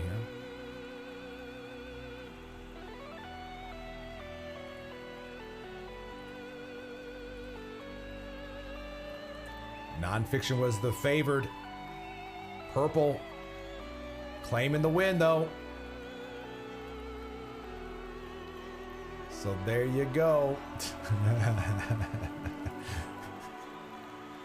Mindy, I love caring for 4 kids by myself, just like I do during the week. So what do you mean?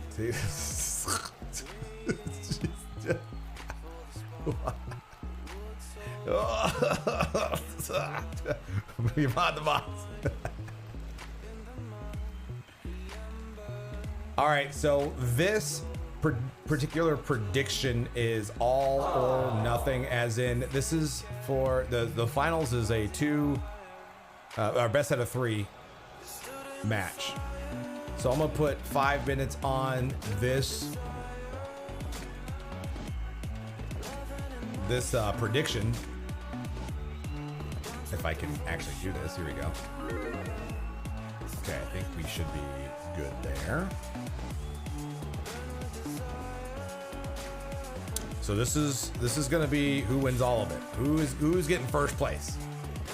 You have 5 minutes for this particular prediction. You got a bit of time.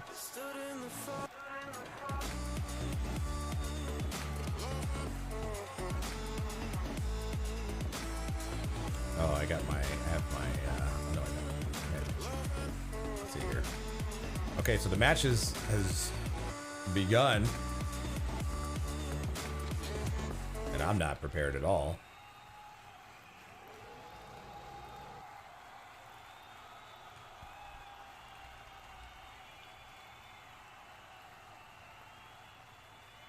So, just sit tight for a sec. Keep watching. Commentary's coming, I promise.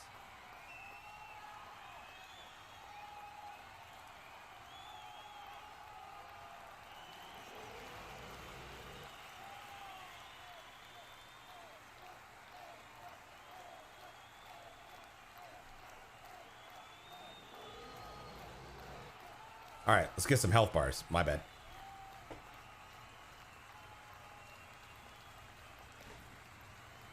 Okay. Let's do this. I was hoping to step away just briefly, but that's fine. I was prepared. I was almost prepared to keep going, but now I am in good shape. So, with that said, real briefly, this is what we have. Oh, nope. This is what we have right here. Jumjumshot versus Purple here in the finals. Best out of 3. Both combatants here have done their part to earn their spot here in the finals. And so it'll be very interesting to see who will pull it off.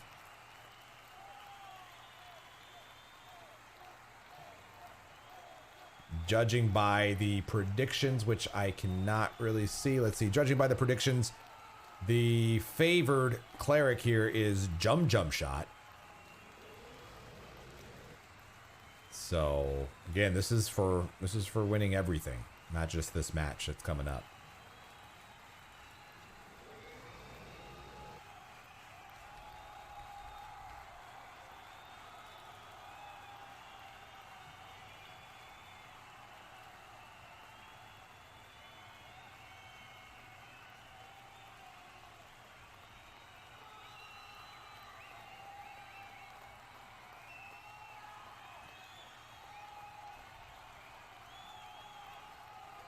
Yo, what's up, Joey? Good run, dude. I mean, whether you heard it here or not, I was secretly, not so secretly, rooting for you, man. You did well. This whole cleric, there's so many complexities and nuances to this cleric best of best. Hold on, let's just take a look. Hold up. Don't let me start babbling about anything here. We got Jumjumshots. Guardian here sitting at 30% for a while and just can't seem. Oh my goodness, are you serious? Purple might be able to seal the deal right here. Oh, oh, oh, oh, oh, oh.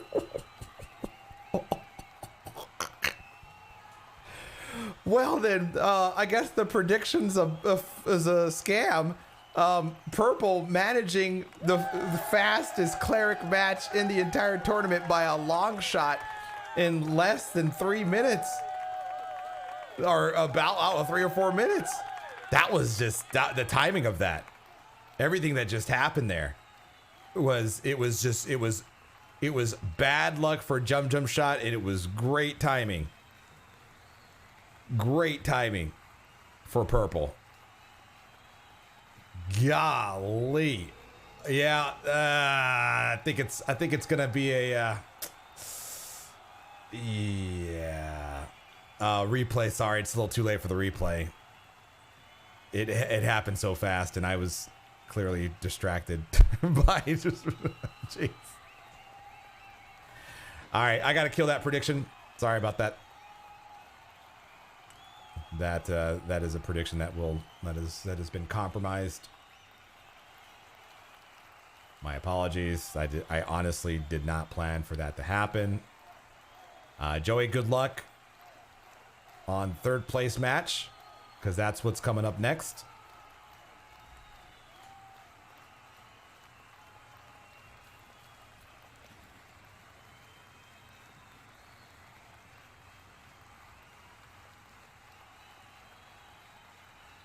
Just updating a few things here, since we are switching back over to the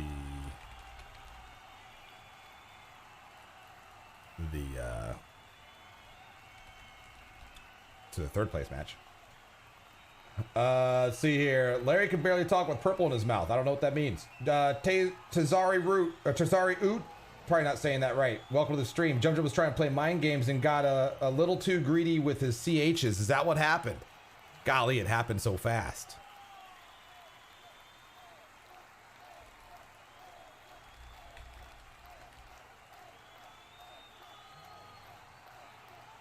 Third place match. All right, we're just gonna jump right into this bad boy.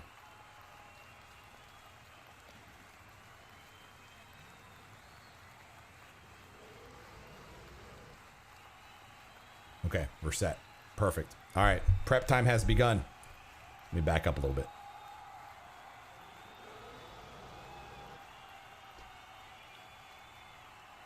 Oh, jeez. Oh, Vill, you went all in on predicting purple would win? Dang. Sorry about that. You'll have a second chance. I'll absolutely do another prediction for the final match, obviously.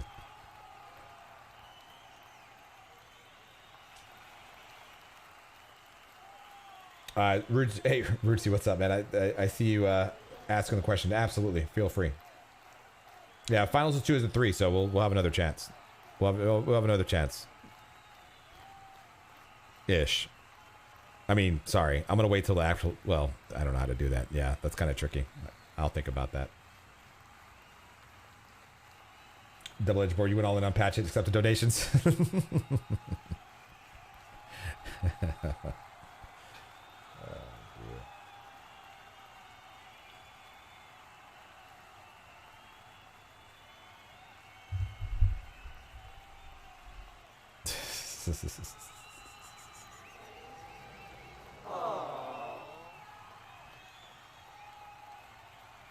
All right. I don't know if we're gonna see anything as fast as what we just witnessed between Jumjumshot and Purple, but I'm gonna make the assumption here that Jumjumshot is rethinking the strategy going into the next round here. He has lots of time to do that, as we're here for the third place match between Nonphixion and Breadfann. Winner of this one will get the title, the Vicar, which aligns with the title for clerics that are level 51 to 54.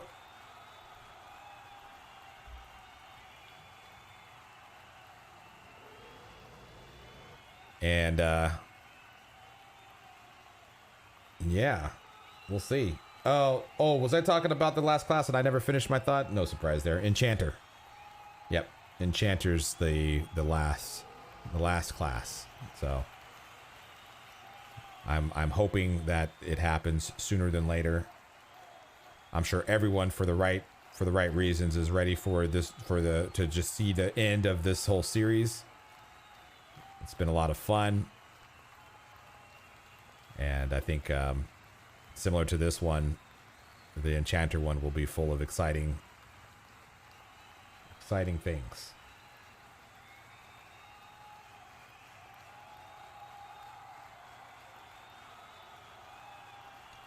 Beast Lord. Visar. I don't know. I don't believe that's how you say it. Oh, hey, you're right. This is, hold on.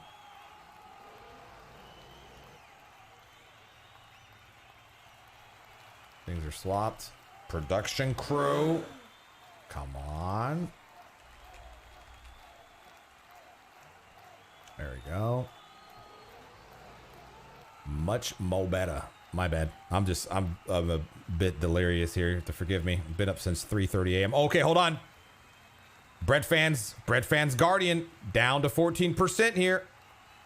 Ooh, Nonphixion look to do a little shuffling of the feet there. Kind of curious if there is a lower level smite loaded up, if it would have made the difference and knocked out Breadfann. We'll never know. What we do know is that Breadfann successfully healed his Guardian and no longer needs to worry.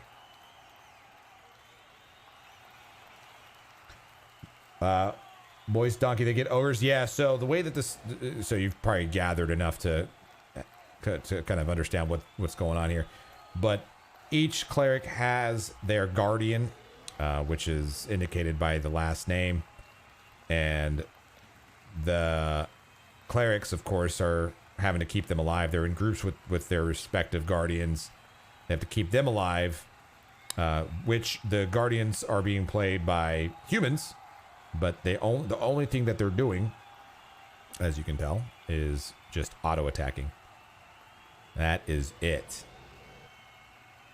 So it keeps it consistent, adds a little bit of drama to the best of the best series by having to heal someone else, something else. Breadfann going in for a smite though. Hold on. Ooh. Not quite.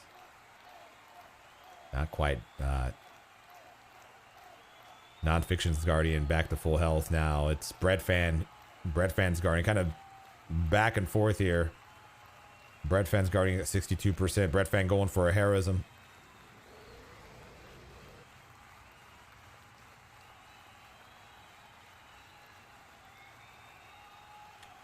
Correct. Yeah, the Enchanter rules have not been announced yet.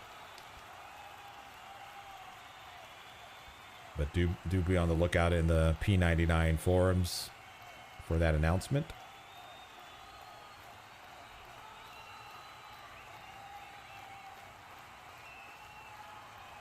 In the general future.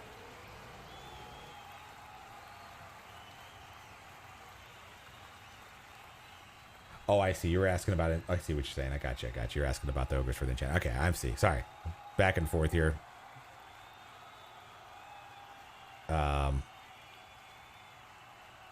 Yeah, right.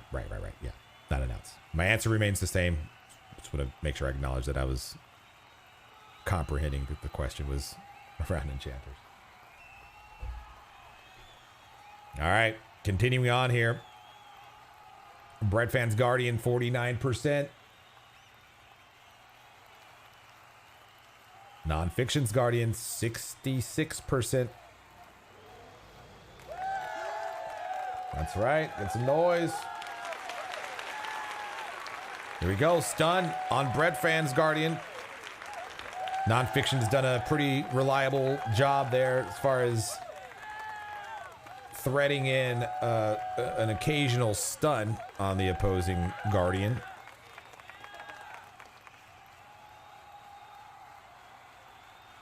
Anytime that the Guardian isn't swinging, it's just taking damage.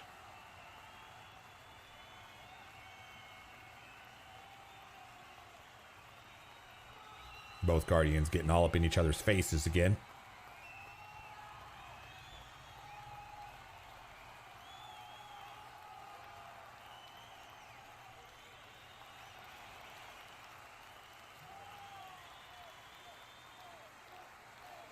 Breadfann with the Black Star out. I'm not sure how long he's had that out, but it's out. Trying to keep his range within his within the proximity of his Guardian there, so we can get a potential AoE proc.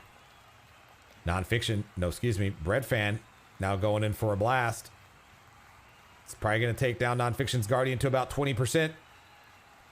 Oh, was it? What happened? Was it ducked? Hey, sorry. Y'all are probably looking at this and questioning why I'm missing certain things. I'm also keeping an eye at the right HP bar, which is on a completely different screen. So sometimes I miss the ducks or the critical moments. Sometimes. Oh, look at this. Nonfiction's Guardian here. Healed up to full.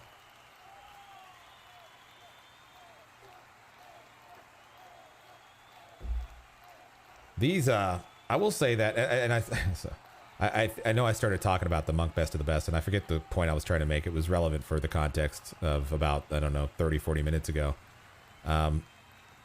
But another thought that comes to mind, and I'm not going to directly compare to the Monk Best of the Best, but I mean, all of these tournaments require a great amount of just mental fortitude and endurance. And it may go without saying, but as someone who's been in a Best of the Best, I did the Mage Best of the Best back in the day, and that was those were pretty quick matches. Those matches went pretty fast. You either out nuked your opponent or you didn't, and so very mindless to that extent. But I'll tell you what, it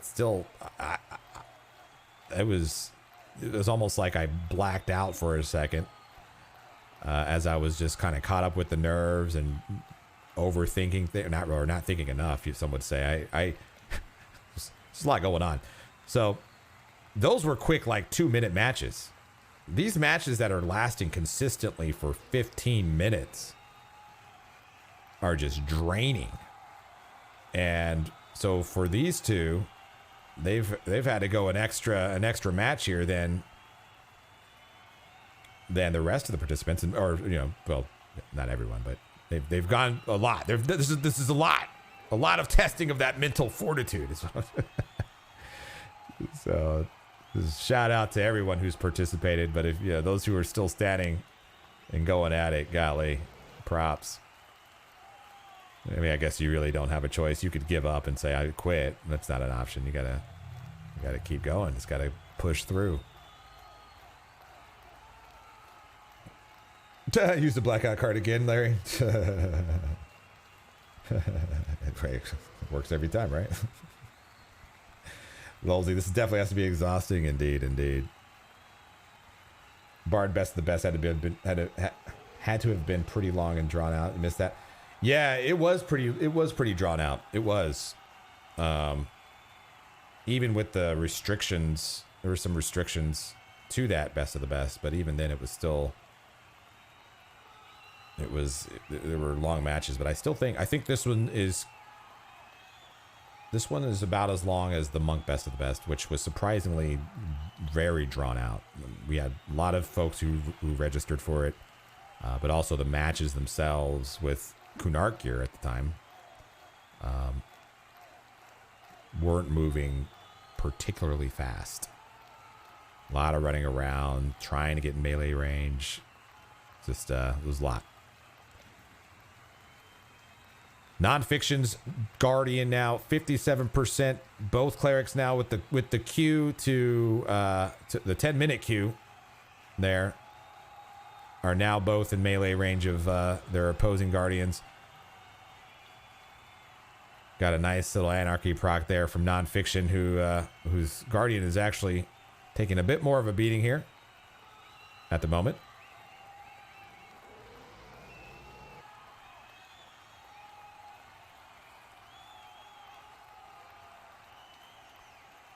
Breadfann sure not to let Nonfixion med. Looks Breadfann going for a smite here. It's going to get a little close. Nonfixion reading it. Breadfann reading the read. Nonfixion reading the read of the read. And both clerics just ducking constantly and consecutively. Breadfann now going in for the smite there as he's eyeballing that 30% HP. 14% now for Nonfiction's Guardian, but not for very long as the complete heal is already being casted. Now Breadfann's Guardian at 42%, 40% now. Now Nonfiction's going to have the opportunity to make a decision. Breadfann deciding to start off by casting a heroism. Nonfixion didn't really do much, just kind of watched it happen. Not much you can do, but now Nonfixion lining up a stun. Landing the stun on Breadfann's Guardian. Breadfann now going in for a... Oh, Nonfixion read it as a heal over time, but was incorrect. Breadfann... What did Breadfann do there? Maybe it was a Mark of Karn? Nonfixion seeing an opportunity to smite. It's not going to be fast enough, I don't believe. But Breadfann not able to complete heal his Guardian. Whether or not that he has enough mana to do that is uncertain.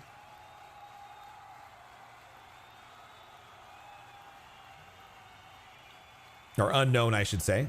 Not uncertain, it's unknown. We will see. There's not a lot of sitting down happening right now. It's just pure melee, as it has been.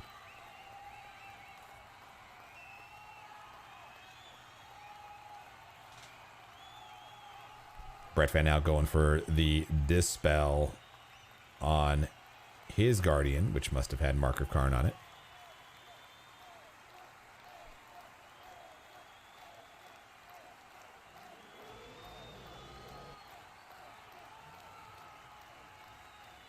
Nonfixion now going for another stun. Hoping that that strategy plays off over the long term here. Following up with a smite. Nonfixion getting down Breadfann's Guardian to 30% just before he gets healed. The Guardian gets healed. Not for much, though.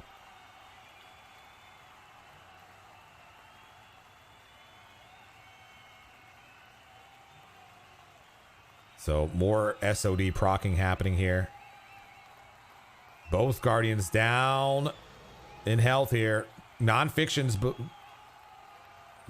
at 35%. Guardian, at least. Nonfixion having enough mana to complete heal, it would seem. Oh! Breadfann trying to finish it off. Not fast enough. Has to duck out of the smite. Now Breadfann having to be on the defensive as Nonfixion ready to put on some pressure. Hits the stun, but Breadfann reads it. Gets a little heal on his Guardian.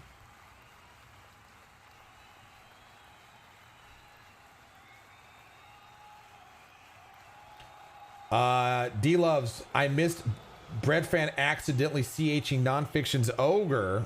Oh my goodness. It has happened again. Not this is the first time in this tournament, but the second time in the series where we've seen a heal going to an unintended target.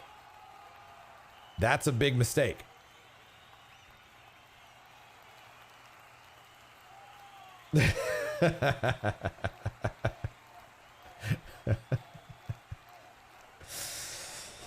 Oh boy.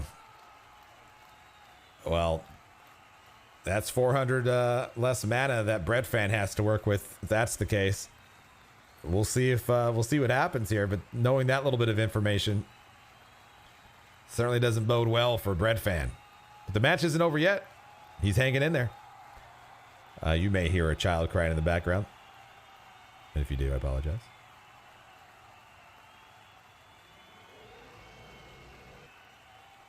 All right, here we go. Breadfann's Guardian down to 31%. Heroism is the answer.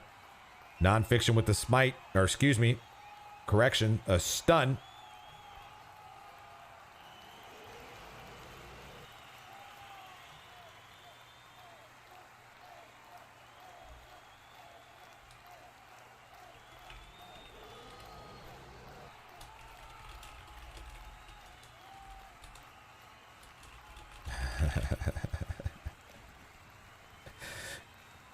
All right. Sorry, he's responding to something else. Okay, hold on. Breadfann's Guardian now, 25%. This is a perfect time for a smite if there's mana there. Well, I said perfect. It's a good thing I'm not down there casting anything, because I would have casted a smite. It would have been wasted mana though. Maybe.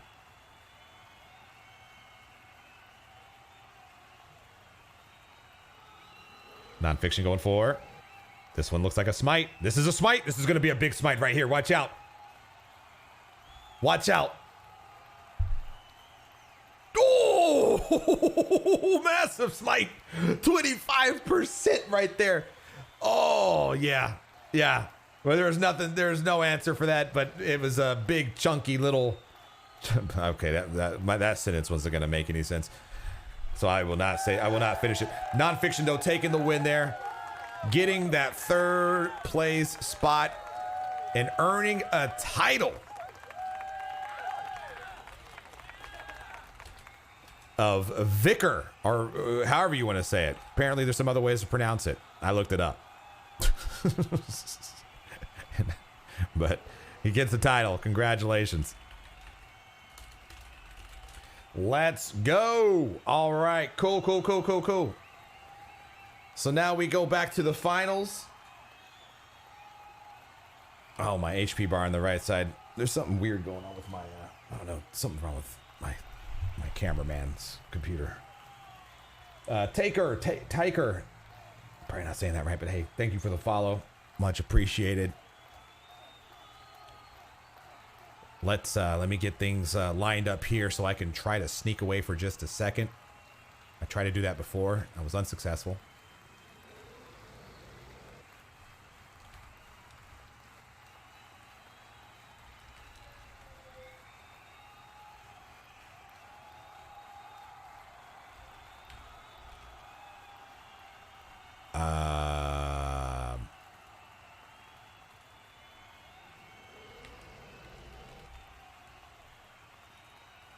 All right. So this could potentially be it. For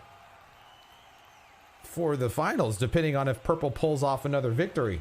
That last victory was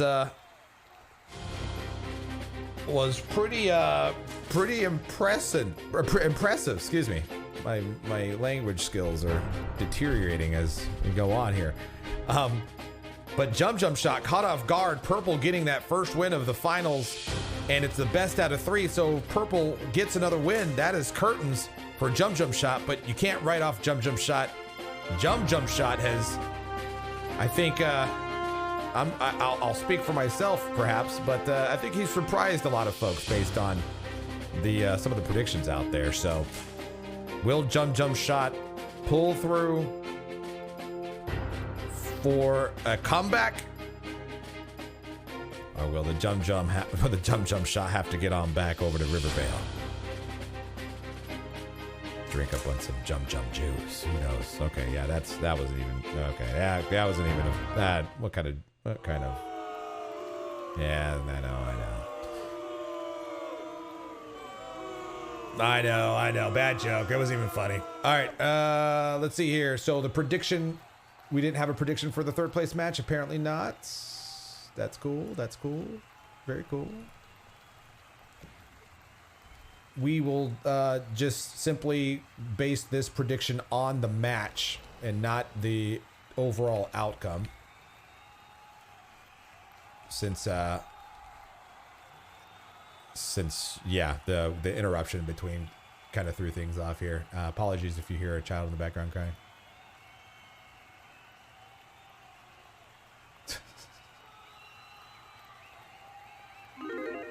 I promise that my children are taken care of. I promise. I'm just a little grumpy right now. All right. Jumjumshot versus Purple in round 2 of 3, potentially, for the Cleric Best of the Best Finals. Let's get some noise up in here. Let's go. Some level up hype. Let's go. Appreciate all of you being here up to this point.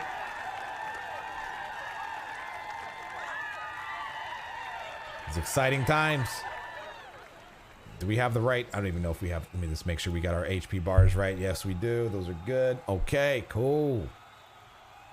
So Jumjumshot, the favored cleric here going into this match. This is for just this match. If Jumjumshot does win, then we'll do another prediction after that. A little friendly gambling, you know.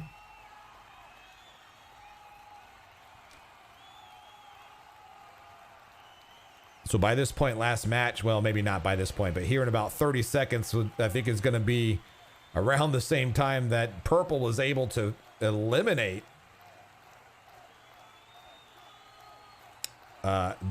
Jumjum's Guardian. So let's see what happens here.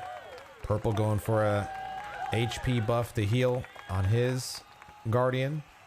Jumjumshot's Guardian sitting at about 50%. Prediction about the close here momentarily.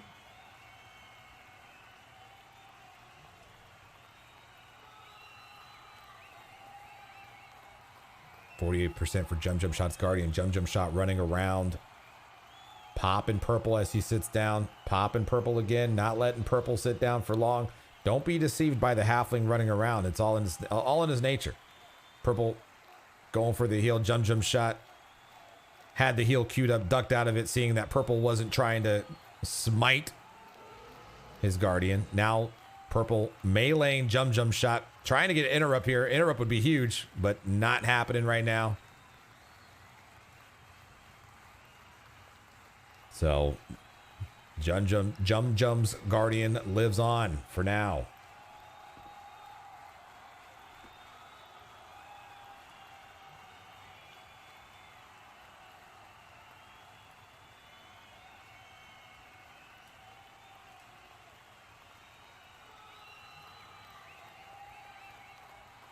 All right.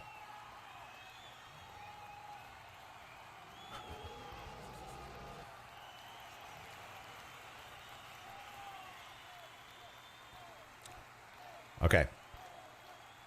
Sorry. I know. Just some great commentary here. Just doing a few things.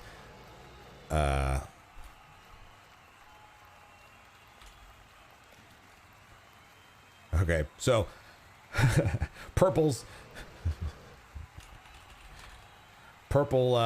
Guardian here at 49% here. Purple doing a really good job at sitting down, trying to sneak in some mana where he can. Jumjum not continuing not to let him do that unmolested. Continuing the pressure there, just running around and popping him and then running around.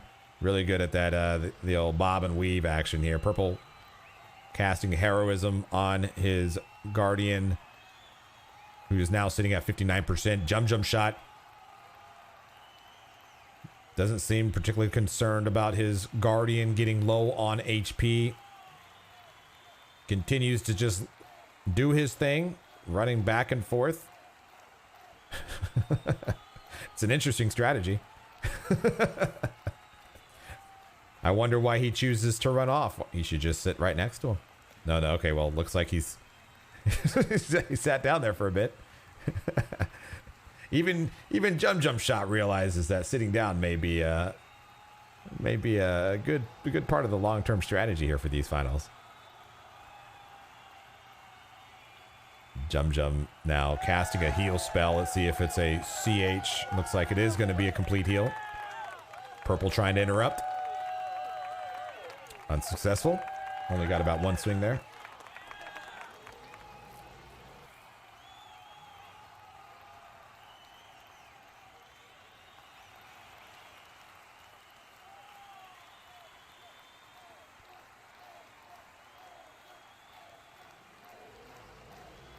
Okay. Just waiting to see if Purple's going to cast another Heroism.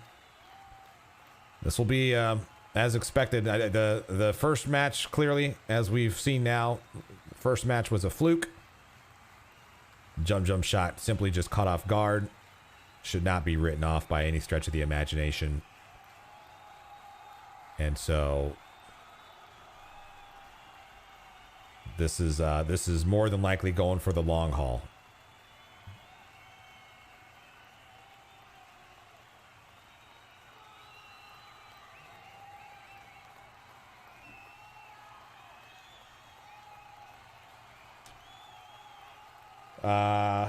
Where is the interrupt? I probably already lost context, but yeah, I lost context. I forget what happened, but I'm confident there was no cheating involved.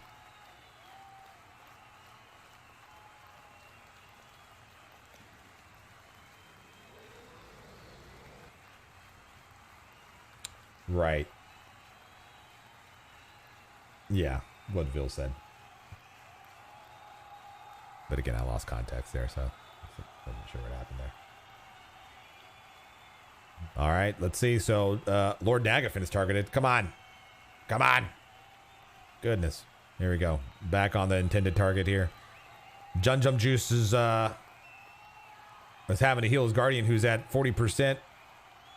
Purple going for an interrupt. Or no, that's not true. Purple, okay. Purple going in for the heal. Probably the whole ducking game and faking out your opponent it's a lot of fun to watch. It's pretty fascinating just to see that level of play. In the tournament here.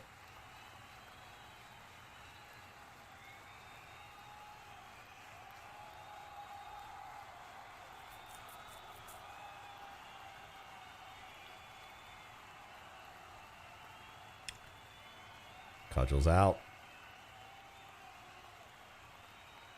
Jumjum running around. Something about Jumjum's strategy here. Well, it's kind of playing well against Purple, who I think is just kind of accepted this is Jumjum's strategy. And he stopped, of course, as I start to talk about it. But this happened during the last exchange where Jumjum kind of goes in and out. Purple continues to sit. Jumjum continues to go in and out. And then eventually they both end up just sitting down. So this is absolutely going for the long haul, as both clerics here just able to sit, med those planar loots that give flowing thought, or any item for that matter that gives flowing thought. I imagine that's going to start to pay dividends. Jumjum satisfied with the amount of mana he was able to replenish, and goes back on the pursuit here, in and out.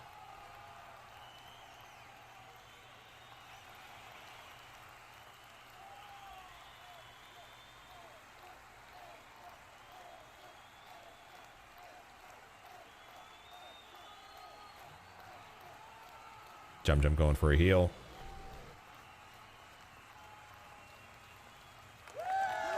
Looks like this heal should land. No problem. CH.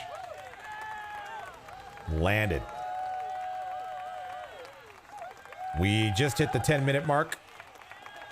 So here's where we can expect those big cudgel procs. Jumjumshot going in for a smite, followed by what I would think is a hopeful proc series of procs or so. Or something. Nope, he's ducking out. I think he's well, you don't want to sit there and keep queuing up a spell. You're not meleeing in that time, so looked like he was almost doing that, waiting for something to happen. Didn't happen. Viper just got here. Welcome. Won't these go on for hours? Well, we have been at it for 5 hours now. And these are the finals here. So we're down to 1, maybe 2 more matches, depending on the outcome of this match. If purple wins, then it's over. And if Jumjumshot wins, well, then we have the final. Oh, that was a close one. Jumjumshot there had his Guardian down to about 15-16%. But the heal was already queued up.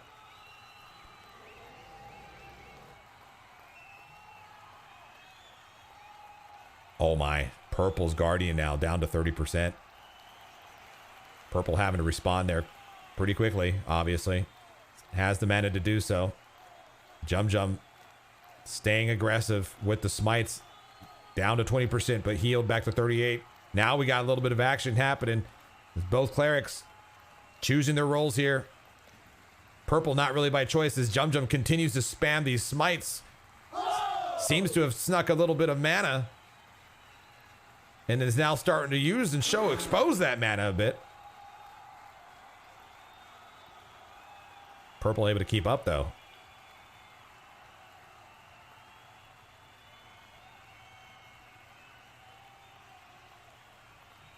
Jumjumshot with enough mana after that barrage of smites and other things, able to completely heal his Guardian.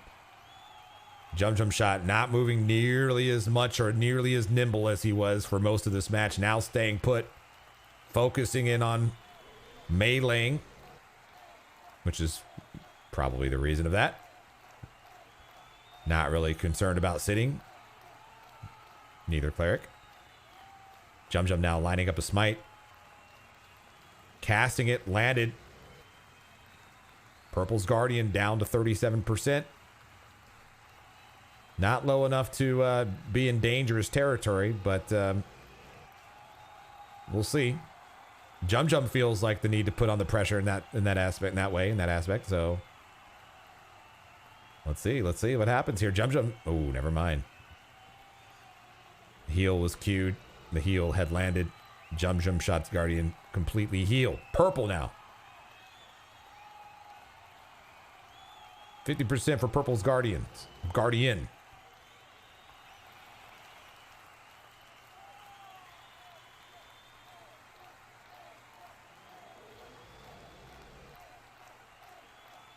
Heroism on his Guardian. Keeping him alive.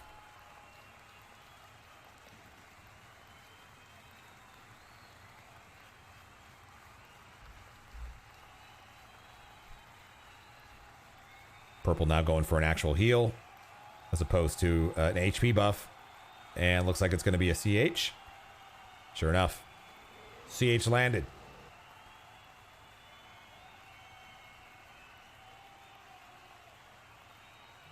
Now, Jumjumshot's Guardian, sub 40%. Dangerous territory is about, I'd say, 25%, maybe 27% based on Dave's observations from earlier. I was thinking around 20%, but we did see in the third place match, Nonphixion getting 25% off of a 60 cleric smite nuke.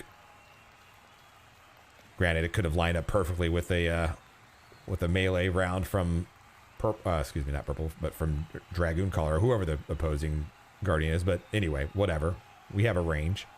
We know when the danger zone is when we're there. We know where it is. 20 to 27%. Was Tipp in this? Yes, she was.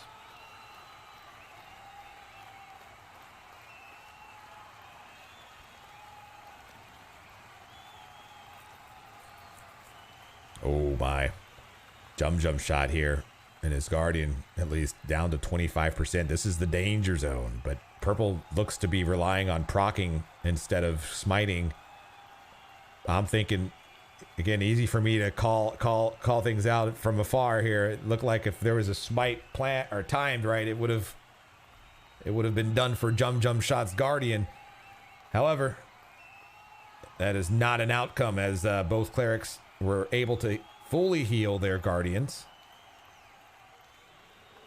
And golly, this is jeez. The amount of micromanaging and hold on, chunky damage. Oh my, the amount of micromanaging at this point of the match is just it gives me a headache. Purple swapping out weapons and looking for some procs here as Jumjum's Guardian at 32%. I'd say now that's the danger zone. Jumjum not doing anything. 27% for Jumjumshot's Guardian. Oh my, oh my. Oh my, is this it? Is Jumjum baiting Purple? Doesn't look like it. Purple able to line up a heal and not do anything. Or excuse me, Jumjum not doing anything in response to that. I think this might be it. Purple sees the writing on the wall, lines up a smite, and I think that's GG. That, ladies and gentlemen, is a done deal. Purple, the human cleric, is your high priest for the Project 1999 Best of the Best PvP tournament here on Green Server. Oh my goodness. Wow. Well, fantastic. Golly. What? What a tournament. My goodness. Did y'all see it? Wait, we got to go to the predictions. Hold on, let's go to the predictions. Let me see who got paid out there. One moment. Let's see who got paid. It was a 50-50. Oh man, it was dead even. It was dead even, as it should have been. That's appropriate. But it's Purple who pulls off. My brain's done. Who pulls away as the victorious cleric in this tournament. And those of you who put your channel points down for that are now, well, you're just that much more rich. All right, let's see. Get this out of the way. Let's take a look here. We're gonna start doing some titles here for the winners. I'm gonna go ahead and echo what Viscerin is saying here in the arena. Big shout out to Atuk, Meathook, Tonkatsu, and Alopo, excuse me, who did the selfless job and a very damn good job at that, at manning the Ogre Guardians. So big shout out to them. Big level of hype to the folks that even made this tournament a possibility.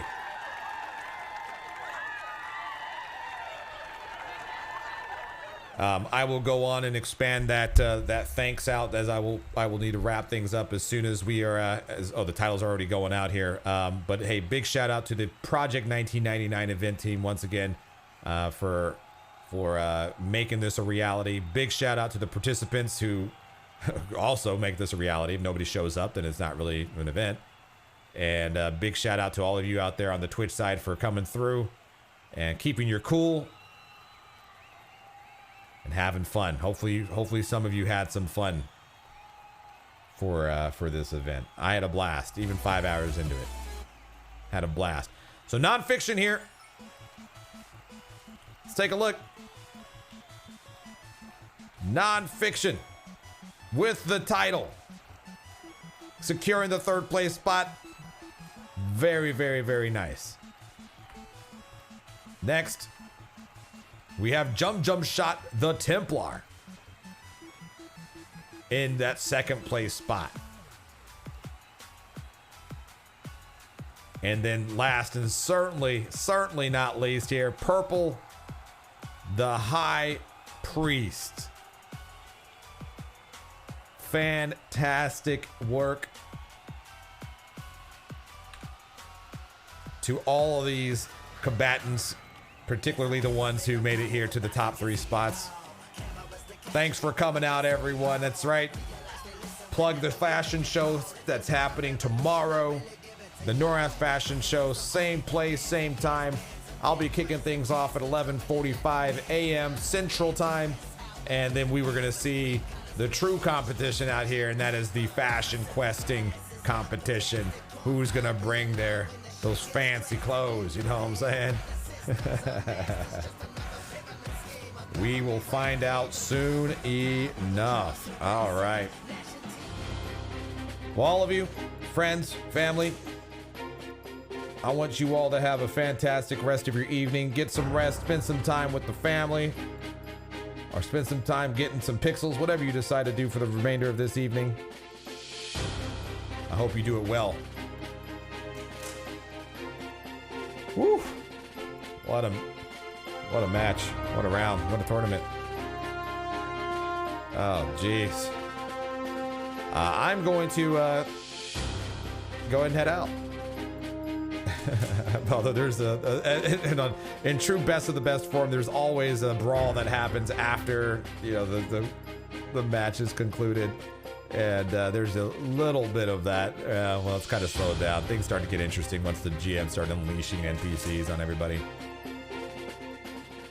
I don't think, I know I mentioned it earlier, but I want to make sure that I didn't miss it just a second ago. Shout out to the P99 staff as well for, once again, being just another component to making this a reality. Having GM support for this event makes all the difference, gives it a bit of weight. And of course, how are we going to get titles unless, you know, how are we even going to have titles unless the GMs are here and help and doing what they do? So shout out to the GM team, P99 staff, and all that stuff. Appreciate y'all's kind words. Thank you very much. I want you all to have a great evening. Talk to you tomorrow. Have a good night. Level up hype.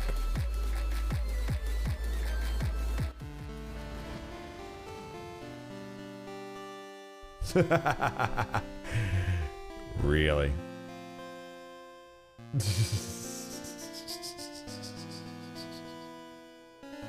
Golly, how was this ending stream? How was this ending stream? Okay, I'm not eating anything. Those of you still interested in playing some EverQuest or watching some EverQuest, let's see, we may head on over to somewhere. What in the world is flying around me? There is all sorts of wild stuff happening here in the arena.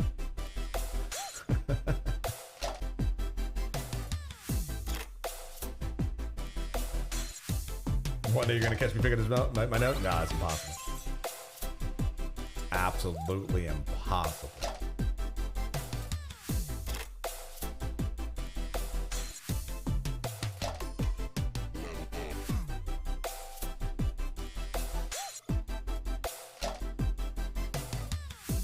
Alrighty. Let's see here. We are off to the big long Saturday.